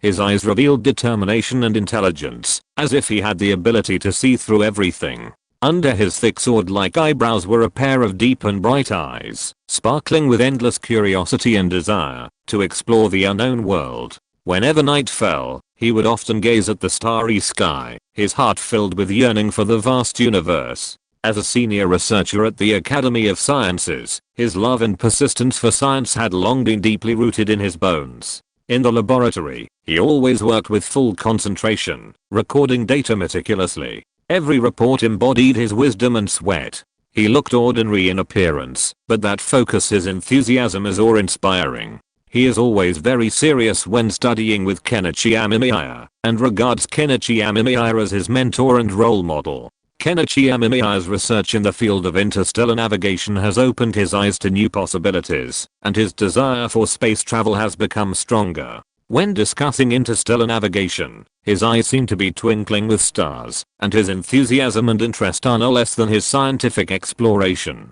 Although his daily work is busy, he has never stopped pursuing the mysteries of the universe. In his view, every experiment and every set of data is a ladder leading to the depths of the universe. He believes that, as long as he perseveres, one day he will be able to uncover the mysteries of the universe and realize his dream of space travel. Amado Santo works in the country's top Academy of Sciences, where he tirelessly pursues the truth of science. His daily life is accompanied by complex formulas and profound theories, but he never feels lonely, because in his opinion, science itself is the most fascinating dialogue.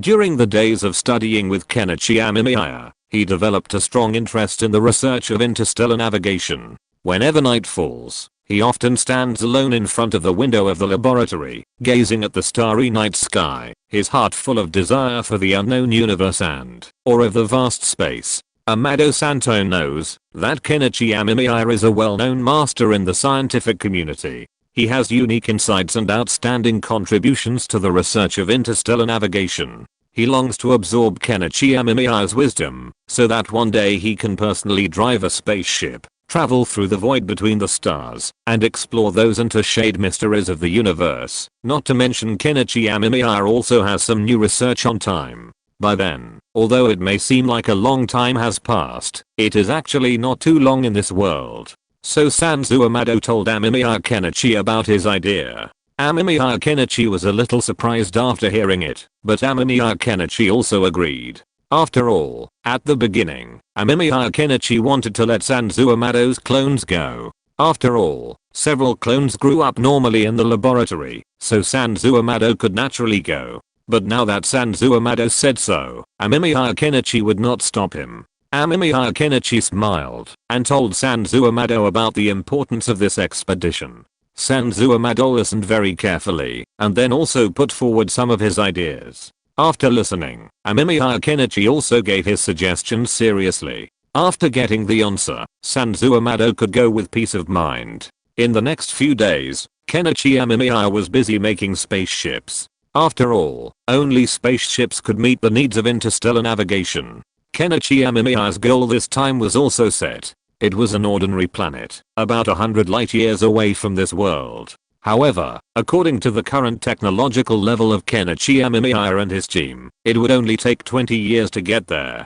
Kenichi Amemiya also explained to Sanzu Amado that when the time comes, they can just start collecting and come back. The energy he reserved is enough to speed up the time by 80 years. This is also what Kenichi Amemiya did to maximize his profits. In the dawn light, a magnificent spaceship stood quietly on the launch pad. Its appearance was like a silver arrow about to be launched into the stars. The surface of the spaceship was covered with a layer of smooth titanium alloy, reflecting the dazzling light. Its design was both streamlined and powerful, reminiscent of the perfect fusion of future technology and classical beauty. The huge cargo door slowly opened like the gate of a castle, revealing the vast interior space, which was enough to accommodate various scientific research equipment, materials, and supplies needed for future interstellar travel. On the metal floor, rows of standardized containers were neatly arranged, waiting to be filled into the belly of the spaceship, as if preparing for a grand space expedition.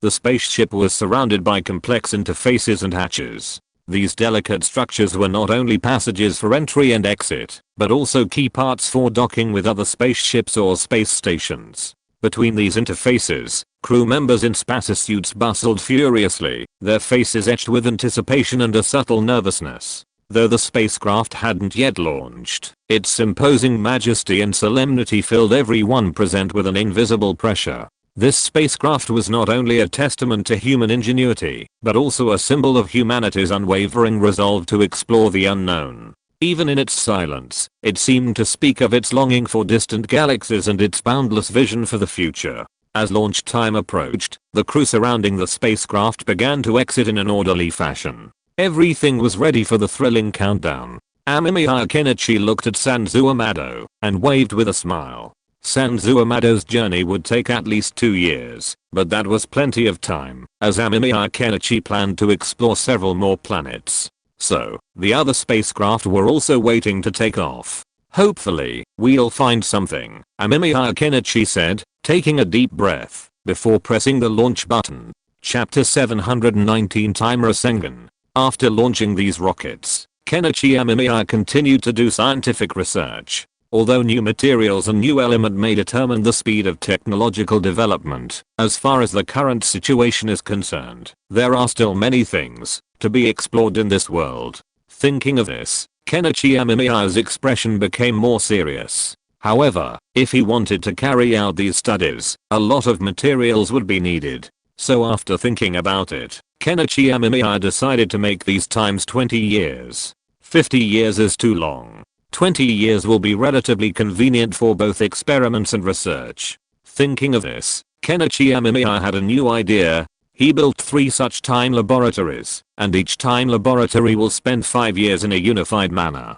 Kenichi Amemiya thought about it and decided to make the time shorter, otherwise the spirits of these scientists would not be able to hold up. Thinking of this, Kenichi Amemiya asked Orochimaru and Sannin. Amado led the team into these laboratories, while another laboratory was led by an emerging academician, and then a new experiment began. Amemiya Kenichi himself planned to continue studying the control of time to see if he could make the control of time more advanced. If it could be further compressed, then the loss of the teacher's clone would be much smaller. Thinking of this, Amemiya Kenichi became interested. He planned to study the essence of time and see how much role this time can play. The most important thing is still to reduce the loss of energy. After all, if the energy loss is reduced, Amemiya Kenichi can use this thing more. Amemiya Kenichi also sat in his laboratory. In his hand, a silver river was flowing slowly. Amemiya Kenichi looked at the river in his hand with some thought in his eyes. He now had some new ideas about this river. Only he could see the essence of the long river of time. No one else could.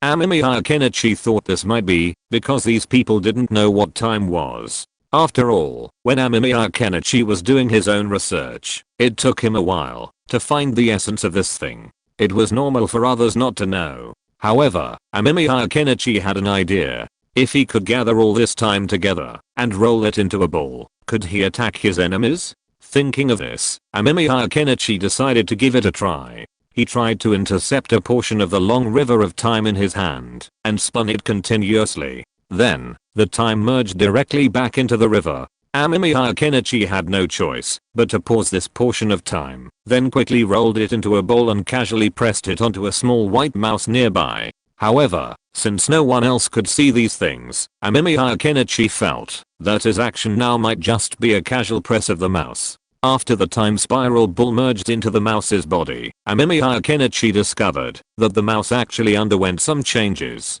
Its body began to age rapidly, and then shrank rapidly, constantly fluctuating back and forth, and finally exploded into a ball of blood mist, leaving nothing behind. Kenichi Amemiya was stunned for a moment, then sensed the loss of this action, and found that he had only lost a dozen seconds, but it resulted in such a horrible result. This made Kenichi Amemiya feel a little outrageous. Kenichi Amemiya squinted his eyes. If this was feasible, then Kenichi Amemiya could make this his own means of attack, but Kenichi Amemiya was not sure whether this thing was useful to humans. Thinking of this, Kenichi Amemiya came to the prison and asked if there were any death row prisoners here. "Sir, there must be a death row prisoner. How many do you need?" the warden said respectfully to Kenichi Amemiya. These death row prisoners died at Kenichi Amemiya's hands, which was also a contribution to science. So every time Kenichi Amemiya came to pick people, many death row prisoners were eager to try. After all, these guys would still regret it. Although they knew they would die, they also wanted to repay their family and friends by being Kenichi Amemiya's experimental subjects. So every time Kenichi Amemiya came, the death row prisoners would compete. Kenichi Amemiya didn't care after hearing it. He just came here to get one at random. But thinking of this experiment, Kenichi Amemiya hesitated. He thought for a while and then asked the warden about the strongest prisoner here. Then the warden came with a woman. The other party was a ninja with a numb face. After seeing Kenichi Amemiya, she just nodded calmly. Kenichi Amemiya, after taking a look at the other person, he found that this woman was pretty, but now she was a death row inmate. That only meant that this guy had indeed done something illegal. The legislation of this world was set in the presence of Kenichi Amemiya, so Kenichi Amemiya was very clear about what kind of death penalty regulations the country he ruled could have. So Kenichi Amemiya did not ask the other party what laws she had violated, but instead confirmed the other party's strength. Hearing the word Jonin, Kenichi Amemiya was a little surprised. After all, Jonin was already a very good level. Generally, when you reach Jonin, you have money and status. Although Kenichi Amemiya is now promoting the unification of the entire world, that is, eliminating ordinary people and allowing all ordinary people to become ninjas. Kenichi Amemiya knew that this process was rather troublesome and tedious. Kenichi Amemiya also narrowed his eyes, then condensed the time Rasengan in his hand and pressed it on the other party's head. The warden blinked, a little confused about what Amemiya Kenichi was doing. Amemiya Kenichi squinted his eyes and looked at the guy in front of him. The other's head began to change, and signs of aging appeared all over his body. Then he became young again, constantly fluctuating back and forth, but finally stabilized in a state of old age. The warden on the side looked at Amemiya Kenichi in awe. Although he didn't understand how Amemiya Kenichi did it, the warden knew that it was a very powerful thing for Amemiya Kenichi to be able to do this. Thinking of this, the warden's eyes also had a hint of awe. Amemiya Kenichi squinted his eyes. It seems that when it acts on humans, it can't satisfy the situation of the previous white mouse explosion, and the direction of aging and youth is not certain. Amemiya Kenichi scratched his head. Although it didn't consume much time and energy, Amemiya Kenichi always felt that this process was not right. He might be wrong. After something happened, just when Kenichi Amemiya was thinking about the problem, Augustine Noffa suddenly appeared beside Kenichi Amemiya. Its eyes fell on the old prisoner, and it snapped its fingers. Then the prisoner quickly returned to his original appearance. Kenichi Amemiya glanced at the prisoner and the warden, and the two were instantly controlled by the illusion. Kenichi Amemiya then looked at Augustine Noffa, with a hint of doubt in his eyes. Augustine Noffa looked at Kenichi Amemiya, squinted his eyes, and looked at Kenichi Amemiya, then looked at Kenichi Amemiya's hand, and then it snapped its fingers again.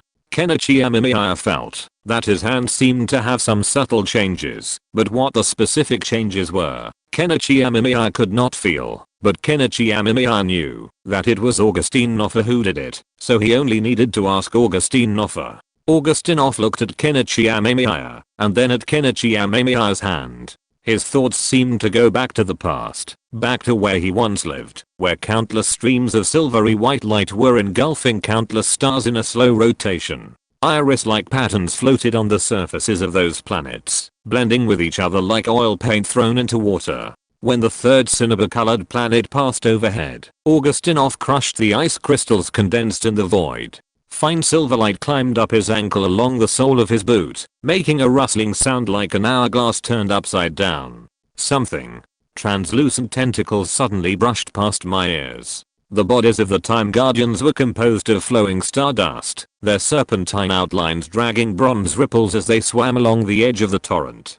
The nearest creature was gazing at this place with crescent-shaped eye sockets, its pupils swirling with ancient star maps that belonged to no era. Augustine Noffa's breath condensed into white frost on the mask of his protective suit, and a burning sensation like the scorching heat of the stars rose in his throat. Legend has it that, if you look directly at them for more than 7 seconds, your memory will be stripped away into scattered comet tails. The lavender meteorite belt suddenly accelerated. The fragments collapsed, and in the ripples, stirred up by the silver torrent, a complete silhouette of a civilization from the Bronze Age to the Quantum Age emerged. The tentacles of the Guardians rose simultaneously, sweeping the overflowing fragments of time into nothingness. Their movements made the space vibrate with the hum of chimes. Augustine Noffa held onto the suspended basalt beside him, and found that coral-like crystals were growing on the surface of the rock at a speed visible to the naked eye. A long cry like a whale song came from the darkness, and more creatures woven of starlight emerged from the folds of time.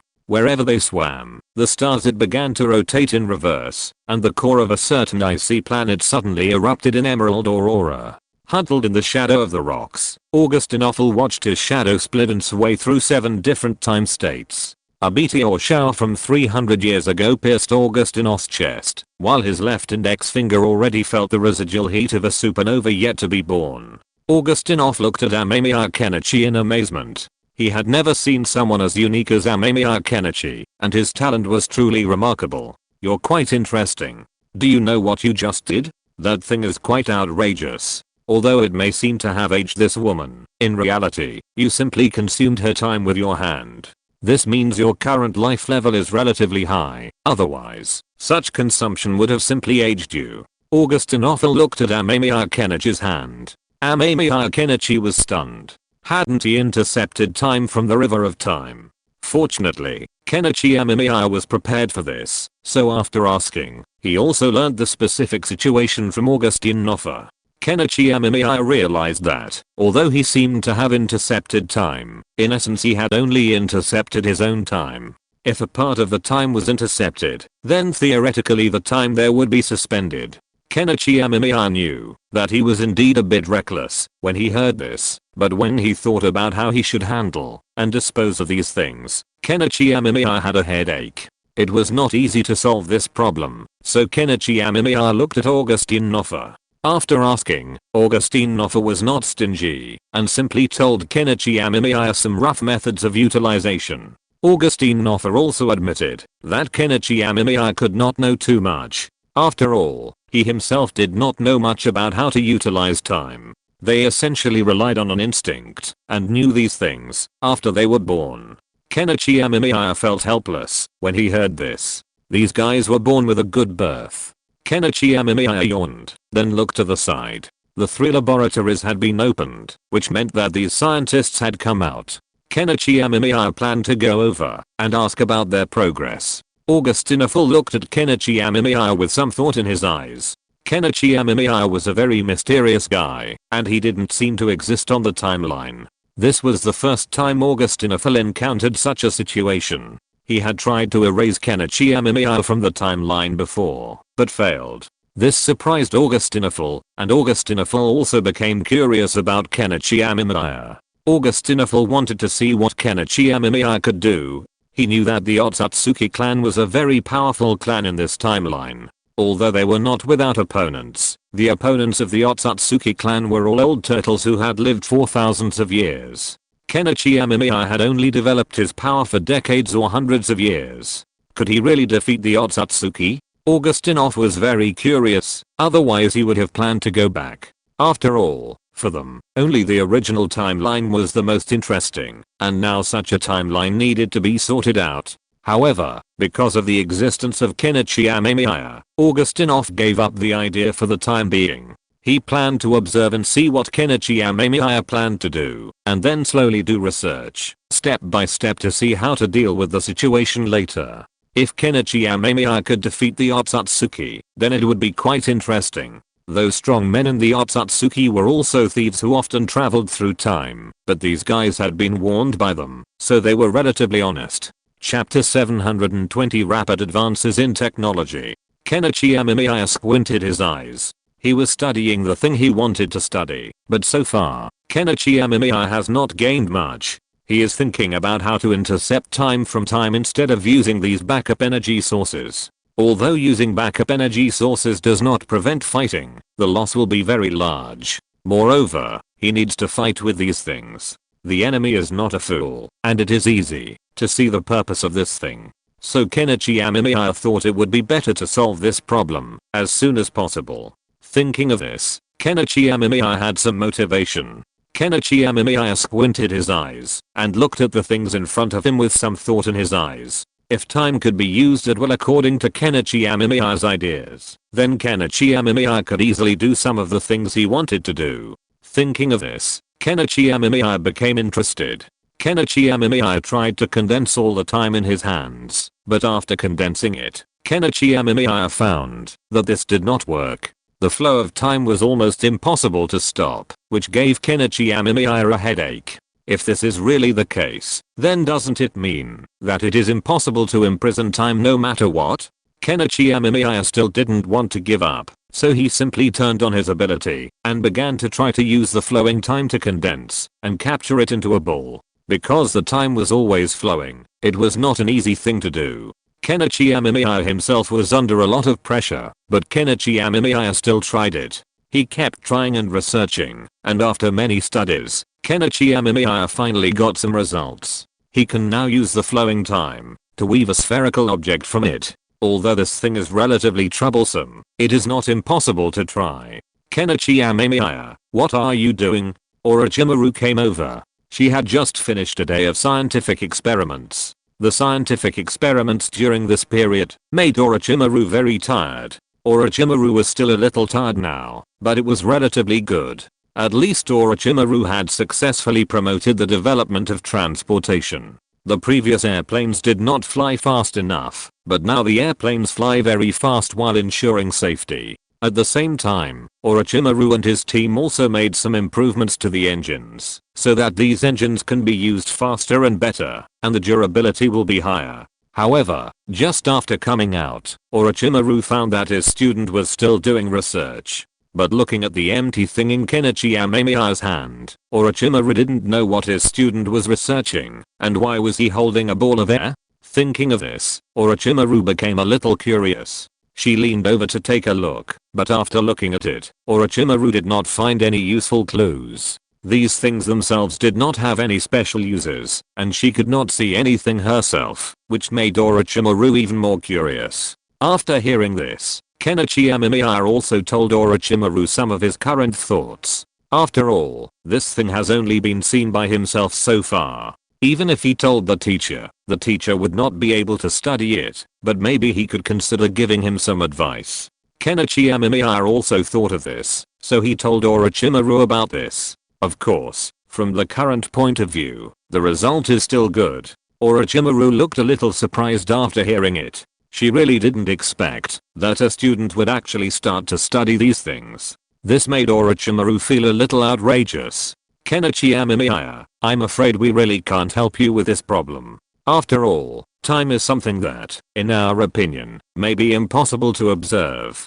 Sanzuamado also heard it from the side. He looked at Kenichi Amemiya in front of him with some helplessness in his eyes. He used to be able to help Kenichi Amemiya solve problems, but now, Sanzuamado can no longer do anything for Kenichi Amemiya, and can only stand here awkwardly. However, Sanzuamado looked at Kenichi Amemiya in front of him, and knew where his position should be. For Sanzuamado, although Kenichi Amemiya's situation was a bit troublesome, it was not unsolvable. After all, he could still help Kenichi Amemiya do some things, such as helping Kenichi Amemiya promote other scientific research and development. So when he thought of this, Sanzuamado became indifferent, and Kenichi Amemiya didn't care. Time was a thing that Kenichi Amemiya could only communicate with so far. The rabbit doll, but the rabbit doll was relatively unwilling to pay attention to Kenichi Amemiya, so Kenichi Amemiya did not go up to him. After all, if he went up to him, it would always feel inappropriate. Kenichi Amemiya scratched his head. It seems that, if he wants to study time, Kenichi Amemiya still needs to have some new research and discoveries on these. But at least until now, Kenichi Amemiya's research still has some results. Although these results are a bit strange, Kenichi Amemiya did not give up completely. He began to try to use this thing to imprison time. As a result, although he did it this time, Kenichi Amemiya found that the imprisonment speed was very slow, even ridiculously slow. If this thing wants to imprison time, it will take a lot of time. Thinking of this, Kenichi Amemiya had a headache. If he wants to speed up, he also needs to fill his own time. But although Kenichi Amemiya seems to have a long life at present, it is actually not long. Let's change the subject. How far have you advanced those technologies? Kenichi Amemiya asked curiously, while looking at Sanzuamado and Orochimaru in front of him. Orochimaru and Sanzuamado also talked about it. Kenichi Amemiya was quite satisfied. Although it seemed that there was not much progress, it happened in an instant after all. Theoretically, as long as there is enough time and enough times, then a technological explosion in this world is also foreseeable. Thinking of this, Kenichi Amemiya became curious. But now is not the time to talk about this. Kenichi Amemiya yawned, then held up his chin, and looked at the things in front of him with some thought in his eyes. It is not easy to solve these troublesome things. After all, the Otsutsuki clan is a race that sails in the universe, so it can be expected that the technological level of this race is very advanced and terrifying. Thinking of this, Kenichi Amemiya also had a headache. If he wanted to get rid of these Otsutsuki clans, he was afraid that the price he would pay at that time would be greater and more troublesome. Kenichi Amemiya scratched his head, but fortunately he had plenty of time now, so after chatting with his teacher and Sanzuamado, Kenichi Amemiya did not continue to linger here, but came to the other side, and began to prepare to try his idea, while Orochimaru and Sanzuamado continued to return to the laboratory. After hearing what Kenichi Amemiya said, they also had some new inspirations, and planned to go back, and try to see if this would work. If it could, then maybe they could continue to promote the vigorous development of this world. Kenichi Amemiya did not care anyway. Now all these losses were caused by the teacher's clones. It was very simple, although it was not good for the teacher's clones. After all, no one knew how many of these clones had died. Konoha Techno City was shrouded in the orange-purple sunset glow. A transparent elevator smoothly climbed along the glass curtain wall, reflecting the silhouette of a ninja forming a hand seal. Swelling neon signs hovered around the Hokage rock. The stone sculpture of the Shodame's face was coated in a layer of flowing silver light by the holographic projection. A young ninja in a vest suddenly stopped, and the wind pressure from the suspended train made his forehead ribbon rustle. The asphalt road was steaming with the astringent smell of freshly paved concrete. A girl with a ball-shaped hairpin was holding a vending machine with the Uzumaki clan emblem on it. Pulling the can, the tempered glass exterior suddenly lit up with glow-light patterns like chakra circuits, reflecting the crisscrossing tram tracks in her pupils, those alloy bridges built between the wastes of thousand-year-old trees, carrying lighted carriages whizzing over the training ground. The sweet aroma of caramel macchiato wafted from the open-air cafe next to the Shuriken training ground, mixed with the trembling of pile drivers pounding the ground at the construction site in the distance. Two mechanical ninja crows lingered on the fingertips of the bronze statue of Team 7. The red-eye camera swept over the Sand Village merchant carrying a briefcase on the street corner. Uchiha, the ruins of the Bo clan had become a holographic theater. The blood-red Sharingan on the advertising screen spun into the logo of a shared chakra battery. When the Izakaya proprietress opened the explosion-proof roller shutter, oil lamps and neon tubes lit up in the window at the same time, illuminating the sand-aimed Tsuchikage floating in the live news broadcast signing a trade agreement. Beneath Uzumaki Naruto's Shadow Rock, the dome of the newly completed particle collider reflected the orange-red color of the Ninetales chakra. A Hyuga researcher in a white coat hurried out of the sterile laboratory, his Byakugan surrounded by the data of his eyeglasses. According to rumors, the incubator in her arms leaked a trace of fluorescent light from the artificial, tailed beasts cultivated with the cells of the first generation. The young man with the forehead protector finally found the ninja tool exchange office. The mechanical arm behind the counter replaced his wire reel with a micro drone. The clicking sound startled the ninja pigeons under the eaves. As dusk gradually fell, the first street light lit up among the memorial stone forest. LED light strips flowed along the names of successive Hokage. The electronic eulogy trembled slightly on the touchscreen. On the surface of a newly erected black marble, there were still tiny dents scratched by the flying thunder god Kune. The world has changed so much. Hinata held something in her hand and smiled at Uzumaki Naruto, who was standing beside her. Naruto coughed after hearing it, but nodded. Everything happened so fast. Almost in an instant, the technology of the whole world has changed with each passing day, which made people a little confused. However, Naruto was satisfied with his current life. Everyone was at peace. They didn't have to fight or compete with each other. They just had to live happily together. Thinking of this, Naruto couldn't help but hold his girlfriend's hand. Hinata was a little shy, but she also held Naruto's hand in return. The world has changed a lot now. Ordinary people may not be able to adapt to such a world, but such a life is not bad. However, when Naruto thought of Zoro after knowing that Sasuke liked Uchiha Hikari, Naruto's expression was a little weird. Sasuke was really interesting. After all, Naruto could see that Uchiha Hikari had no feelings for Sasuke. Thinking of this, Naruto became a little curious. But now Sasuke is not here.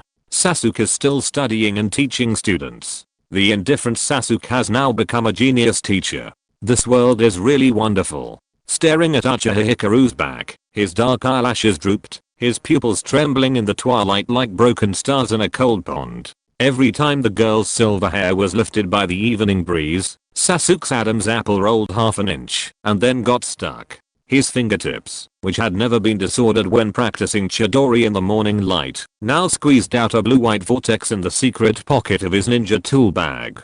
The moment they crossed paths at the corner of the dark alley, Sasuke held his breath and pressed his chakra into his meridians. Suddenly, he heard her laughing with others 7 steps away, and his lungs suddenly became disordered. Being pierced by the lightning escape, Sasuke's courage, which he had just mustered, was shattered into dust under his black stand-up collar. However, when he raised his eyes, he was replaced by the indifference of a cold moon hanging in the sky. His fingertips stroked the carving on the end of the kunai handle, which was a Yatagarasu totem of the Uchiha clan emblem. When Uchiha Hikaru's ninja shoe stepped on the bluestone of the training ground, the veins on the back of his hand bulged as he pretended to adjust the forehead protector. When he turned around, the hem of his clothes raised in a resolute arc, but he turned his 3 Magatama Sharingan to the sky, covered with cumulonimbus clouds. He still did not have the courage. These kids are really interesting. Otsutsuki Kaguya watched the scene with a smile. She thought it was very interesting, but the only problem was that it seemed a little strange. However, Otsutsuki Kaguya didn't meddle in it. She thought it was quite interesting to watch, just like watching those melodramas. However, Otsutsuki Kaguya watched for a while and then left. She planned to find Amemiya Kenichi. Amemiya Kenichi had been very busy recently. Otsutsuki Kaguya missed her husband, so Otsutsuki Kaguya came to the laboratory. As soon as she entered, she saw Amemiya Kenichi looking at a man. The man was struggling on the ground in pain. He soon became in great pain and eventually became very old and died of old age. Honey, what is this? Otsutsuki Kaguya was a little curious. Amemiya Kenichi smiled and succeeded. Chapter 721 Otsutsuki Ishika's Modern Life. This is a little gadget I made myself. It is essentially a very unique little thing. However, judging from the current results, the effect of this little thing is still very good, and it integrates some of my perceptions and experiences of time. So now this thing itself is my understanding and speculation of time. Kaguya, is there anyone in your Otsutsuki clan who can have a similar effect with this thing? Kenichi Amemiya asked curiously, looking at Kaguya Otsutsuki beside him. After hearing this, Kaguya Otsutsuki also fell into deep thought. In Kaguya Otsutsuki's memory, there was not much research on this thing, but there seemed to be something similar in their family, so Kaguya Otsutsuki was not particularly clear about this now. At the beginning, Kaguya Otsutsuki was just an ordinary person in the family. She did not have much resources. Her existence itself was to serve as a cushion for Ishiki Otsutsuki, so if you want to ask this question, if so, he might need to ask Otsutsuki Ishiki. So Otsutsuki Kaguya directly told her thoughts to Amemiya Kenichi. After hearing it, Amemiya Kenichi knew what Otsutsuki Kaguya meant. However, Amemiya Kenichi found this situation of Otsutsuki Kaguya quite interesting. It's just that how to deal with it, and how to ask Otsutsuki Ishiki if this problem was placed in the past. Amemiya Kenichi still needed to think about it, but now, for Amemiya Kenichi now, this is just a very ordinary and simple problem. Thinking of this, Amemiya Kenichi came to the world constructed by Otsutsuki Kaguya, and in this world, Amemiya Kenichi also woke up Otsutsuki Ishiki who was still sleeping in the illusion. Otsutsuki Ishiki seemed to be living very happily in the illusion. Amemiya Kenichi looked at Otsutsuki Ishiki's happy expression and even felt a little reluctant. After all, if Otsutsuki Ishiki was woken up, Otsutsuki Ishiki would return to this cruel reality again. Well, it's Kenichi Amemiya. What do you want me to do? I was just experiencing the feeling of becoming an immortal in there, but this illusion of yours is quite interesting. I think it's fun, but there are still some places that need to be modified and improved. So what I mean is, do you have any ideas about the modification and improvement of these things? If possible, I actually want to experience the life of an ordinary person. Although it is very cool to be very strong every time, it will feel a bit boring if you play this kind of thing too much. Otsutsuki Ishiki looked at Kenichi Amemiya expectantly and asked. Kenichi Amemiya's mouth twitched. He really didn't expect that Otsutsuki Ishiki would think so. This is really an outrageous thing, but looking at Otsutsuki Ishiki in front of him, Kenichi Amemiya didn't mind satisfying the other party's little wish. But now, what Kenichi Amemiya needs to do most is the first thing to do, is to let Otsutsuki Ishiki talk about that matter. So Amemiya Kenichi asked Otsutsuki Ishiki directly whether there was a strong person who had mastered the ability to control time within the Otsutsuki clan. After hearing what Amemiya Kenichi said, Otsutsuki Ishiki pondered for a moment, and then Otsutsuki Ishiki's expression became strange. He seemed unable to confirm whether his situation was the same as that one. However, after Amemiya Kenichi asked again and again, Otsutsuki Ishiki still said it. After all, he had almost leaked all the information that should be leaked, so he might as well leak more. It is hard to say whether he can continue to live like this. Although such a life is a bit boring, it is better than death. If he dies, then no matter how much he says, it will be useless. Thinking of this, Otsutsuki Aishiki directly told all the clues, and Amemiya Kenichi also knew the specific situation. Of course we have such a strong person in our family. After all, as you know, our family has items like time, so for us, it is a very simple thing to do this. It's just that, although there is such a strong person in the family, I don't know the specific identity of the other party and so on. After all, what these strong people in the family think and do are not something I can know at this level. Maybe if I hadn't been backstabbed by Kaguya Otsutsuki, then I might know more now. Of course, it's no use saying this now. Otsutsuki Aishiki sighed and said that he still missed his past life. After all, he used to be so happy, living a happy life every day, and the future was full of infinite possibilities.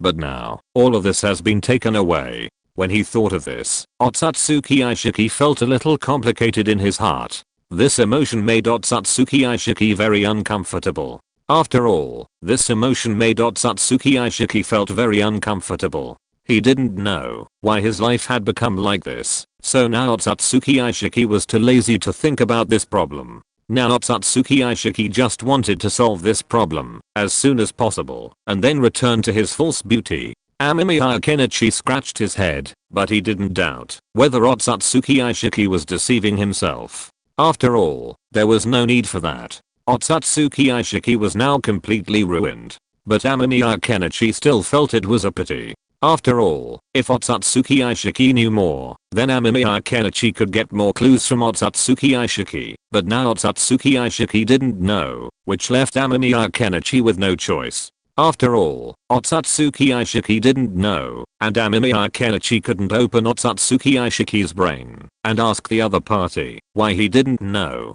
Thinking of this, Amemiya Kenichi yawned. He casually made up an illusion and then let Otsutsuki Aishiki go into experience life. This illusion was created by Kenichi Amemiya according to Aishiki Otsutsuki's request. It is a simple illusion that tells the life of an ordinary person. Although the life of this ordinary person is ordinary, in order to make Aishiki Otsutsuki live more comfortably in it, Kenichi Amemiya also set a strong luck attribute for the other party. That is to say, Aishiki Otsutsuki can experience the life of an emperor of luck in it. Although such a life is also false, compared with the cruel environment of reality, Kenichi Amemiya feels that letting Aishiki Otsutsuki live in the illusion is a good choice. It's just that, when he thought of the high and mighty one who looked down on this, the Otsutsuki Aishiki who he used to live in has become like this. Amemiya Kenichi felt a little sad. Perhaps for Otsutsuki Aishiki, he had no choice but to choose such a life. However, Amemiya Kenichi would naturally not give Otsutsuki Aishiki any chance to make a comeback. The current Otsutsuki Aishiki is the good Otsutsuki Aishiki. If it is the future Otsutsuki Aishiki, then Amemiya Kenichi would feel that it would not be good. Thinking of this, Amemiya Kenichi became interested. He yawned and then added some more sufferings in life to Otsutsuki Aishiki. After all, doesn't Otsutsuki Aishiki want to experience the life of an ordinary person? Then ordinary people will always encounter some helpless things in life, which meets Otsutsuki Aishiki's requirements. As for what Otsutsuki Aishiki will think next, that is not a problem that Amemiya Kenichi cares about. Thinking of this, Amemiya Kenichi's expression became happy. As for what Otsutsuki Aishiki will think next, that is Otsutsuki Aishiki's business. Anyway, Amemiya Kenichi thinks Otsutsuki Aishiki should be satisfied with this life script. After all, Amemiya Kenichi set it up according to the life of an ordinary person in his previous life this time. As for how Otsutsuki Aishiki will live in it, that is Otsutsuki Aishiki's problem. Thinking of this, Amemiya Kenichi glanced at Otsutsuki Aishiki. He wanted to make an attempt on Otsutsuki Aishiki. Kenichi Amemiya pinched out a timer Rasengan, but this time the amount used was very small, probably only about a month, would be fast forward. Kenichi Amemiya wanted to see what kind of life Otsutsuki Aishiki would live in the world he built. After pressing it, Kenichi Amemiya also checked Otsutsuki Aishiki's current illusion. Then Kenichi Amemiya saw a strange scene. At the corner of 8th Street on the south side of Times Square, the sour smell of fermentation was steaming in the midday sun. The tequila paper box was soaked in turbid coffee stains and was pushed by the hot wind from the subway in trance. Sliding past the feet of the woman in the mink coat in front of the LV window, she wrinkled her nose and took a half step back, her red stilettos precisely avoiding the sleeping bag curled up under the Tiffany blue parasol. The ball of grey-green nylon suddenly squirmed twice and stretched out a cracked palm to catch the condensation dripping from the air conditioner. 3 young investment bankers in suits and ties walked quickly to the saxophone rhythm drifting from the jazz bar, their ties swirling in blue arcs across their chests. They tacitly avoided the vomit smeared with chalk on the sidewalk, but knocked over the pile of pizza boxes overflowing from the trash can, and the melted cheese stretched out thin threads and stuck to the pizza. The roadside, along with the fluorescent spray paint on the street corner graffiti, reflected the midday sun. A patrolman on a bicycle rolled over a moldy newspaper. A front page photo of Musk's starship spiraled into the sewage. The lingering scent of perfume wafting from the revolving door of a boutique collided with the acrid smell of urine wafting from the alley. An elderly gentleman in a camel-colored cashmere coat pulled out a silk handkerchief to cover his mouth and nose. Behind him, a homeless man was scraping the lottery booth glass with a rusty can. Sticky syrup dripped through his fingers under the faded millionaire billboard. Across the street, white-collar workers in the open-air cafe grasped gilded stirring spoons, silver cutlery and bone. Amid the crisp sound of porcelain cups colliding, a homeless man's aluminum can made a hoarse trill on the manhole cover. As the subway fence shook off years of dust, a cleaner in a fluorescent vest pushed a garbage truck through the crowd. Plastic bags overflowing from the truck bed caught on the strings of a homeless singer's broken guitar. The tearing sound mixed with the out-of-tune New York floated into the clouds. The glass curtain wall of the J. Morgan Chase building shattered the sunlight, casting diamond spots on the cracked sidewalk, illuminating the shiny fur of a mouse rummaging through a fast food bag. Where it ran past, crystal earrings were emitting a faint blue light in the sewage pit. Goodness, this guy has gone to America? Amemiya Kenichi looked at Otsutsuki Aishiki in front of him with some shock. The other party was wearing very tattered clothes at the moment, and then he looked at the computer in front of him with gritted teeth. Amemiya Kenichi realized that this person was Otsutsuki Aishiki, but Amemiya Kenichi couldn't understand why the other party ran here, gritted his teeth here, and acted like a gold medal lecturer. Amemiya Kenichi's mouth twitched. He looked at the guy in front of him with a hint of helplessness in his eyes.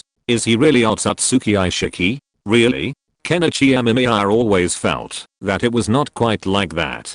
Kenichi Amemiya took a closer look and then found out that Aishiki Otsutsuki had bought Bitcoin before and was now waiting for the Bitcoin to soar. Kenichi Amemiya was a little surprised. Aishiki Otsutsuki was really lucky and had a good vision. In a few months, Bitcoin would soar. By then, based on the amount Aishiki Otsutsuki holds now, it would be no problem for him to live the life of a rich young man.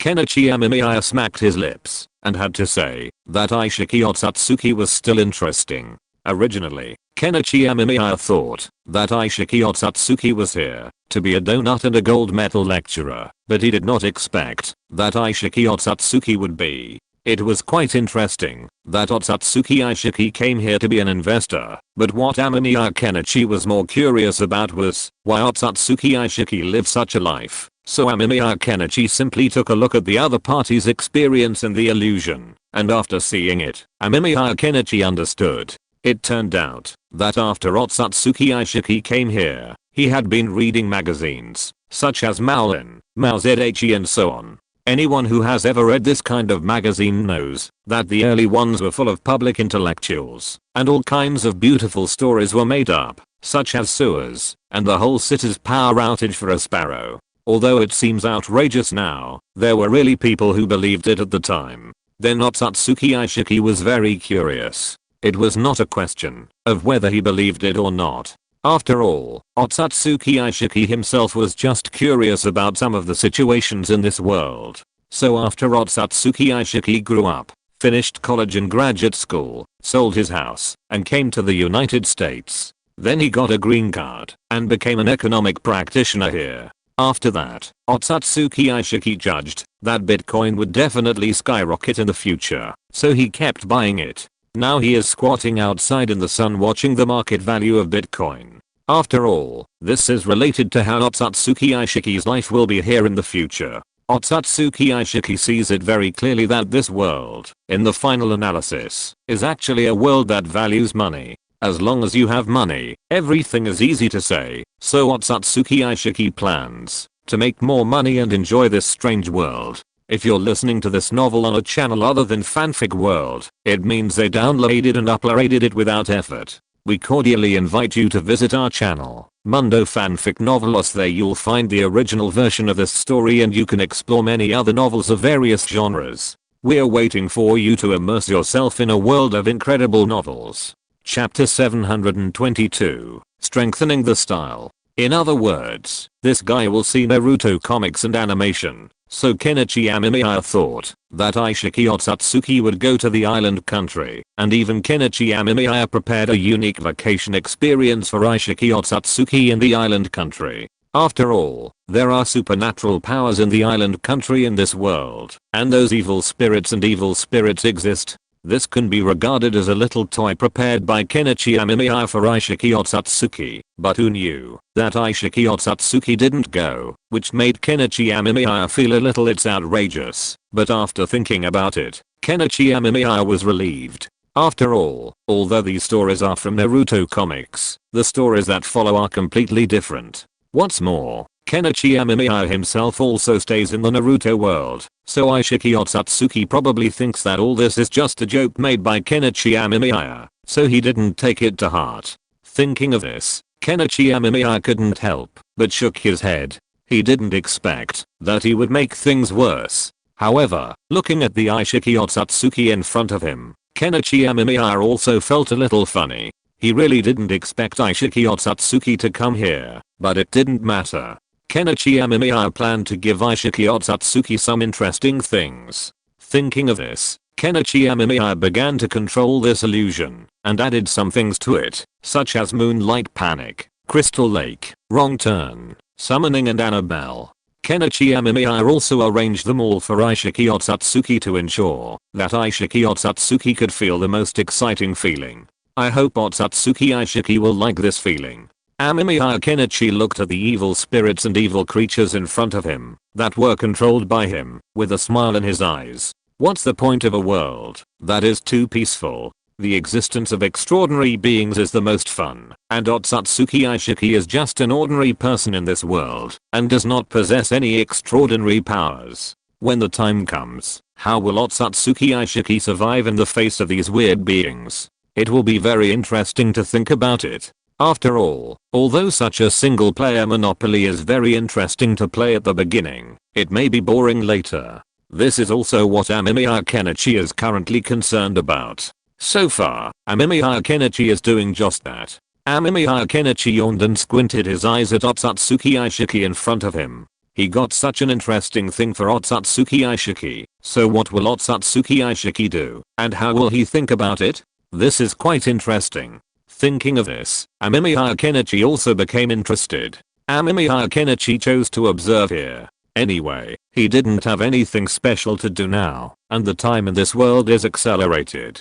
Kenichi Amemiya can also observe the situation of Aishiki Otsutsuki through here, so Kenichi Amemiya simply came to this illusion world directly, but he did not appear next to Aishiki Otsutsuki. After all, that would be too abrupt, and would destroy Aishiki Otsutsuki's immersion. So Kenichi Amemiya hesitated for a while and simply chose to turn himself into an exorcist. In this way, he may meet Aishiki Otsutsuki in the future. Even if Aishiki Otsutsuki does not look for him, Kenichi Amemiya can create an encounter and then see Aishiki Otsutsuki's condition. He always feels that Aishiki Otsutsuki is a little strange now, but what exactly is strange, Kenichi Amemiya can't tell at the moment, so Kenichi Amemiya plans to observe and see the specific situation of Aishiki Otsutsuki, and then deal with it according to Aishiki Otsutsuki's situation. So Kenichi Amemiya bought a house in the Flushing area of New York. Although Kenichi Amemiya could also play the development game slowly, that was too slow, and this was originally a world controlled by Kenichi Amemiya himself, So Kenichi Amemiya changed his face and identity, and then directly added a background setting for himself. Suddenly, Kenichi Amemiya became a famous exorcist master in this world. Kenichi Amemiya did not intervene too much in the subsequent matters. He planned to deal with the things here, and then slowly adjust it to see how the situation here should be handled. After all, the integrity of this world is also something that Kenichi Amemiya cares about. According to Kenichi Amemiya's own settings, the integrity of this world will change according to some of Kenichi Amemiya's settings and situations. At present, Kenichi Amemiya has given this world some self-awareness. Power, that is, artificial intelligence, so Kenichi Amemiya currently plans to observe and see the specific situation here. As a result, after waiting for a day, a person from the fantasy world really found Kenichi Amemiya and asked for his help. After Kenichi Amemiya tried it out, Kenichi Amemiya found that, although the artificial intelligence in this world does have all the basic wisdom, these wisdoms are based on a specific situation instilled in them by Kenichi Amemiya. As Kenichi Amemiya instilled the corresponding knowledge and behavioral logic in them, these people can show corresponding characteristics. This is quite interesting. Kenichi Amemiya held his chin with interest. This world was created by Kenichi Amemiya, so it is full of some of Kenichi Amemiya's stereotypes, such as America is shot every day, and Black Brother also likes to buy for free. After all, these are all Amemiya Kenichi's stereotypes, and Amemiya Kenichi has no intention of changing them. After all, it is rather troublesome to deal with this thing, so Amemiya Kenichi simply chose not to deal with it. Anyway, if there is anything, he will give priority to it at that time. Moreover, the fact that this world can run smoothly until now proves that the stereotype in Amemiya Kenichi's mind is to some extent more in line with the actual situation of these people. However, this is indeed a fact. This world is a sad world. The competition between various forces is never about who is better, but who is less bad. People in this world do not have too many choices. Being able to live a normal life and have enough food and drink is actually a kind of happiness in Amemiya Kenichi's view. After all, if you are born in a ghost place like Haiti, then it will be very difficult to even survive. So Amemiya Kenichi also calmly dealt with things here, and time was also passed by Amemiya Kenichi. The time sped up, and soon, 3 years had passed in the dreamland. During these 3 years, Otsutsuki Aishiki had become a billionaire by relying on Bitcoin, becoming the dream of countless people. Otsutsuki Aishiki also began to encounter some supernatural events. Although Amemiya Kenichi watched Otsutsuki Aishiki try to solve them on his own, Otsutsuki Aishiki was no longer the Otsutsuki Aishiki of the ninja world, but an ordinary person. So Otsutsuki Aishiki could do nothing, and could only seek the help of exorcists. With the help of these people, Otsutsuki Aishiki also found Amemiya Kenichi. Amemiya Kenichi came to his room and waited patiently for Otsutsuki Aishiki. After a while, there was a knock on the door. Amemiya Kenichi smiled and opened the door, and then saw Otsutsuki Aishiki. The other party eagerly asked for his help. Amemiya Kenichi looked at the Otsutsuki Aishiki in front of him with a look of scrutiny in his eyes. Sure enough, this Otsutsuki Aishiki could no longer remember those things. It seems that Otsutsuki Aishiki sealed his memories. Perhaps because of this, he can fully experience real life. Kenichi Amemiya thought it was quite interesting, so he chatted with Aishiki Otsutsuki for a while, and then talked about the problems Aishiki Otsutsuki encountered.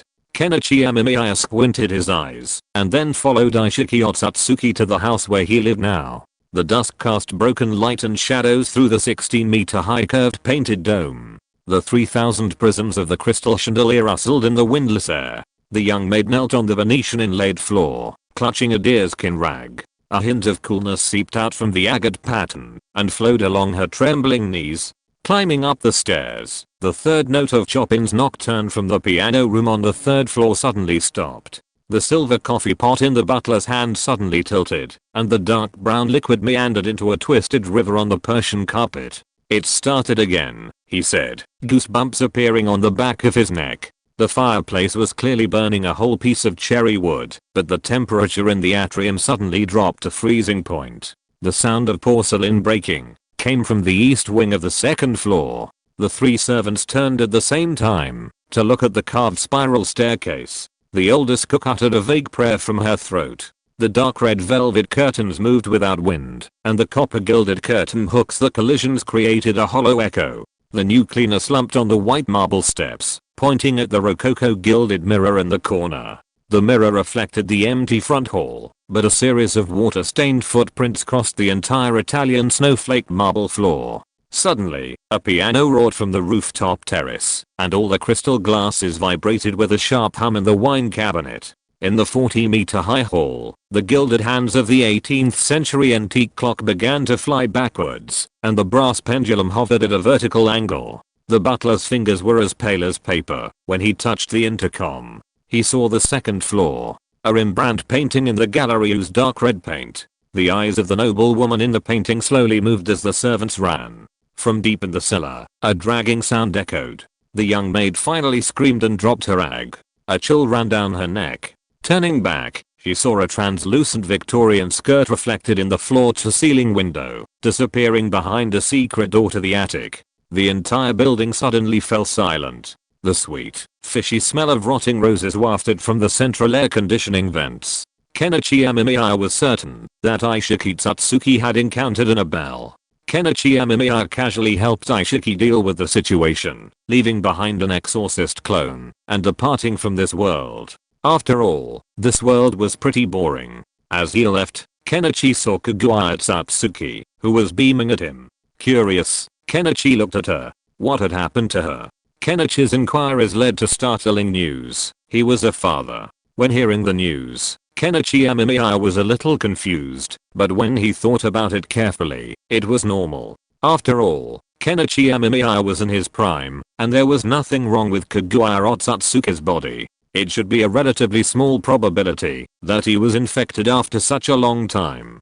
Kenichi Amemiya was still very happy about this matter. After all, such a life was particularly interesting. Although there were some problems in it, these problems were not particularly important. Kenichi Amemiya was more concerned about Kaguya Otsutsuki's physical condition. Looking at Kaguya Otsutsuki in front of him, Kenichi Amemiya's eyes also had a smile. Kenichi Amemiya was quite happy to be a father. Kenichi Amemiya smiled, and then took Kaguya Otsutsuki out for a meal. However, Kenichi Amemiya didn't know how long Kaguya Otsutsuki would be pregnant this time. When Kenichi Amemiya took Kaguya Otsutsuki to eat barbecue, he noticed that there were two people fighting on the Hokage rock next to him. The gravel was shattered into dust by the aftermath of the chakra. Two figures suddenly collided in the smoke and dust. The blonde ninja's right arm was wrapped with a spiral wave of air and slammed into the other. The black-haired boy's left eye's 3 megatoma suddenly shrank. The sharp cry of the Chidori brushed past the chakra coat, plowing a 10-foot gully on the rock wall. The 9-tailed coat suddenly expanded, and the blazing golden chakra turned into a 3-headed 6-armed giant. The moment the giant palms closed, the Susanoo skeleton wrapped in purple flames rose into the air, and the ribs and chakra. The claws of the pulling beasts collided with a loud bang, and the shockwave cut the giant tree with a radius of 30 meters in half. The 6-pointed stars in the eyes of the black-haired boy spun rapidly, and the shadow of the Killin poked its head out from the thundercloud. The blonde ninja put his palms together, and the shadow of the 9-tailed beast roared to the sky, and spewed out the extremely concentrated red-tailed beast ball. In the vortex of lightning and red flames, the black-haired boy swooped down with chakra wings on his ribs, and the Kusanagi sword was wrapped with the dark fire of Amaterasu. The blonde ninja stepped on the rock layer and jumped to meet the attack, and the spinning shuriken was wrapped in a storm tornado. The sword light cut through the chakra hurricane, and the fist wind shattered the black fire dragon. Every collision blasted a crater on the ground. Susanoo's giant bow was fully drawn, and the lightning arrow came through the air with the pressure of heaven and earth. The 9-tailed beast claw suddenly expanded, and 7 miniature-tailed beast balls condensed into a dazzling light wheel in the palm of his hand. The moment the two extremely powerful energies collided, the space within 100 feet was twisted and collapsed, and a mushroom cloud rushed into the sky, melting the center of the battlefield into a huge glass pit with a diameter of 50 meters.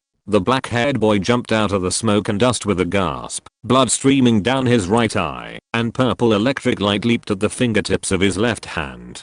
The blonde ninja half knelt at the bottom of the pit, the nine-tailed coat flickering, but the blue light of the Rasengan lit up again in his palm. The corners of their blood-stained mouths curled up defiantly at the same time, and the tattered robes fluttered in the turbulent energy. Before the two could continue to fight, they were pinned down by Kenichi Amemiya. "What are you doing?" Amemiya, Kenichi said unhappily. He asked Naruto and Sasuke to study and become stronger, but not to stage the battle of the Valley of the End. Chapter 723 Sasuke's Feelings. Teacher, Sasuke is so annoying. He doesn't dare to confess his feelings to Xiaoguang, so he comes to fight with me. It's very troublesome. Uzumaki, Naruto said in a bad mood. Uchiha Sasuke's face turned a little red after hearing this. Amemiya Kenichi looked at Sasuke with a strange look. He never expected that Sasuke would have such a personality, and Sasuke actually liked Uchiha Hikari? But strictly speaking, it's not impossible. After all, in this ghost place of ninja world, some families will choose to marry other people in the family in order to ensure the purity of their bloodline. This is quite common, and the Uchiha family is also a big family, so there may be this problem. However, Uchiha Hikari's actual age can directly be Sasuke's grandmother. So when he heard that Sasuke actually liked Uchiha Hikari, Amemiya Kenichi's expression was a little embarrassed. He really couldn't imagine that Sasuke would like Uchiha Hikari, and even didn't dare to confess his feelings to Uchiha Hikari. But thinking of Uchiha Hikari, Amemiya Kenichi scratched his head. This problem of Uchiha Hikari is actually quite troublesome and difficult to deal with. After all, Uchiha Hikari's character is there, and Amemiya Kenichi also knows that this girl Uchiha Hikari has actually been attracted to him. But Amemiya Kenichi has always regarded Uchiha Hikari as his sister, and has no intention in that respect, so whether Uchiha Hikari will agree to Sasuke is still a very interesting question. Thinking of this, Amemiya Kenichi's expression is a little serious. It is a bit difficult to solve this problem, but it is not completely unsolvable. But at least now Uchiha Hikari needs to come out, and then see what Uchiha Hikari's feelings for Sasuke are. This gives Amemiya Kenichi a headache, but Amemiya Kenichi still plans to help ask. This problem is easy to solve. Doesn't Sasuke like Xiaoguang? Then why don't you find Xiaoguang and ask him directly? After all, these days, being brave enough to confess may make the future a little different. But if you don't dare to confess, it will only make your future self constantly regret why you didn't dare to confess and waste such an opportunity in vain. Then your life will be full of regrets. After all, the easiest thing to regret in this world is having the opportunity to get the answer, but not daring to get the answer. Amemiya Kenichi patted Sasuke's shoulder. Sasuke was grown up under his care, and the Uchiha clan had helped him a lot. Amemiya Kenichi naturally valued him very much. Now Uchiha Shizu is working and living in this new country, and he is doing very well at the moment. Wrong, so Kenichi Amemiya is willing to help Sasuke solve the problem, not to mention that Uchiha Hikari is also regarded as a sister by Kenichi Amemiya himself, so Kenichi Amemiya also hopes that Uchiha Hikari can have a good future. After all, this matter is still very important. What's more, Sasuke is actually a relatively unique person. He is a person who dares to love and hate, and the current Sasuke has not experienced the original things, so his personality is also somewhat different from the original. When Kenichi Amemiya thought of this, he couldn't help but think of the future official match of Naruto and Sasuke. When Kenichi Amemiya thought of this, his expression was a little weird. After all, this matter was too outrageous. Sasuke and Naruto's lives were somewhat different. Even Naruto's marriage life was not as controversial as Sasuke's. For example, Naruto, in the comics, later married Hyuga Hinata as his wife. Although this also caused a lot of controversy, a movie version was later released to explain why Naruto and Hinata were together. What's more, there are some plots in the anime where Hinata stepped forward to help Naruto, so it also resonated with many people. Therefore, although there was a lot of discussion about Naruto and Hinata's subsequent marriage, most people still approved of it. Moreover, compared with Sasuke, Naruto and Hinata's marriage can only be described as happy. After all, Sasuke's marriage is so humorous. Sasuke and Hiruno Sakura are together, which also caused a lot of controversy, but there are not many details about their love, and the description of their later married life also made Sakura top the NTR list. After all, Sakura's situation is really suitable for the Minotaur. She is raising a daughter alone, and the most exciting thing is that her daughter doesn't look like Sakura, but more like Karen. Moreover, the photo of Sakura and Sasuke is 2 photos combined, and Sasuke doesn't stay at home for a long time. So through these descriptions, it is actually very normal for Sakura to be the top of the Minotaur list. After all, Sakura basically meets every element of the Minotaur, and Sasuke doesn't care so much about Sakura, it's more like caring about his own children. Speaking of Sasuke's child Sarada, it can only be said that it is a tear of bitterness. She did not inherit the excellent genes of her parents at all. After all, the girl Sakura was actually set as a beauty in the original setting, but Sarada looks more like a bad girl. So Amemiya Kenichi found it difficult to jump. He was more curious about what Sasuke would do in the future. If Sasuke really got together with Uchiha Hikari, according to Sasuke's current love for Uchiha Hikari, Amemiya Kenichi felt that Sasuke would probably live a happy life with Uchiha Hikari, but Amemiya Kenichi didn't want Hikari to be forced. After all, if it was a forced relationship, then Hikari and Sasuke would not live a happy life. So Amemiya Kenichi found the location of Uchiha Hikari, and then sent Sasuke and Naruto there. He didn't plan to call Hikari overthrew himself. After all, Amemiya Kenichi knew about Hikari's past feelings for him, so Amemiya Kenichi didn't want to make Hikari so uncomfortable. This was good. After that, Amemiya Kenichi didn't care about this matter, but left here directly. He planned to go and see how the research of the teacher and Santo Amado was going. It was just before that Kenichi Amemiya sent the teacher and Amado Sanzu in. Now, calculating the time, the teacher and Amado Sanzu have probably spent quite a bit of time in there. If the teacher and Amado Sanzu had worked harder, then 100 years might have passed. After all, the energy left by Kenichi Amemiya is enough to start those laboratories 20 times, which means it is enough for those people to start a span of 200 years. 200 years is not a small number. Thinking of this, Kenichi Amemiya's eyes became more solemn. He didn't have the mind to pay attention to Sasuke's love story now, and if Zyuguan disagreed, then it would be Sasuke's own business. So Kenichi Amemiya hurried to the laboratory, intending to see what the teacher and Amado Sanzu had researched out in all this time. By the way, he also needed to check the settings of the energy park to see if the production of these energies was normal. Show all the best moments of their lives, each a beautiful memory in his heart. Recalling the light's care and companionship, Sasuke felt his heart surge, and his emotions intertwined. He struggled with his own conjectures and expectations, and couldn't help but wonder if the light also had a good impression of him. The scenery before him began to blur, and Sasuke felt as if he had fallen into a hazy dream. He wanted to look at her, the girl he was deeply obsessed with, but was afraid of being discovered. He listened to every subtle sound, wanting to capture the light's thoughts at the moment.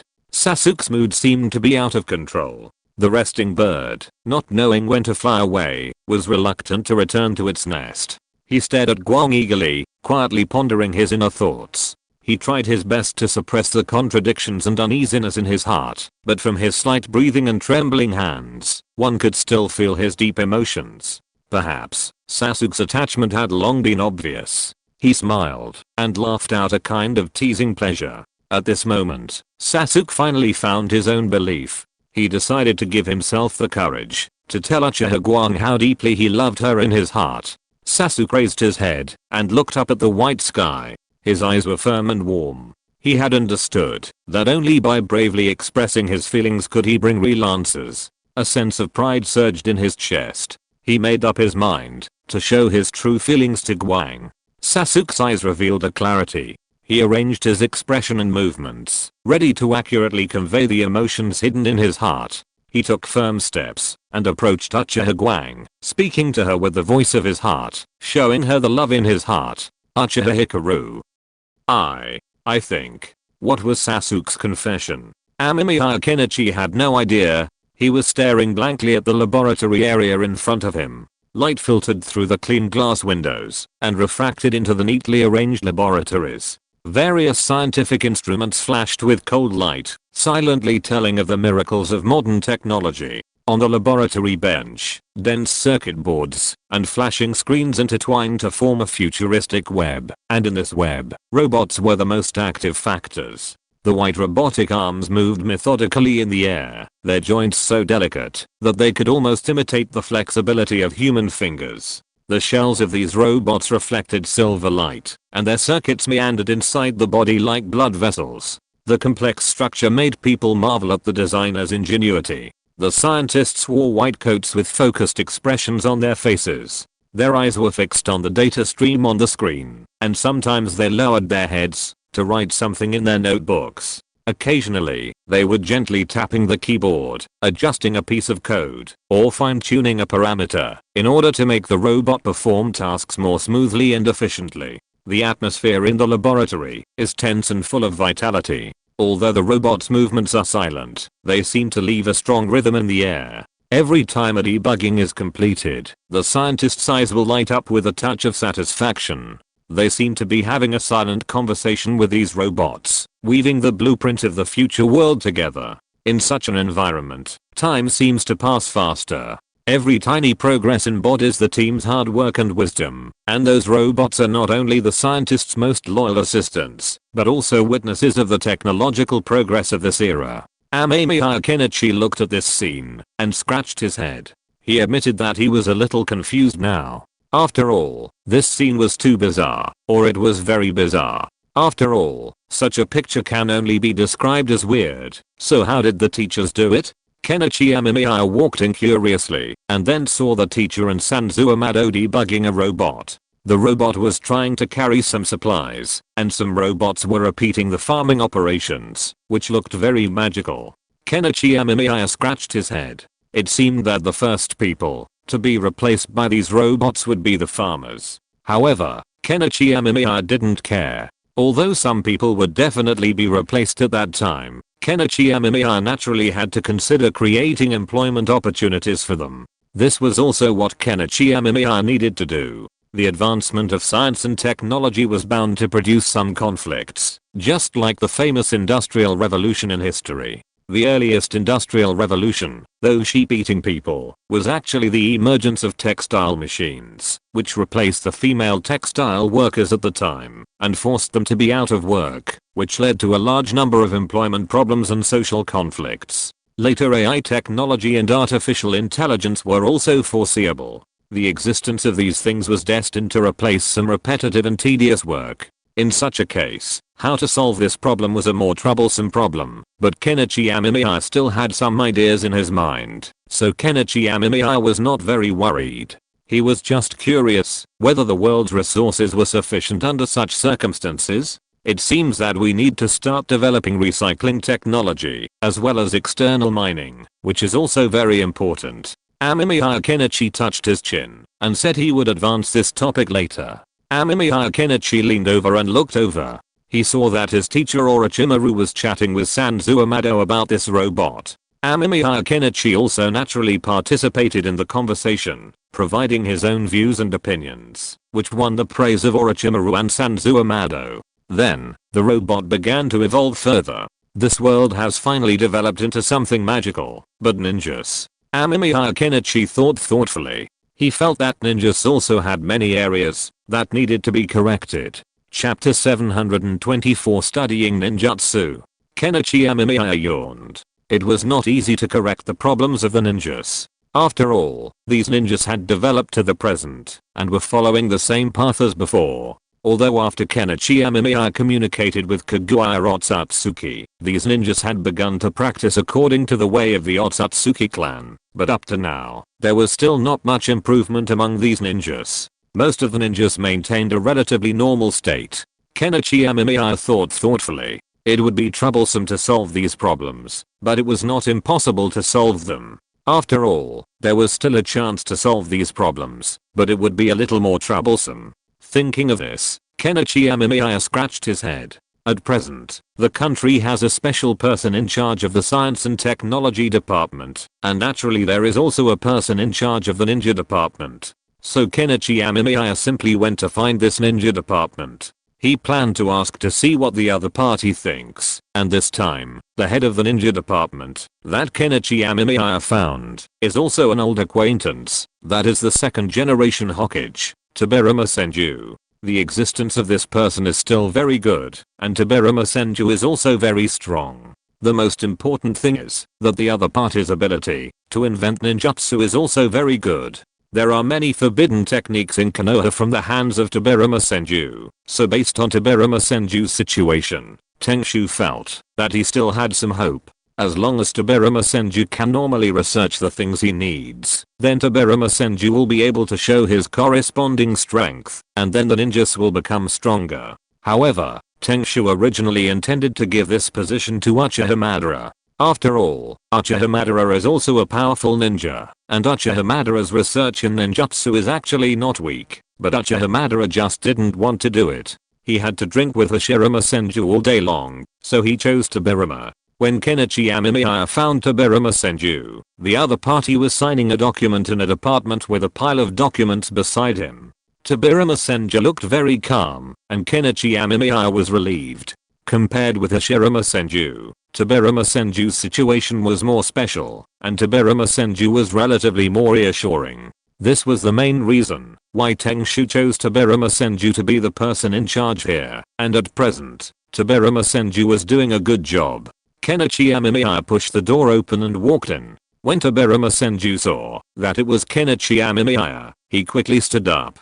Kenichi Amemiya waved his hand, and then simply asked about a specific situation of Tobirama Senju, and mastered some clues and information that Tobirama Senju currently knew. Then Kenichi Amemiya narrowed his eyes. From Tobirama Senju, Kenichi Amemiya also mastered a lot of interesting information, but what made Kenichi Amemiya one thing that is relatively more concerned about is what Senju Tobirama said, that is, the progress of ninjutsu development. According to Senju Tobirama, although they have studied a lot of ninjutsu now, there are some differences between these ninjutsu. It is not easy to correct this problem, so Senju Tobirama is currently trying to make adjustments in related aspects. This has given Amemiya Kenichi some new ideas. After all, in Amemiya Kenichi's view, what Senju Tobirama said is still relatively correct. It is unrealistic to expect a ninja to come up with too many new ninjutsu, and it is not very reasonable. Therefore, relatively speaking, it is good to allow ninjutsu to be studied and promoted by more people. What's more, as for the current future path of ninjas, the Otsutsuki clan cannot be avoided in any way, so Otsutsuki Aishiki does have some uses. The other party may be used as a tool for the development of ninjutsu. Is Otsutsuki Aishiki strong? There is no doubt about this. Before Amemiya Kenichi traveled to other timelines, Otsutsuki Aishiki had always been in the highest position. At that time, except for Otsutsuki Kagura who could suppress Otsutsuki Aishiki, other ninjas did not dare to say that they could guarantee to defeat Otsutsuki Aishiki, and Otsutsuki Aishiki's strength was indeed very terrifying. In order to solve Otsutsuki Aishiki, Naruto and Sasuke had to grow for at least 10 years. Therefore, Otsutsuki Aishiki's own strength was very good, and Otsutsuki Aishiki himself was an Otsutsuki, and the head of the Otsutsuki clan, so Otsutsuki Aishiki also knew a lot of knowledge, and had a lot of information. Thinking of this, Amemiya Kenichi felt that it was a good thing to let Otsutsuki Aishiki come forward and carry out research on ninjutsu at the same time. As for whether Otsutsuki Aishiki would take this opportunity to become stronger, that is unlikely, and even if Otsutsuki Aishiki recovered to his peak state, what would happen? Now Kagura Otsutsuki has mastered the knowledge in this area. It can be said that Kagura Otsutsuki's current power is far greater than her previous one, so Kagura Otsutsuki can also firmly suppress Aishiki Otsutsuki, not to mention that Kenichi Amemiya has mastered the special ability of time. Although at present, Kenichi Amemiya feels that his mastery and research on time is still in the stage of research and assistance. He has not gained too many abilities so far, or broken too many abilities to freely control time. This is also a problem that Kenichi Amemiya is currently worried about. Thinking of this, Kenichi Amemiya scratched his head. If he wanted to solve this problem, he still needed to pay something. Aishiki Satsuki's existence, and whether he was willing to help, were also things Kenichi Amemiya needed to consider. But no matter what, Kenichi Amemiya still planned to find Daisuke Satsuki in the illusion, and talk to him about this matter. When Kenichi Amemiya found Daisuke Satsuki, he was fighting in the illusion. Kenichi Amemiya had a strange expression on his face. Can Daisuke Satsuki be beaten? At this moment, the neon after image twisted and flickered in the blood mist. The particle accelerator on the shoulder of Otsutsuki Aishiki's mecha suddenly roared. When the scarlet skeleton was wrapped in the ghost fire and rushed over, the mechanical armor ejected 32 quantum entanglement nets. The blue-purple arcs leaping between the grid split the roar of the evil spirits into pieces. The blue-faced Rakshasa rose into the sky from the cracks in the ground. The plasma gushing from the souls of the mecha instantly pushed Otsutsuki Aishiki to a height of 100 meters. On the holographic interface inside the mask, 7 scarlet marks locked at the same time. The moment the folding positron cannon on the shoulder blade completed charging, the glass curtain wall of the entire block exploded. 7 red gold beams pierced through the dark clouds. The geometric patterns of the burning lore appeared in the chest of the hit demon. The moment the Ghost King sacrificed his natal blood banner, the nanocore on the back of Otsutsuki Aishiki's neck lit up with a dark blue matrix. The liquid metal on the surface of the mecha rapidly reorganized. Countless microgravitational field generators weaved a distorted barrier in front of him. The banner gushed out as the corrosive black tide crashed into the barrier. Strange quantum folds appeared in space, disintegrating the power of the underworld into free imaginary particles. As the three-headed hellhound tore through the spatial rift and pounced, a high-frequency molecular disintegration blade ejected from the mecha's palm. The blade's edge cut through the air, exciting vacuum bubbles that exploded on the beast's body, and the muscles flowing with molten lava were reduced to dust in the infrasonic resonance. Antimatter capsules fired from the magazine on the right leg, detonated in the center of the beast group, and the annihilation light ball melted the asphalt road within a radius of 100 meters into a mirror surface. The last ancient demon to appear unfolded his sky-shattering bone wings. That Satsuki Aishiki's breastplate exploded, and the dark matter torrent spewing from the core furnace condensed into 12 rotating arcane rings behind the mecha. Within each ring, flowed the clean field equation that suppressed evil. As the bone wings swept down, wrapped in the chaos tide, all the arcane rings suddenly converged into a spiral spear of light that pierced the sky and earth, simultaneously engraving the ancient curse and quantum code into the essence of the devil. Come on. Fight. Awesome. Otsutsuki Aishiki roared madly, and then suddenly, the whole world seemed to be paused, and everything around became silent. Otsutsuki Aishiki was a little confused, and then he saw a man walking over. Looking at Amemiya Kenichi in front of him, the things in Otsutsuki Aishiki's consciousness shattered instantly, and he remembered his previous memories, which made Otsutsuki Aishiki feel a little regretful. After all, he had a lot of fun just now, and he didn't expect Amemiya Kenichi to come over. However, Otsutsuki Aishiki also knew that Amemiya Kenichi coming here now must mean that Amemiya Kenichi wanted to find him for something. Thinking of this, Otsutsuki Aishiki's expression became indifferent. He looked at Amemiya Kenichi, waiting for Amemiya Kenichi's inquiry, and Amemiya Kenichi looked at Otsutsuki Aishiki curiously. Otsutsuki Aishiki's current state is quite interesting. From Otsutsuki Aishiki's previous performance, it can be seen that Otsutsuki Aishiki seems to have some feelings of breaking the jar. Kenichi Amemiya didn't care too much. Anyway, as long as Otsutsuki Aishiki could cooperate, Kenichi Amemiya didn't care about other things. So Kenichi Amemiya went straight to find Otsutsuki Aishiki and told him his ideas. Otsutsuki Aishiki was a little bit unbelievable after hearing it. After all, he thought that he would never be able to leave this place in his life, but now he can leave. This made Otsutsuki Aishiki very surprised. Although the illusion world is very exciting, Otsutsuki Aishiki also knows that this is not his own world. He doesn't like such a world. Such a world still has some problems. Thinking of this, Otsutsuki Aishiki also has an answer in his heart. He still plans to follow Kenichi Amemiya and leave, even if Kenichi Amemiya is the culprit who bound him here. But Otsutsuki Aishiki no longer cares. As long as he can leave, Otsutsuki Aishiki doesn't care what he does or who he follows. But before that, He still needed to ask Kagura Otsutsuki's opinion, so Kenichi Amemiya came to the fantasy world, where Kagura Otsutsuki was. This was a field. The manor where Kagura Otsutsuki lived was hidden at the end of a winding country road, as if it were a paradise, isolated from the world. The quaint wooden door was half open, revealing a hint of tranquility. Pushing the door open, the first thing that caught his eye was a piece of neat farmland. The rice swayed gently in the wind, as if whispering. On the ridge of the field, a few leisurely buffaloes were foraging with their heads down, occasionally looking up into the distance. Their peaceful eyes seemed to be telling endless stories. In the manor, a clear stream passed silently, and the stream flowed through the rocks, making a gurgling sound. It was the most pleasant music of nature. By the stream, a few clusters of wildflowers competed for beauty. Butterflies danced among the flowers, and bees were busy collecting nectar. Their hard work and the tranquility of the manor, the silence forms a sharp contrast. In a corner of the manor, there is a small orchard. Apple, pear, peach, and various fruit trees display their fruits, in turn according to the season. The ripe fruits emit an attractive aroma that makes people salivate. The breeze blows, and the leaves rustle, as if whispering, and as if greeting guests from afar.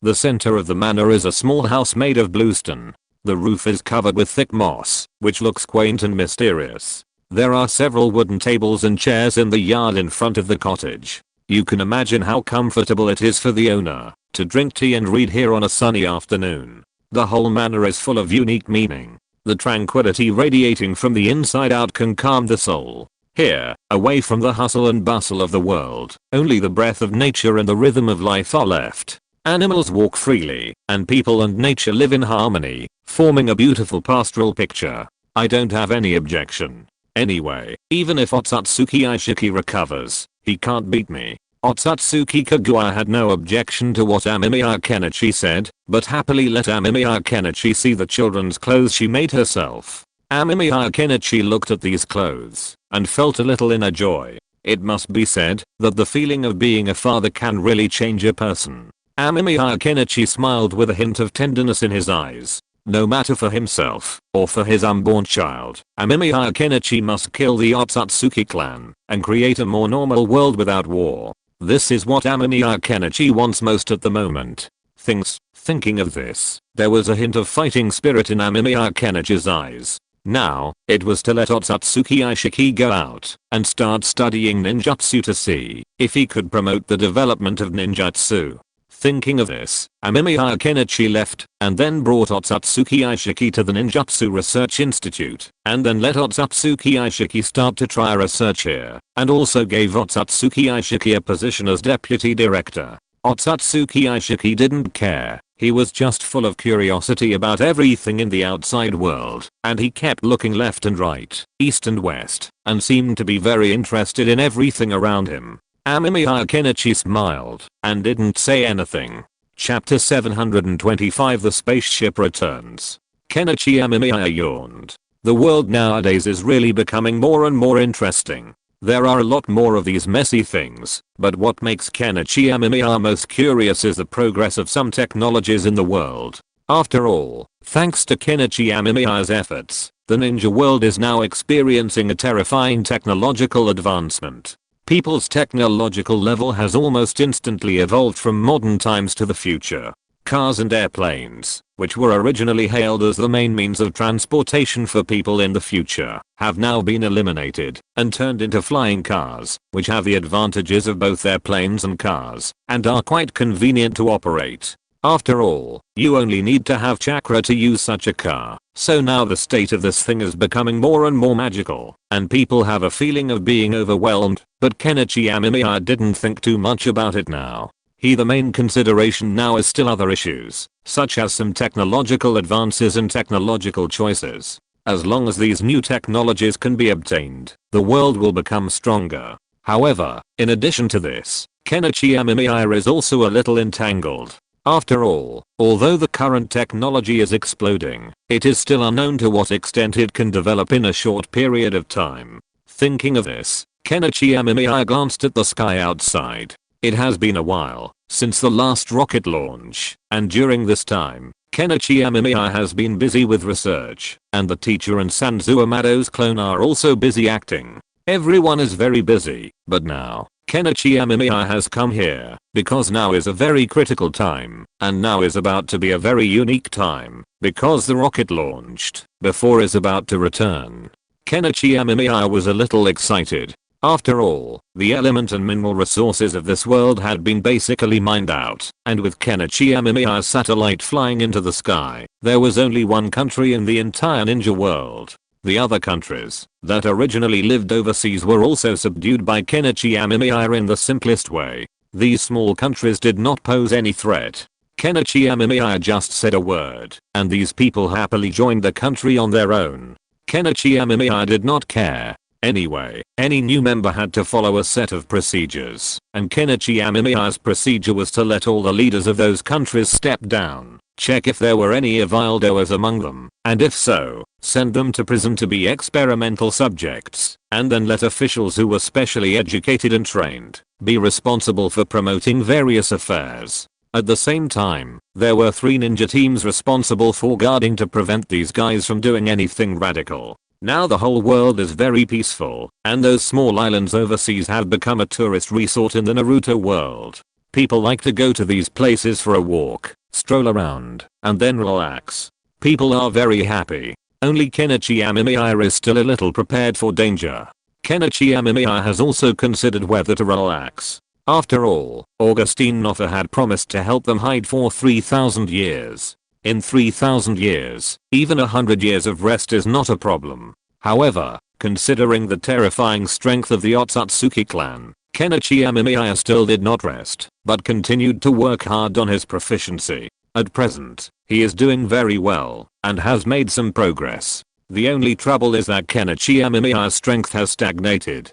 Kenichi Amemiya knows that this is because he has reached the end of this road. This is not to say that the ninja path of Amemiya Kenichi has come to an end, but Amemiya Kenichi has reached the end of the path given by the Otsutsuki clan. Amemiya Kenichi is in a bit of an awkward situation now. If Amemiya Kenichi wants to continue on this path, he needs to obtain the fruit of the sacred tree, and then eat the fruit of the sacred tree, to complete the changes in the level of life. If Amemiya Kenichi cannot eat the fruit of the sacred tree, then no matter how much you say, it will be useless. The energy in his body has been almost compressed, and Amemiya Kenichi has even begun to try to compress time in his body. Although he doesn't know if this will work, Amemiya Kenichi still plans to try it. For now, the effect is still good. Amemiya Kenichi did not feel any discomfort. The only problem is probably that it is a bit slow, and there is no way to speed up the time to block this bug. Even now, Amemiya Kenichi can't be in the time anomaly area, because that will cause him to all the energy that was compressed in the body with great difficulty collapsed. So Kenichi Amemiya is now staying outside, helping those scientists to start experiments, and Kenichi Amemiya has no way to deal with this. According to what Kaguya Otsutsuki said before, the divine tree fruit is only mastered by the Otsutsuki clan. No one else can have it, and it is kept strictly. Only those who have been recognized can take the divine tree fruit out. The typical one is Aishiki Otsutsuki, but Aishiki Otsutsuki has now become a pure researcher. The other party seems to be enjoying it, and has created a lot of ninjutsu. He even found Kenichi Amemiya and expressed his desire to join Kenichi Amemiya's country as a civilian. Kenichi Amemiya also accepted it. He knew what Aishiki Otsutsuki meant. Aishiki Otsutsuki actually felt that it was impossible to resist, so he simply joined them. Fortunately, Kaguya Otsutsuki also calmed down, otherwise it would not be so easy. Counting the days, there are still 1 or 2 weeks left. Kenichi Amemiya still cares very much about Kaguya Otsutsuki. On the other hand, Aishiki Otsutsuki did not come over. After all, although Kaguya Otsutsuki did not mind, Aishiki Otsutsuki did not want to come over and embarrass himself, so he simply hid in the research base, playing games and falling in love. Yes, Aishiki Otsutsuki fell in love. A female colleague has confessed her love to him, and it is said that the two of them may be together. Kenichi Amemiya does not care about this. Aishiki Otsutsuki is still doing well now, and he has the feeling of a normal person, which is rare. After all, the previous Aishiki Otsutsuki was very arrogant, looking down on everyone, and he was very annoying. But the current Aishiki Otsutsuki is much better, but Kenichi Amemiya did not pay too much attention to Aishiki Otsutsuki. His eyes fell on Uchiha Hikaru, who was holding Augustinifil. Now Augustinifil is still with Uchiha Hikaru every day. If you don't know, you would think that Uchiha Hikaru raised Augustinifil, but Kenichi Amemiya also found it very interesting. After all, it was amazing that Hikaru could take an Augustinifil. The most outrageous thing was that Augustinifil liked him very much, which made people laugh and cry. Kenichi Amemiya glanced at Augustinifil and then looked away. The midday sun hangs high in the sky, its rays casting a cold light on the cutting-edge launch pad. The metal structure gleams with a cold glow, and various rockets stand tall, like a steel forest in the future world. Their tips pierce the clouds, engraved with mankind's desire to explore the universe. The crowd seems insignificant against the backdrop of these mechanical behemoths. Their gaze is firm, their hearts surging with longing for the unknown. Inside the control center, complex data flashes on the screen, and the commander's eyes are focused and serious. Here, every button and every command is related to the safety of the spacecraft and astronauts. The tense atmosphere is almost frozen in the air, with only the slight hum of electronic instruments reminding people that the work here is in full swing. In the waiting area, relatives and friends sit or stand, some clasping their hands, some caressing the model spacecraft, as if they can feel the astronauts' heartbeats in space through this cold replica. Their laughter is suppressed, and the occasional worry and expectation are like fine threads gently entwined in the air. Not far away, reporters' the cameras had been set up, and they couldn't wait to capture the exciting moment of the spacecraft's return. The lenses were pointed at the launch pad and at the waiting faces, recording yet another brave attempt in human history. As time passed, people's nerves became more and more tense. Suddenly, a signal of the approaching spacecraft came from the communicator, and all eyes were instantly focused on the sky. It was a message of hope, a declaration that a dream had come true. The rocket launch center suddenly became boiling, and everyone's heartbeat was synchronized with the landing spacecraft. Under the gaze of everyone, the spacecraft cut through the sky with a dazzling tail flame and gradually approached the launch center. It slowly landed in the designated landing area, carrying the discoveries of outer space and the infinite imagination of mankind about the unknown world. At that moment, cheers resounded through the sky, tears and smiles were intertwined, and everyone was moved by the arrival of this moment. At this moment, the rocket launch center became a symbol of human wisdom and courage, and the starting point for exploring the mysteries of the universe. The spaceship that Sanzuamado was riding on slowly landed. With a slight tremor, the man finally stepped out of the cabin, his steps staggering, as if his physical strength and the bumps along the way had exhausted him. He looked up and saw an unfamiliar landscape coming towards him, so colorful and strange, as if it was a brand new world. In front of him, a field stretched to the horizon.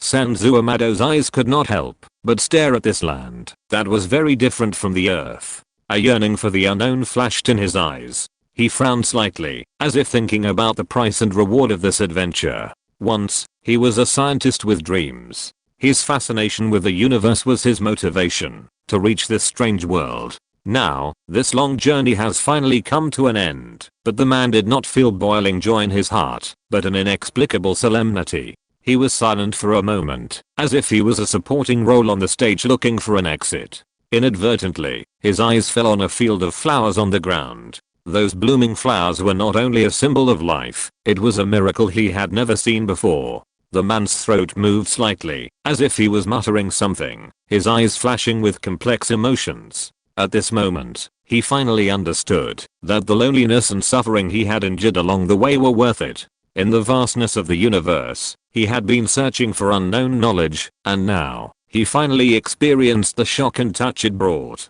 The man's pace gradually stabilized. He stretched out his arms, feeling the faint breath flowing between his fingers. This was the faint breath of the universe, a unique symbol of this strange planet. His breathing gradually stabilized, like a bird that had broken free from its constraints, soaring in the vast universe.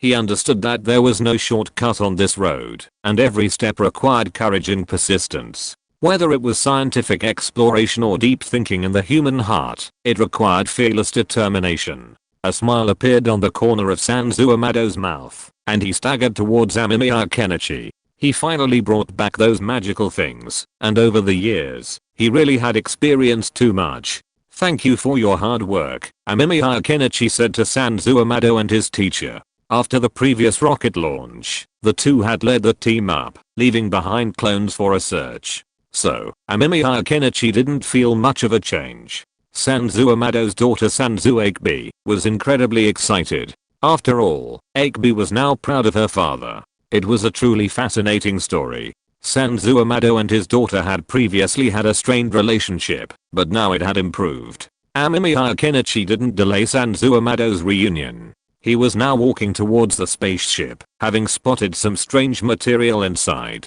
It was something that could potentially be a new discovery for the world, and Amemiya Kenichi felt a bit excited at the thought. He just didn't know what it was. This thing is very interesting, the teacher said, smiling at Amemiya Kenichi. Amemiya Kenichi also looked at Orochimaru. He knew his teacher couldn't have been sleeping up there all this time. Orochimaru would surely start researching the new material, so Amemiya Kenichi wanted to see what his teacher had to say. Orochimaru also briefly introduced the characteristics of this thing to Kenichi Amemiya. End of this chapter. Thank you very much for reaching the end. Don't forget to like. Looking for more exclusive content and immediate access? Subscribe to our Patreon. Remember, every like, subscription, or donation encourages us to continue. Thanks to everyone. See you in the next video.